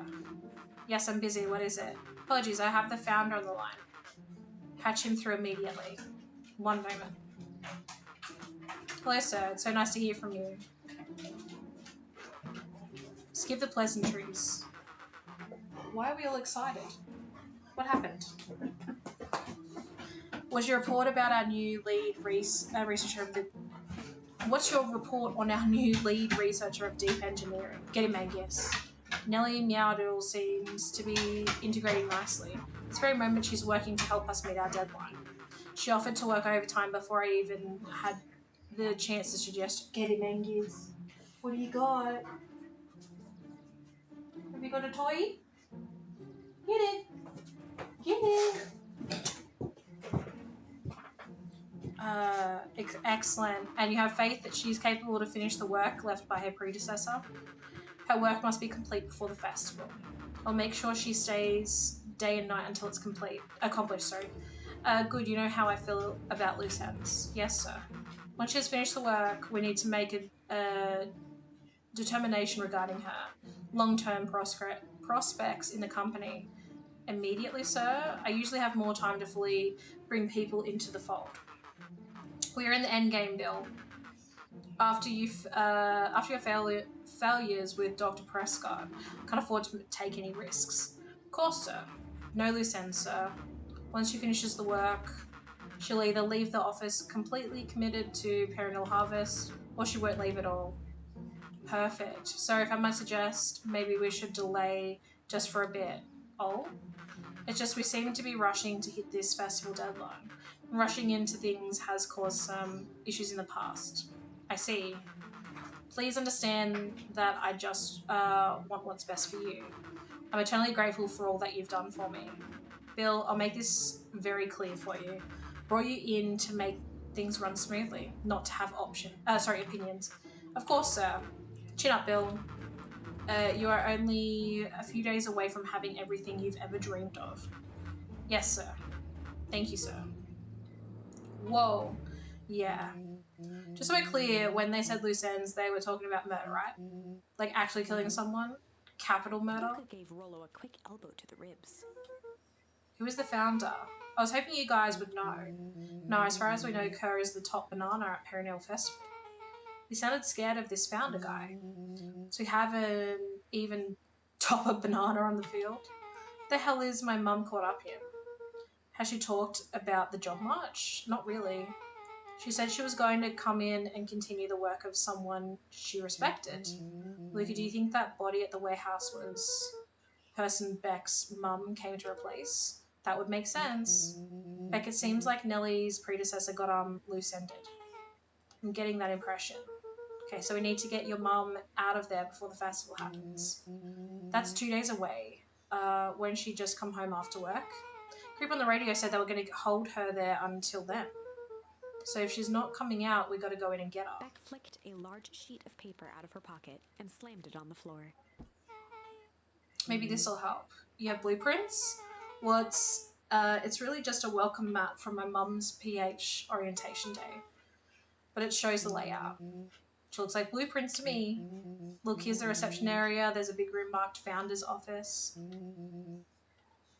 It even has the exits marked. Guys. We have a deadline. We have an objective. We have blueprints. You realize what this is, right? Rollo started to wiggle with excitement. I think we're heisting. This is officially a heist. Oh, Lord.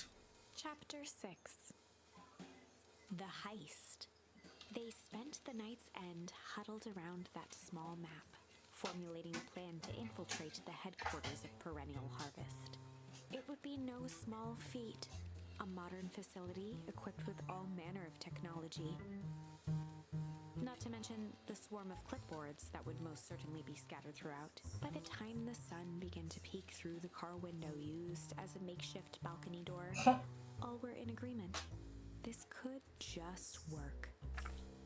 The final day before the festival would be used to prepare. They'd need to pool every resource at their disposal, pull every favor with a thread. Even enlist some unsavory characters around town with important tasks only they were suited for. Luckily, there was enough ill will and mistrust toward Perennial Harvest that alliances could be found at a bargain. Luca, Beck, and Rollo rubbed their eyes as they exited the treehouse. They hadn't slept at all that night. There was no time. The festival was to begin in 1 day, and they each had their assignments. Is Rollo supposed to go around town like that and no one's going to be suspicious? Right, quick recap. Rollo, you're going to talk to Roxy. Cordially. Without her and Fitz, this whole thing could go bust. Me, Cordial, is my middle name. Uh-huh. And how do you plan to explain your new Vaguely at Rollo's sizable figure. circumstance? She'll be so happy I'm alive, she won't even notice. Beck snorted an involuntary giggle. And Beck, you're sure Alona won't just shoot this whole thing down when she hears it? She'll listen. Once she understands the danger Nellie is in, the danger we're all in. The plan will make sense. Okay. That leaves me with Jeff, then Iggy. How are you going to persuade them? I'll think of something. They each looked at each other with sleepy confidence. Well, Godspeed.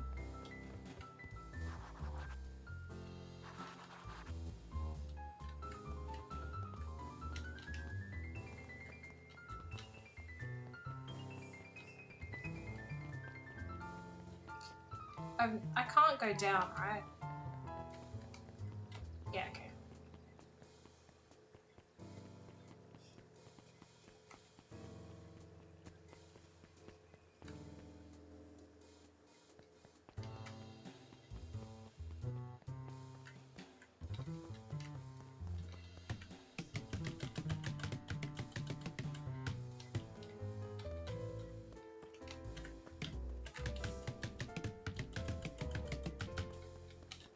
Didn't know if it would actually break or not.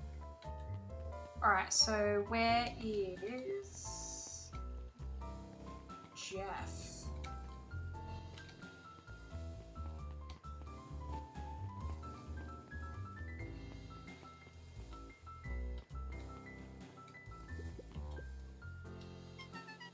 Ever wondered why an agriculture company employs an army of survey takers? Clipboards, they say they're just trying to make us happy. Do they want to make us happy, or just figure out what makes us happy? Important distinction.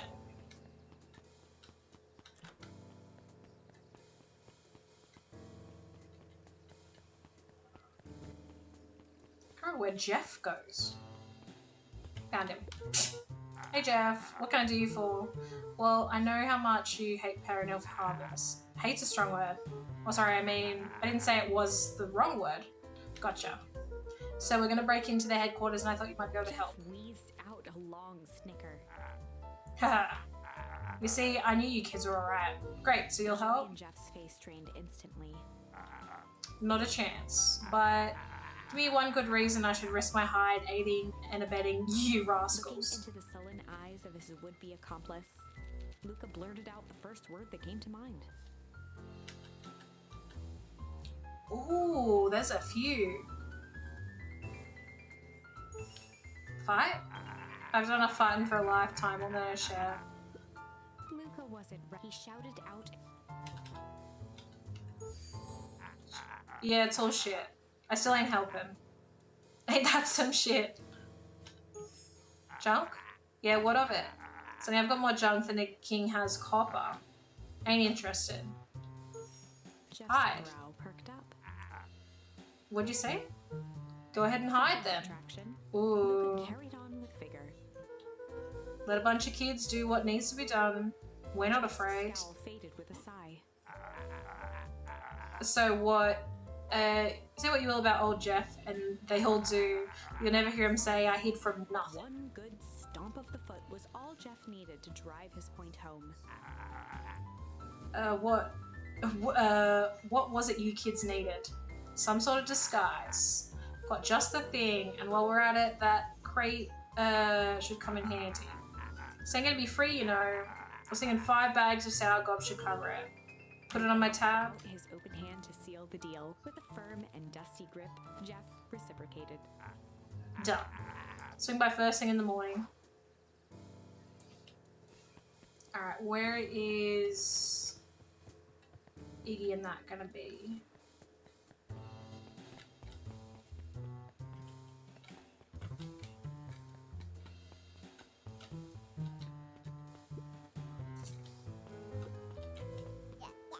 Hey Tish, look who it is. Luca, are you here to try to tickle us to death again?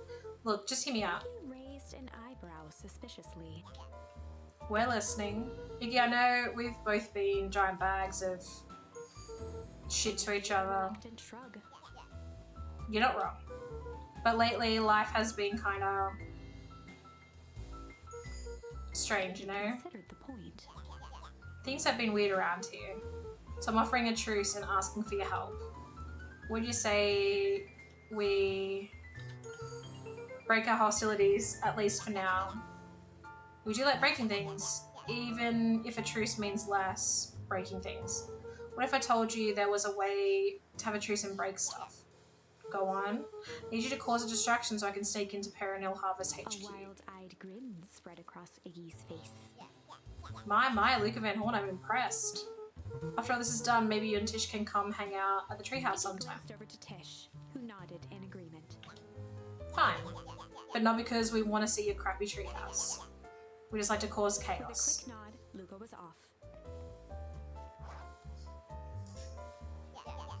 Did you hear that, He Tish? gazed up at Tish with a smile.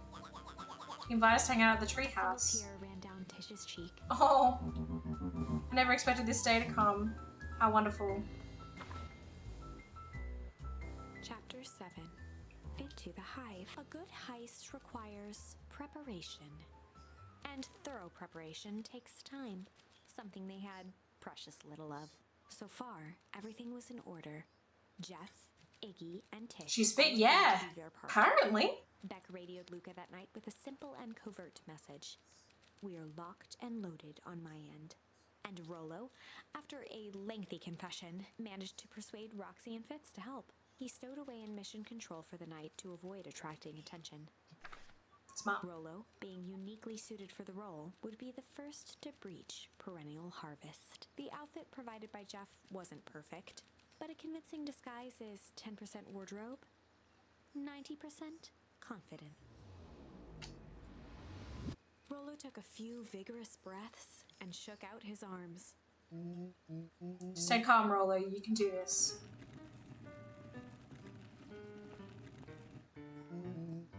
Got your delivery here.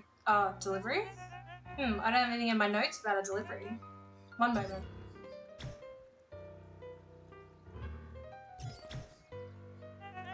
Sorry, but there's no delivery scheduled for this morning. He had Right. to think quick. That's because this goes directly to the founder. He asked that it be kept Rollo secret. sighed, adjusting his tool belt. You know how the founder can be. I suppose we can leave this one off the records. As if that worked. A harvest awaits and With a such. stroke of his mustache, Rollo proceeded into the Perennial Harvest headquarters. A harvest awaits. Package here for the founder. Oh, I didn't hear anything about. Yeah, this is a need to know kind of thing. I'll just He check. stammered and flipped through the pages of his clipboard. You can do it. This goes directly to the founder. I don't have time to fill you in. Oh, I see. If you could just complete this Rollo form interrupted with urgency in his voice. every time with the forms.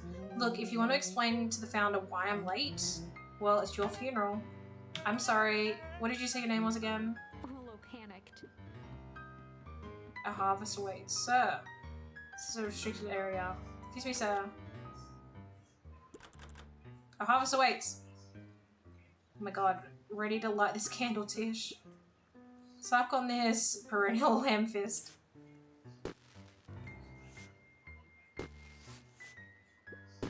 What was that? Distraction was enough for Rollo to regain his confidence. Let's open the damn door. I've got a job to Clipboard do. fumbled around in a frenzy. I should check on that noise. Oh, come on. Just buzz me in already. Okay, okay.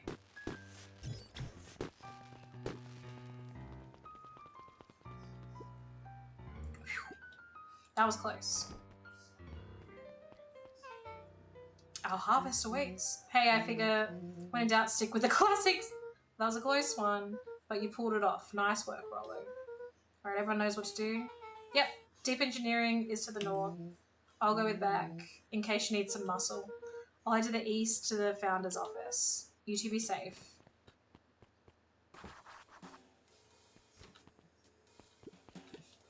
That's odd. There's not even any cups for the water.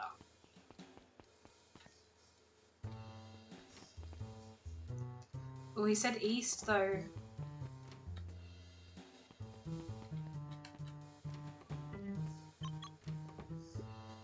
Solomon? Stopped in his tracks. Luca? What are you doing here? It's a long story. You A okay? look of confusion flashed across Solomon's Uh-oh. face. His words rushed out dramatically. No, I'm most certainly not okay. Some strange people grabbed me and... Were they in hazmat suits? Yes, how did you know? Brought me here and locked me up, and when they were distracted, I ran. Dang, okay, you should stick with me. We've got a plan. Solomon's facade briefly faltered. Uh-oh. We? Yeah, Rollo and Beck are headed to deep engineering. Thank heavens you found me. We've got to get out of here. Can't just leave yet, or they'll catch us again. Got to do something first. When you're running, do you happen to see a door marked Founder? Founder? Why are you looking for him? I'm not, I just need to get to that office. Now that you mention it, I do think I saw a door that said Founder. It's just down this happened way. to notice a plaque above the door. Office of the Founder. Knocking comes with consequences. Oh, here it is. So it is. It's pretty lucky that I ran into you, or else I might have missed it. Truly Luca fortunate. found the handle. Solomon Locked. leaned forward to examine the mechanism. Regrettably, it seems to be some sort of electric lock. I don't see how we could possibly defeat a lock like that. And looked at his watch. Just wait a minute.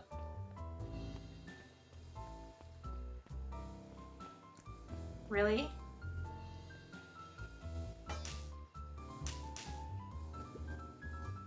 I don't know what sort of funny business you're up to, but I like it. And a quick hat tip, and ambled off with a whistle. Howdy. Good afternoon. The light on the keypad changed from red to green. How did you do that? It's good to have friends. Quickly, let's get inside before someone spots us. Ugh. Lucas switched on his walkie-talkie. Roll, I'm in. As expected, there's a control panel. Great timing. We're stuck at a locked door marked 24601. I need you to get us through. If someone catches us, we should get out of here. I'm not leaving my friend, Solomon. On the computer screen, a green cursor blinked in a password field. Surely you don't have a way of getting around the password. Luca pecked out his best guess. Underground secrets. The screen blinked to life. Columns of green numbers glowed on a black background. How did you guess that? Oh, it's this absurd password Rollo heard when he was down here before. It's funny how someone arrogant enough to call themselves the founder uses such a basic password. Or they were thinking several moves ahead, not expecting anyone to guess something so simple. These villain types always end up outsmarting themselves. Solomon's jaw clenched into a half smile. Your powers of deduction are as impressive as your Luca luck. quickly scanned the columns for number 24601. Well, I think this should do it. Bingo bango, doors open. Luca, you never fail to impress. What is this slippery lout even doing down there? We have a friend whose mum is in trouble. We're here to get her out. I see. Okay, Luca, I think we're close. The next door is marked 13806. Once again, Luca scrutinized the numbers on the screen. In that moment of distraction, Solomon reached forward and pressed a large red button. Maybe this one opens the lock. Crap, we've got company. Luca, must go faster. One sec, I can't think with all that He quickly noise. skimmed the screen with his finger. Here it is. 13806. Go, go, go. Go say something, Ken. My apologies, Luca. To beat yourself up, I know you were just trying to help. It wasn't. At all.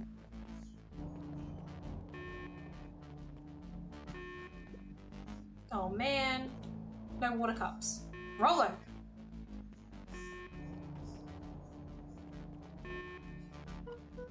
Rollo, are you okay? Rollo, come in. Mr. Kerr approached with a sneer and spoke into his walkie-talkie. Can turn off the alarms, they're With trapped. self-satisfaction, he called into the hallway. That, my dears, is a dead end. Nowhere to run. Rollo, where are you? You okay? Yeah, I think we lost him. Making our way back to Nellie's office. Okay, you two rabble-rousers are coming with us. Nope. Oh! Make a break for it! Did that little shit just kick me? Don't just stand there after them. Okay, I think that worked. Roxy and Fitz have them on a wild goose chase. Having trouble following what just happened. Like I said, it's good to have friends. Hello, how long do you think Roxy can distract them? How long can Roxy keep someone so pissed off they can't see straight? Let's just say we've got time. Entering Nellie's office now. Mom. Oh, honey, what did you do to your hair? Thought you'd be happy I finally used the young chemist's lab kit. You sure have a knack of making me incredibly proud in the most frustrating ways. We need to get you out of here. Me? Who's your adult friend? Oh, I'm not an adult. Ever heard of a growth spurt? I've had more of a growth spew. No, that's not Leaned possible. over to examine his teeth. Substantial banding on the enamel of the molars consists with temporous liquid exposure. Is that what you call the gunk they forced me to drink? You drank it? Oh no. They told me it was only being tested on plants. Well, Beck, sweetie, I promise I didn't know. Mum, what the hell is going on at this place? I was brought here to work on the discovery of a lifetime. A novel chemical compound was discovered under Beacon Pines in a wellspring they called the Source. They named it Tempest Liquamine.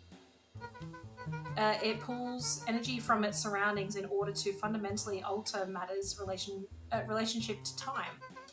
It was the secret to Valentine's fertilizer.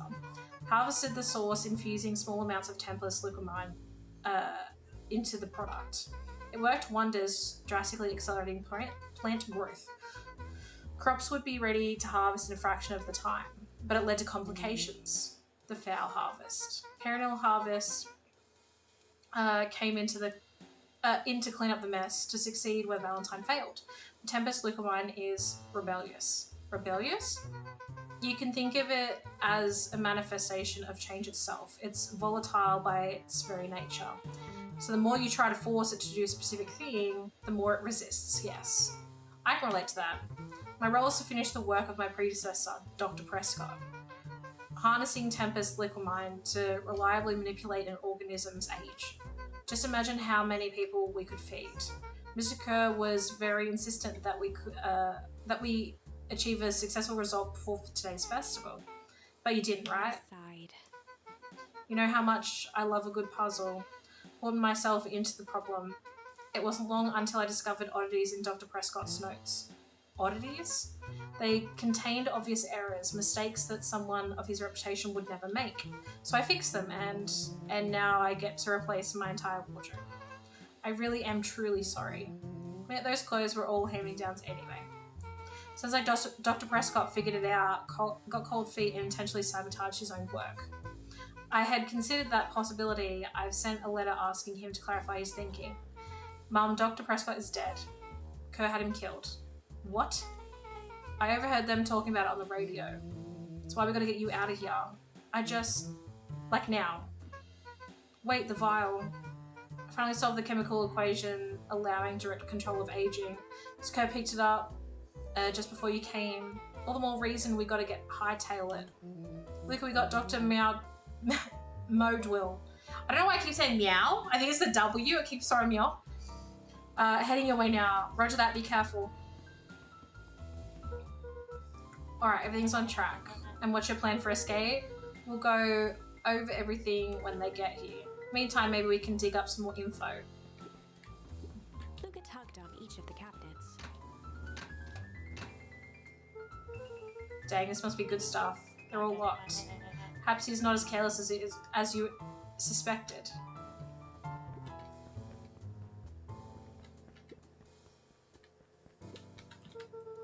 Looks like the founder was helping Kerr plan the festival.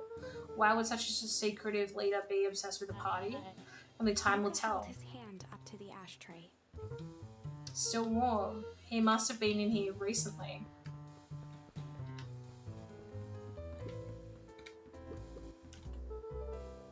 Malice 80 proof whiskey. A hard drink for a hard man. Wow, even his alcohol is arrogant. Solomon muttered inaudibly.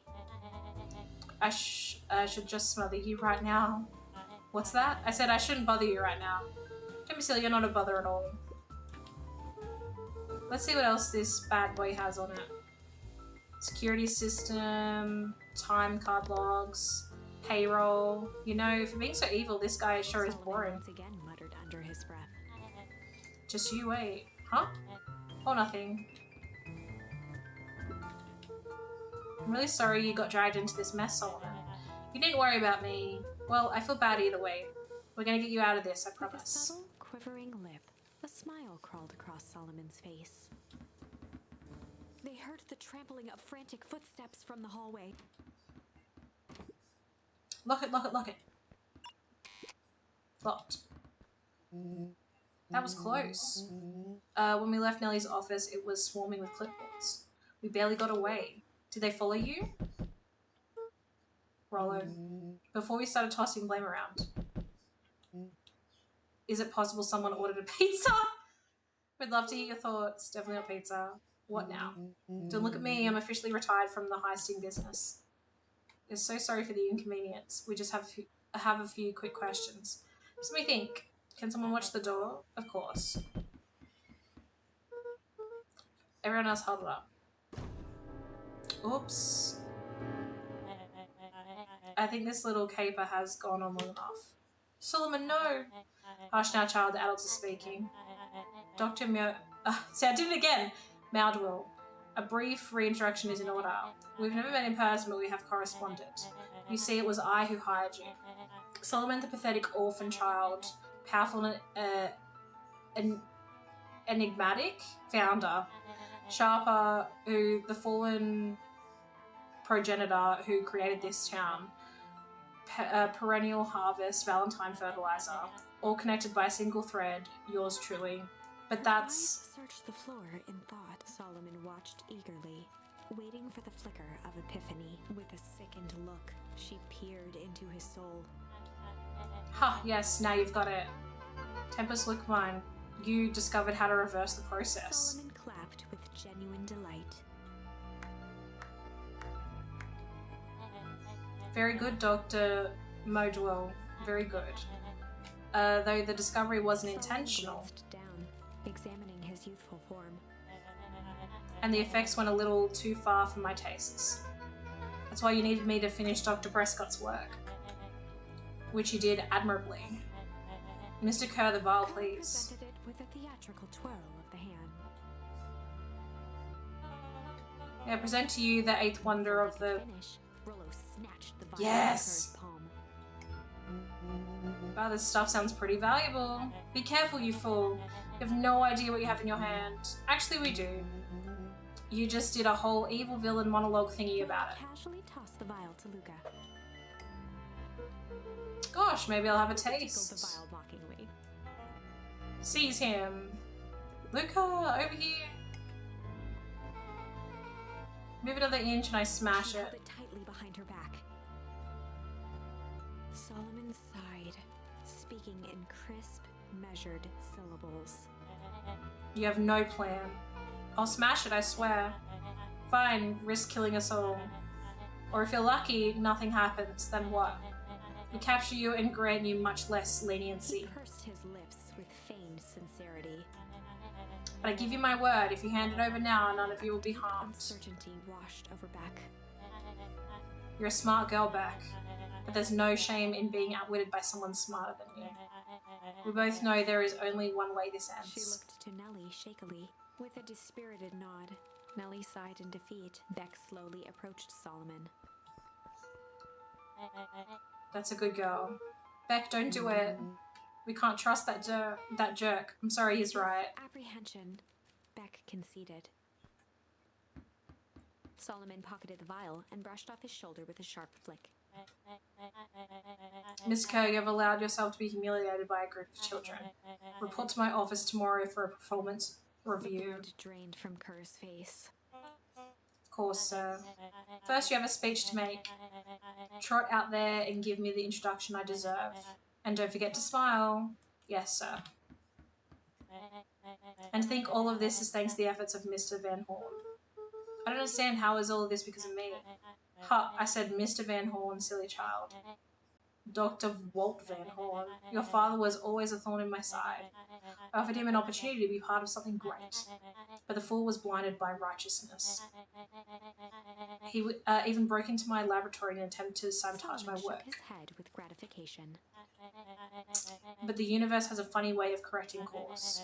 By meddling with a force he didn't understand, Walt showed me its true potential. As fate would have it, Luca, your father's dying act was to grant me eternal life. Muffled applause resonated faintly through the walls. Well, that's my cue. After the festivities and my subsequent ascension, I will return to deal with you all. Till then, I suggest you use this time to reflect on the magnitude of your failure. You three keep post outside the door.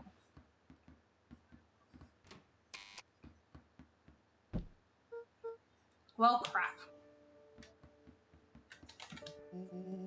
I can't believe Beck sold us out like that. Not sure she had any other choice. So what now? What's the plan? I don't have one. Of course you do. You always have a plan. Rollo, you just need some time. Rollo, it's over. We lost. Nellie was staring at the floor. Ads in about a minute, guys. Sorry, Luca. Give me a minute to calm my mind. Hey, I'm sorry, Luca. I did what I had to do. I know, it's just we were so close. I've got a feeling that eventually Solomon will get what's coming to him. Time wounds all heals. Well, time seems less like of an issue for him right now. Luca, there's something you should know. After Mr. Kerr locked me in that office, I had nothing but time and curiosity. I poked around a bit hoping to find a means of escape, but I found something else. A note hidden in a false drawer. What sort of note? Dr. Prescott must have sensed his time at Perennial Harvest was growing short. So he left behind a letter with the hope it would be found by his successor. It was a confession of sorts. He left it for me, but its contents... Luke, I think they were meant for you. Why? Why do you say that? It was about an incident with your mother. Dr. Prescott found her in his lab with a stolen keycard. There was an accident. She had been exposed to extreme amounts of Tempest liquamine. The color dropped from Luca's face. She survived. Dr. Prescott decided to help her recover. He no longer trusted Perennial Harvest, so he kept her whereabouts a secret. Over time, your mother led him to reconsider the purpose of scientific discovery. Science is often at the vanguard of chance, but that doesn't mean it's always right. He realized that no one should have control over something as powerful as time itself. I now believe that's why he began to intentionally sabotage his own work, and it cost him his life. That's a reasonable conclusion. Luca was overwhelmed with emotion. But if she's alive, where has she been? Where is she now? A sudden explosion sounded from the hull. Chapter 8. Comeuppance. Ears still ringing, Gran picked herself up off the ground. Through the dust and smoke, she looked over to see Mrs. Fratelli helping Hiram Tolliver to his feet. She'd had to beg, borrow, and steal to acquire those explosives. How many nights had she spent visualizing how she'd use them to make things right? And now, her one shot at destroying the source, that damned hole that swallowed so much of her life, was gone. Traded for this jagged hole in a wall and a foolhardy shot at rescuing Rollo. With Fratelli and Tolliver at her side, she stepped through. It was a strange feeling. The last time she'd stalked this maze of hallways, it was in a different body. They quickly rounded a corner to find a group of clipboards guarding a door. Something worth guarding is probably something worth seeing. She leapt forward, brandishing her cane. If her last chance at vengeance for things lost was truly gone, she would just have to fight to keep what she still had.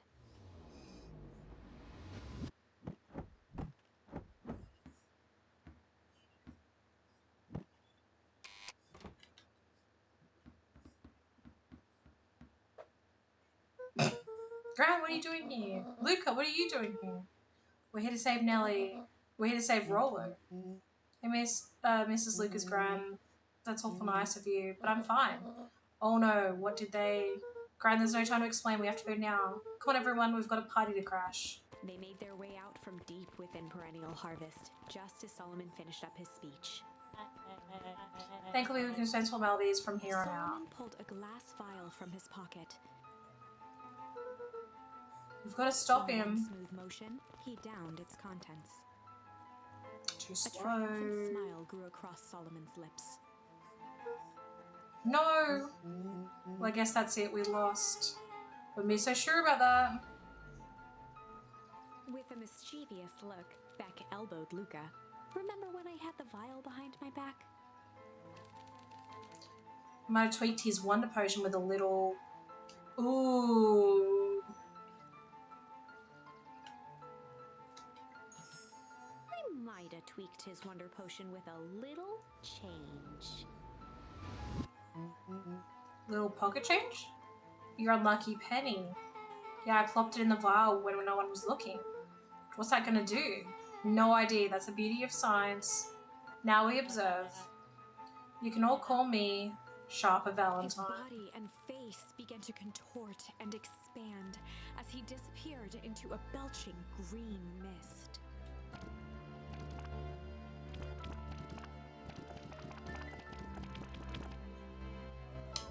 Baby, yeah. The crap, he's a baby? Yeah, but he's still sharper, right? Well, he was, what he was no longer matters. This is an innocent child. Apologize for all the harm my father has caused Eris you. awkwardly cradled the squirming child. She looked to her brother, her voice shaking with uncertainty. Augustus, what do we do what Valentines always do. What must be done. I'll hurry home and prepare a crib for father, young Shaba. That'll be a great help, thank She you. looked back down at the infant with equal parts kindness and terror in her eyes. With a shake of her head, Eris addressed the crowd with a stern scowl. Okay, everyone, the show is over. You may leave now. Epilogue. Beacon Pines' Ooh. coldest summer on record came and went without much fanfare. Folks shared what they had and none were left wanting. The new school year was ushered in by the falling leaves of autumn. After everything Luca, Rollo, and Beck had been through, middle school was bearable. The chill of winter didn't seem to bother people much. They kindled a hope for a better future in their hearts. When spring arrived, farmers planted their crops with a sense of joy and optimism. And as the dawn of the first day of summer came again, its light slowly spread through the shallow valley. It crept over the town square, across the river, past the neglected welcome sign, and came to rest on a young boy sleeping at dawn, his mind at peace, knowing he is here for a reason.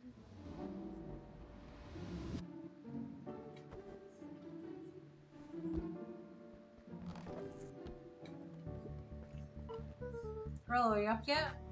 Roger that. It's a beautiful day at Mission Control. Can swing by? Be there in a minute.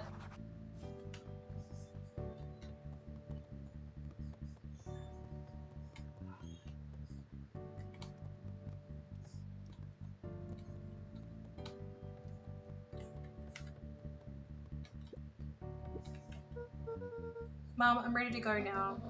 You gone without me, I'll meet you there. I've got a bunch of jam to finish jarring.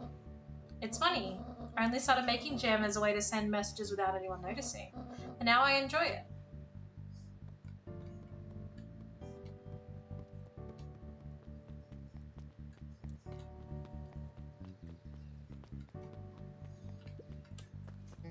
Oh my god, Viking! I don't know why that's so quiet. Hold on, let me fix that.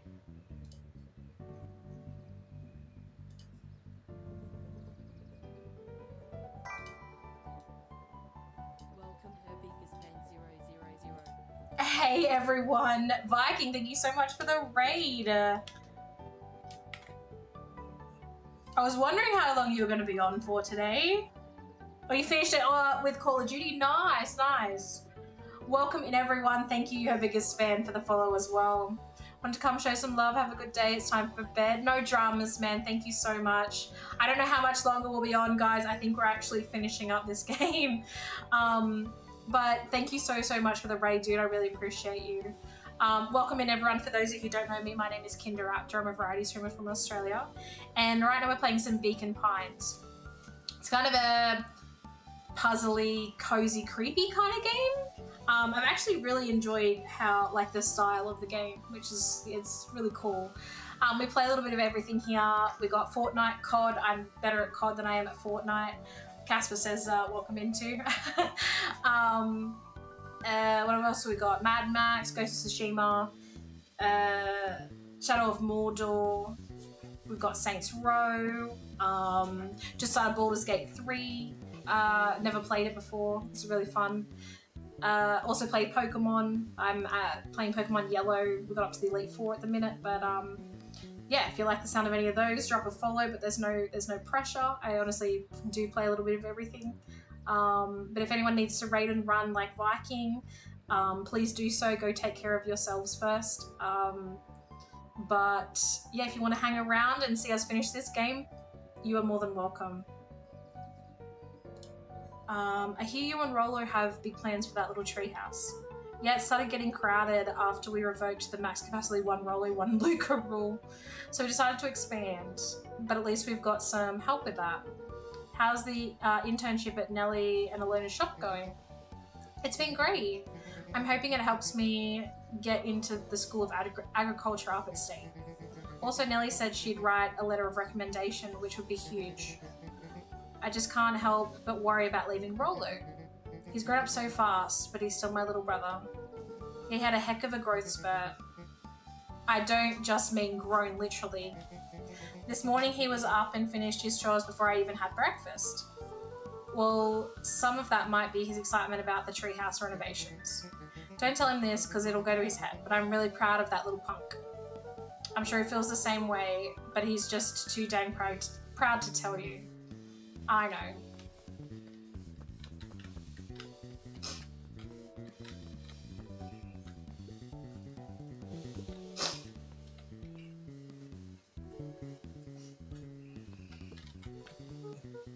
Hey guys, how's the tree planting going? Couldn't be better. I'm so grateful to Alona and Nellie for helping me. I just wasn't built to be a mayor. Too much bureaucracy. Gus, we finished cleaning up the sidewalks. What's When the perennial next? harvest collapsed, most of the clipboards skipped town, but some stuck around and dedicated themselves to making things right. Anyone with a knack for art can help paint the new offices. You can count on us. Well, it looks like you really found your calling. I never really felt comfortable telling people what to do. Now, this right here. This is something I can be proud of. I think he's getting sort of... How's the napping this morning? The most underrated part of a good nap is the view. And the view's getting greener every day. Nice. I see you decided on a name. Yet we had to clear out all the old stuff before putting on the final touch. Slow and Dirty Harvest is now official. I like it. It was actually Nellie's idea. There's still a lot of work to do and the name serves as a reminder. Just because progress is important doesn't mean change should happen fast. In fact, I've learnt that the more you care about something, the more important it is to take things slow. The motto is go slow and fix things. Amen to that. Let's see. I better not dilly-dally. Oh, damn.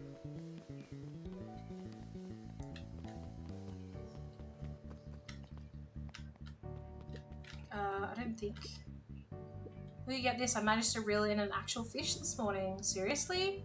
Yeah, an honest to goodness flip-flopping, swim-swamming fish. I don't think I've ever caught an actual fish here. Been at least 7 years since I caught one. I'd say it's a good omen. What do you think of the fish? Or I released it back into the pond. Hoping to catch it again tomorrow. Wait, I'm just curious to see if there was any more that I could catch. Anything else that was added? Luca No, checked okay. first. Sorry, that was just a flashback thing. A little higher. Yep. A little lower. Oh my lord. Little higher. Stop. I'm telling you, the angle isn't the issue. You need more power to the radio. Luca, there you are. Would you tell him it's not the angle? Hey, I'm not in charge of antenna redesign. Fine, fine. Iggy, just don't do anything drastic until we get back. Who, me? Tish, you're in charge while I'm gone. Yep. That'll be fine, right? It'll be fine. If we really want Mission Control to turn into something bigger and better, we have to loosen our grip a bit. So, you're right. Lead the way. Oh, so now we can go that way. Fair enough.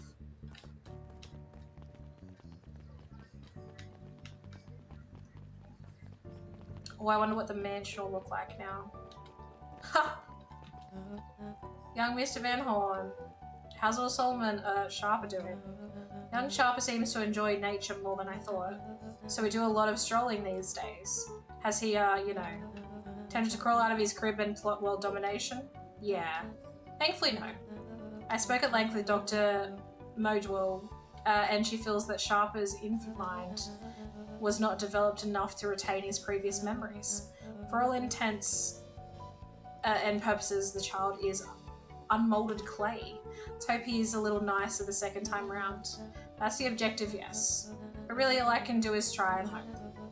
2 activities I am endeavouring to find less distasteful. Well, I think you're doing a great job. And the whole town is ready to help out however we can. Can't wait to teach him how to throw a baseball. Did her best to ignore the tears welling in her eyes. Oh, that would be acceptable.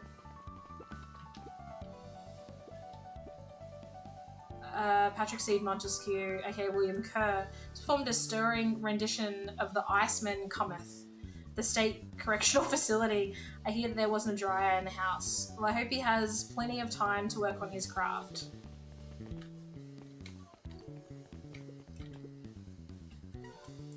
I'm glad you swung by. More follow-up questions for your story? Nope, I got everything I need. Thanks again for that. I sent a draft of the story to a reporter in Capital City. They offered me an internship. Of course they did. You're an amazing reporter. I didn't know about all that. A story about a phony corporation that picked up an entire town of people and moved them to cover up a massive illegal mine shaft full of incredibly hazardous chemicals. Sort of writes itself if you think about it. Just don't forget us when you become a fancy big city reporter. Capital City isn't that far away. I'm gonna have to come back from time to time to check in and see what sort of new trouble you've gotten yourself into. Sorry to disappoint, but my adventuring days are over. Ha, we both know that's not true. Makes you say that. Call it a reporter's intuition.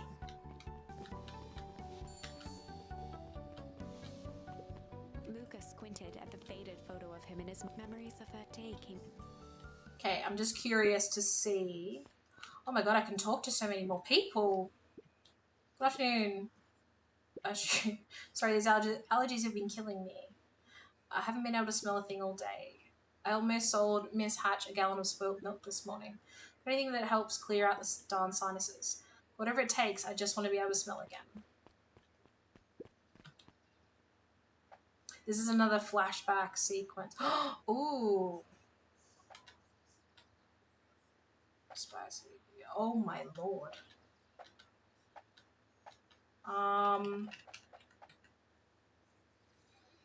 The sinuses? Would pungent be better? I don't think so. I'm a little worried. Not right. I need something. Oh, I need spicy. Okay.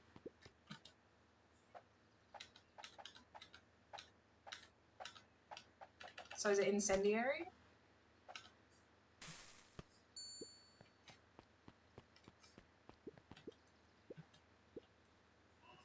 Well, the spicy peppers. Put them on something that'll really. Like what?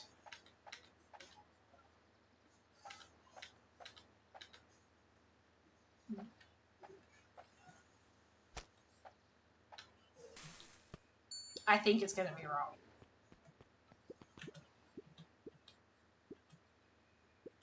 What is it supposed to be? Is it supposed to be the fish?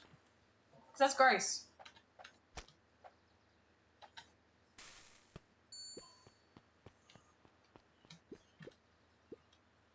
A cod for the common cold. Oh my, that's spicy and stinky. I'm sorry, I'll try again. No, don't you see what this means? I can smell again. Looks like your father isn't the only doctor in the family. Mrs. Hatch, what can I get you? I'm not really hungry. Something snack size if you could. Snack size? Okay.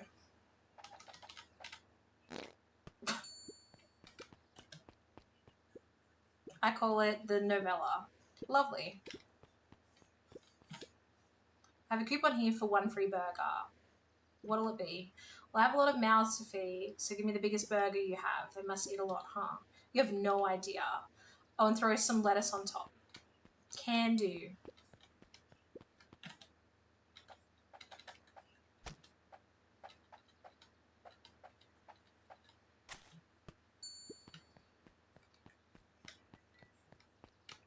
Oh, stuck. I call it the too much is never enough. Should keep them at bay. Thank you. If it isn't little Luca. Hey, Uncle Nuncreed. How come you haven't been around the house lately? Well, the dad and I had a little disagreement is all. How's he doing? Has he mentioned me? Not really, he's been busy lately. Sometimes he doesn't come home from work before bedtime. Is that so? Well, tell him I'm thinking of him. You seem sad. Nonsense. What can I get you for lunch? Fact of the matter is, I don't have much of an appetite right now. But Uncle and Uncreed, you gotta eat. I'll make you something special. That'll cheer you up. Not much of an appetite? Maybe succulent? Oof, I don't know if...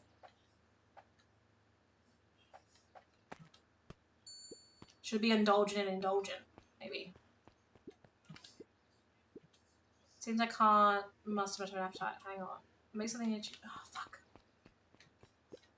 Maybe it's just indulgent. Can't be. Lollies and bacon? I don't think so.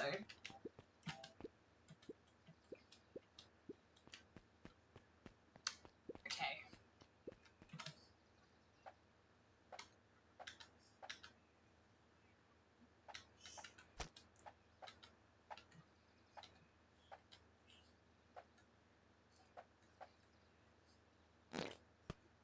Maybe the adorable. I call it the cheese looking at your kid. Want to make it with a side of good vibes. Oh, lick you, Mr. sweet boy. Mudbird reached down and patted Luca's shoulder with an enormous hand. You got a lot of your daddy and you don't you? I guess so. Right along, I'll do my best to clean my plate. This just in, Last Chance Diner overrun by gremlins. Not a gremlin, I'm Luca. Mr. Wilder adjusted his monocle jokingly. I stand corrected. In that case, would you believe I have a craving for a burger? Come to the right place. Indeed, I have a nice juicy burger I'll have a nice juicy burger topped with onion. Can do.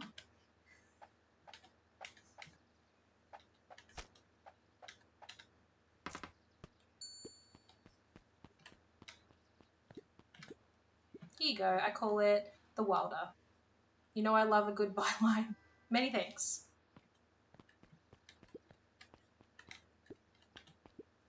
Listen well, child. I'm only going to say this once. I require a well-done burger. When I say well done, I mean it. No problem. I fear you aren't grasping my request. I want the burger charred beyond recognition. I want it bitter and black. One burnt burger coming up. And topped with the most expensive thing you have. Okay. Burnt burger.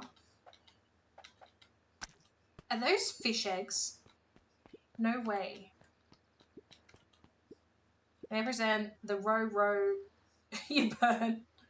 I can hardly believe it. You've done well. Mrs. Fratelli had caviar stashed back there. This woman is full of surprises. Very good. This will suffice.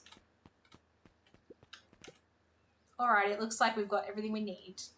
Let's get to feeding these folks. Oh, I've already fed everyone. Nice to meet you. You've made all the food yourself? What on earth did you put on the burgers? Just use what was lying around. Oh dear, that can't be good. Thanks again, Luca. Best burger I ever ate. Seriously competent and seems happy. You really are a remarkable boy, aren't you? Yes, chef. Yay!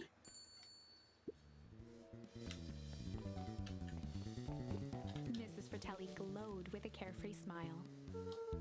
It's like a suitcase that is 2 weeks of unencumbered tranquility. Oh, sorry, this TV show cracks me up sometimes. One of the characters is mixing up some medicine and the name of the first ingredient is Dunkelkatzenpissen. Or is it Dunkelkatz and Pisson? Like, we even come up with these names. That's crazy. Would you be so kind as to take my order? 2 weeks of sand, margaritas, and forgotten obligations. Excuse me. I have to place an order. Fratelli sighed with a zen-like calm. Just as soon as lunch rush ends, I'll be a feather on the wind for the first time in years, and I've got you and your mum to thank.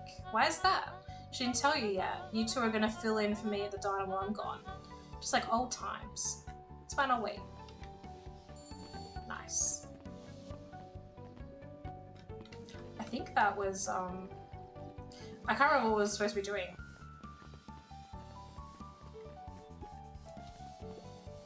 Fell back for seconds. If it's not too much trouble, for the longest time, I didn't understand the appeal of ice cream. It serves no purpose, other than to be briefly enjoyed and then it's gone. But it's pretty tasty while it lasts. Oh no, I typed in Google Translate and it's the German word for yuck. No. River. Yuck. Inclined to agree. Hey Luca, can you tell Roxy I'll be free in an hour? Sure thing. Dad's making me stock the shelves for the summer. He says it builds character. I think he meant to say it builds calluses. Builds character. Yeah, it builds something, alright. Okay, can I interest you in a delicious She apple? playfully waggled an apple. No thanks, just saying hello. Well, hello then. Mind telling your mum we need a new creative jam? Already? It's funny, I used to hide this stuff in the back, terrified that someone would find out about our secret messages. No one wants to get their hands on Eleanor Van Horn's famous spy jam. Can I kick it? I want to kick it though. I don't know how.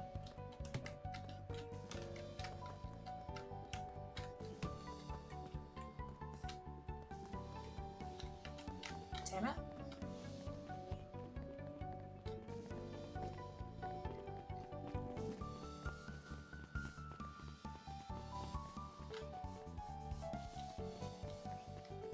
Jeff's Wild Ride? Hey, Mr. Duncreed, I'm gonna go see my dad in a bit. Do you want to come with? Even after everything I did, you'd Mr. still... Duncreed shook his head. You really are your father's son, aren't you? I don't think I'm ready for that yet. Well, you're always invited. I bet he'd love to hear from you. I'll visit Walt in my own time. You run along now.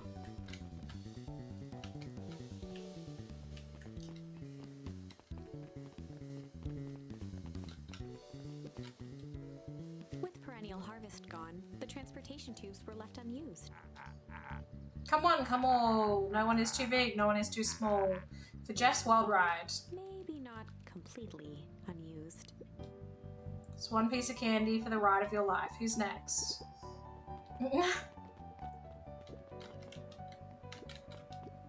Guess what? Yesterday I saw a Dynastus titius, and that's good.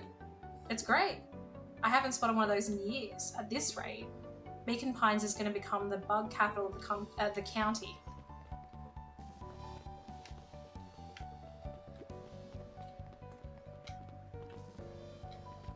Just curious to see if like what happened. Like, okay, Nova! Oh, stop it! Stop! I washed it. That's why.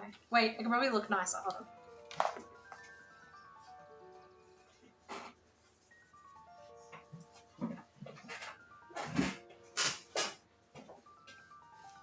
Better?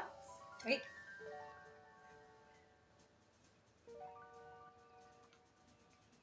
Oh.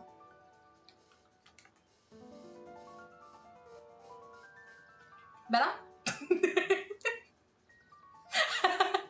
Gotta do the whip. Gotta do the whip of the hair. Thank you. Are you all finished streaming? I hope so. Hope you're not in here and then you're streaming. Go play your game. I have news I think you'll enjoy. This morning I unpacked my last... I need to cut it though, Nova. I need to like cut a fair bit. I never know what to do with my hair. 11 hours later I finally... Holy shit. Damn. How was the new ice... The new map? Ice something. Something... Icebreaker? This morning I unpacked my last box. You officially moved in? It's just a box. Let's not blow this out of proportion. Sounds an awful lot like putting down roots. I guess I decided this place is root worthy. You're going to be stuck with me for the foreseeable future.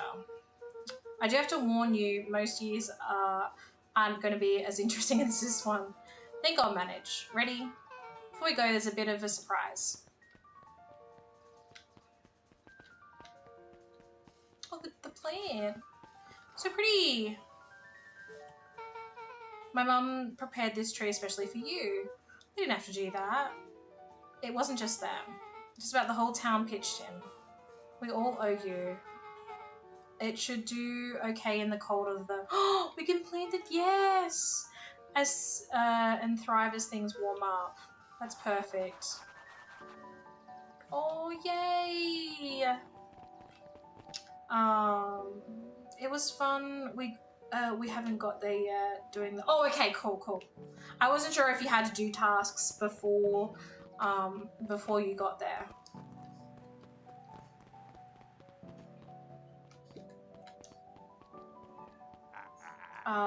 Started at 10. Oh my lord. You always task. Okay. I'll take your word. It seems like you two are always doing something, so yeah, I wasn't sure. Rated it. Oh my god, your sleep schedule is all over the shop. Did your neighbor come back for the dog or like get back to you about it? Oh, you got it. Now that's a good looking tree, but a special occasion, being a special occasion, whatnot. This rides on the house. You're gonna want to hang on to that little tree tight. What the fuck? That's weird. Have you looked after it before? Oh, yay. I think this is it. The end I've been waiting for. Honestly, I began to lose hope of ever finding it. For the morning, she left me to puppy sit the dog, which is fine, but at 2:30 a.m. she still hasn't come to come. What the fuck? I had to message and be like, what's going on? Yeah, odd. What time did she go? She was like, I'll pick it up in the morning. Began to lose hope. Then you came along. I don't know exactly how to thank you. It's hard to explain how much this means to me. It's funny, now that our time together is finally ending. I'm at a loss for words. He's been here since... Okay. That's fucked. What the... What? Just watch the end together.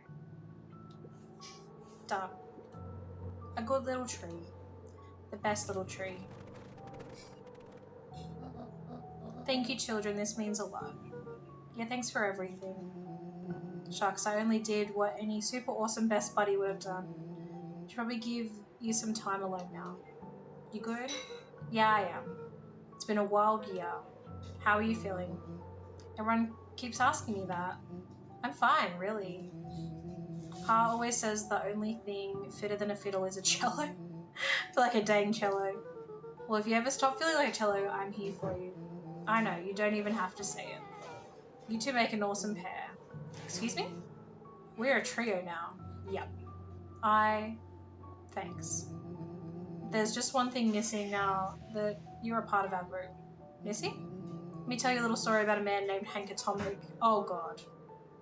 I won't be long. We'll be waiting for you back at the phone booth. Find the perfect way to start our summer. Got some good friends. I'm so proud of you. Your father would be so proud. I know. Mum, can I ask you a question? Do you ever dream about Dad? Not a night goes by that I don't. Are you ever afraid that you're gonna forget him? Forget what he looked like, forget his voice? No, because of so much of him lives in you. He loved that old tree, but I know he would have loved this one more. Because his two favourite people planted it. I'll give you two a moment.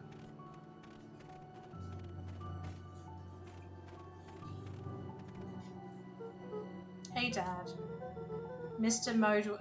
Module says that over the next few years this place should warm up, so you don't have to be so cold for much longer.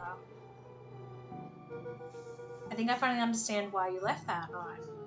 There were things you believed in, big things. Those beliefs were the things that made you you. If you wouldn't have stood up to Sharper, stood up for what you believed in, you wouldn't have been the same person anymore. You had to go, but that didn't mean you loved us any less. I might not visit you as much as I used to. I know you understand.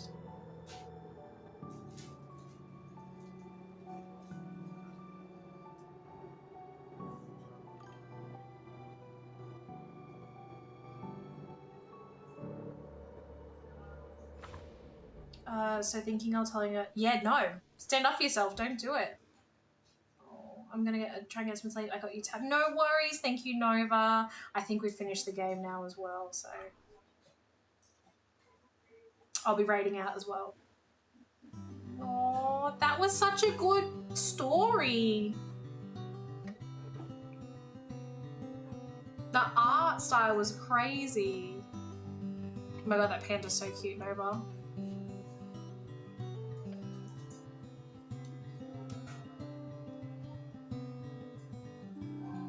Let's see if it keeps going if I click over here. It will, awesome. Let me have a look who's on.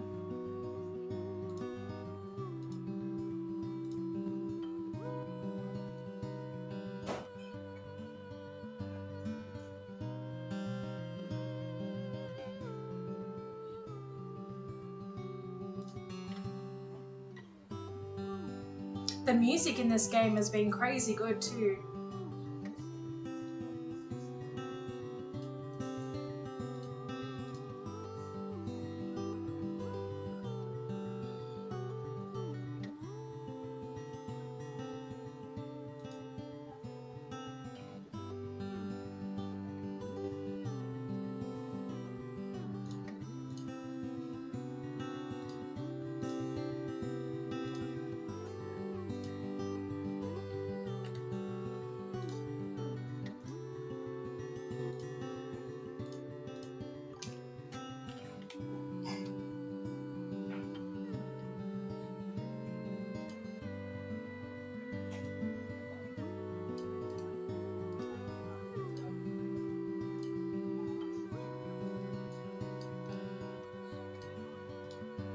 Well, thank you to everyone who was able to join me today. Thank you so much for all the raids I've gotten. I appreciate it very, very much. You guys have no idea. We got to 567 followers now. No, 457. What did I say? Yeah. We got to 456 before I started stream. Oh my god, it made me so happy to have 456. I hope you guys like this story as much as I do. I really liked the game. I thought it was very clever with how they did everything, and then, you know, how to interact with the story, and then you can go back if things don't work out, and just a different style of game. I really liked it, honestly. It was really good. I have so many games on my wish list, different puzzly types of games, just lots of different types of games, to be honest. So we'll definitely be playing more like it. Thank you for streaming. Always love it here. Awesome. I'm glad, River. I'm glad. I'll try my best to stream tomorrow. I'll let you guys know as per usual. But you're about to head over, so have a good day or night wherever you are. I'll catch us next stream.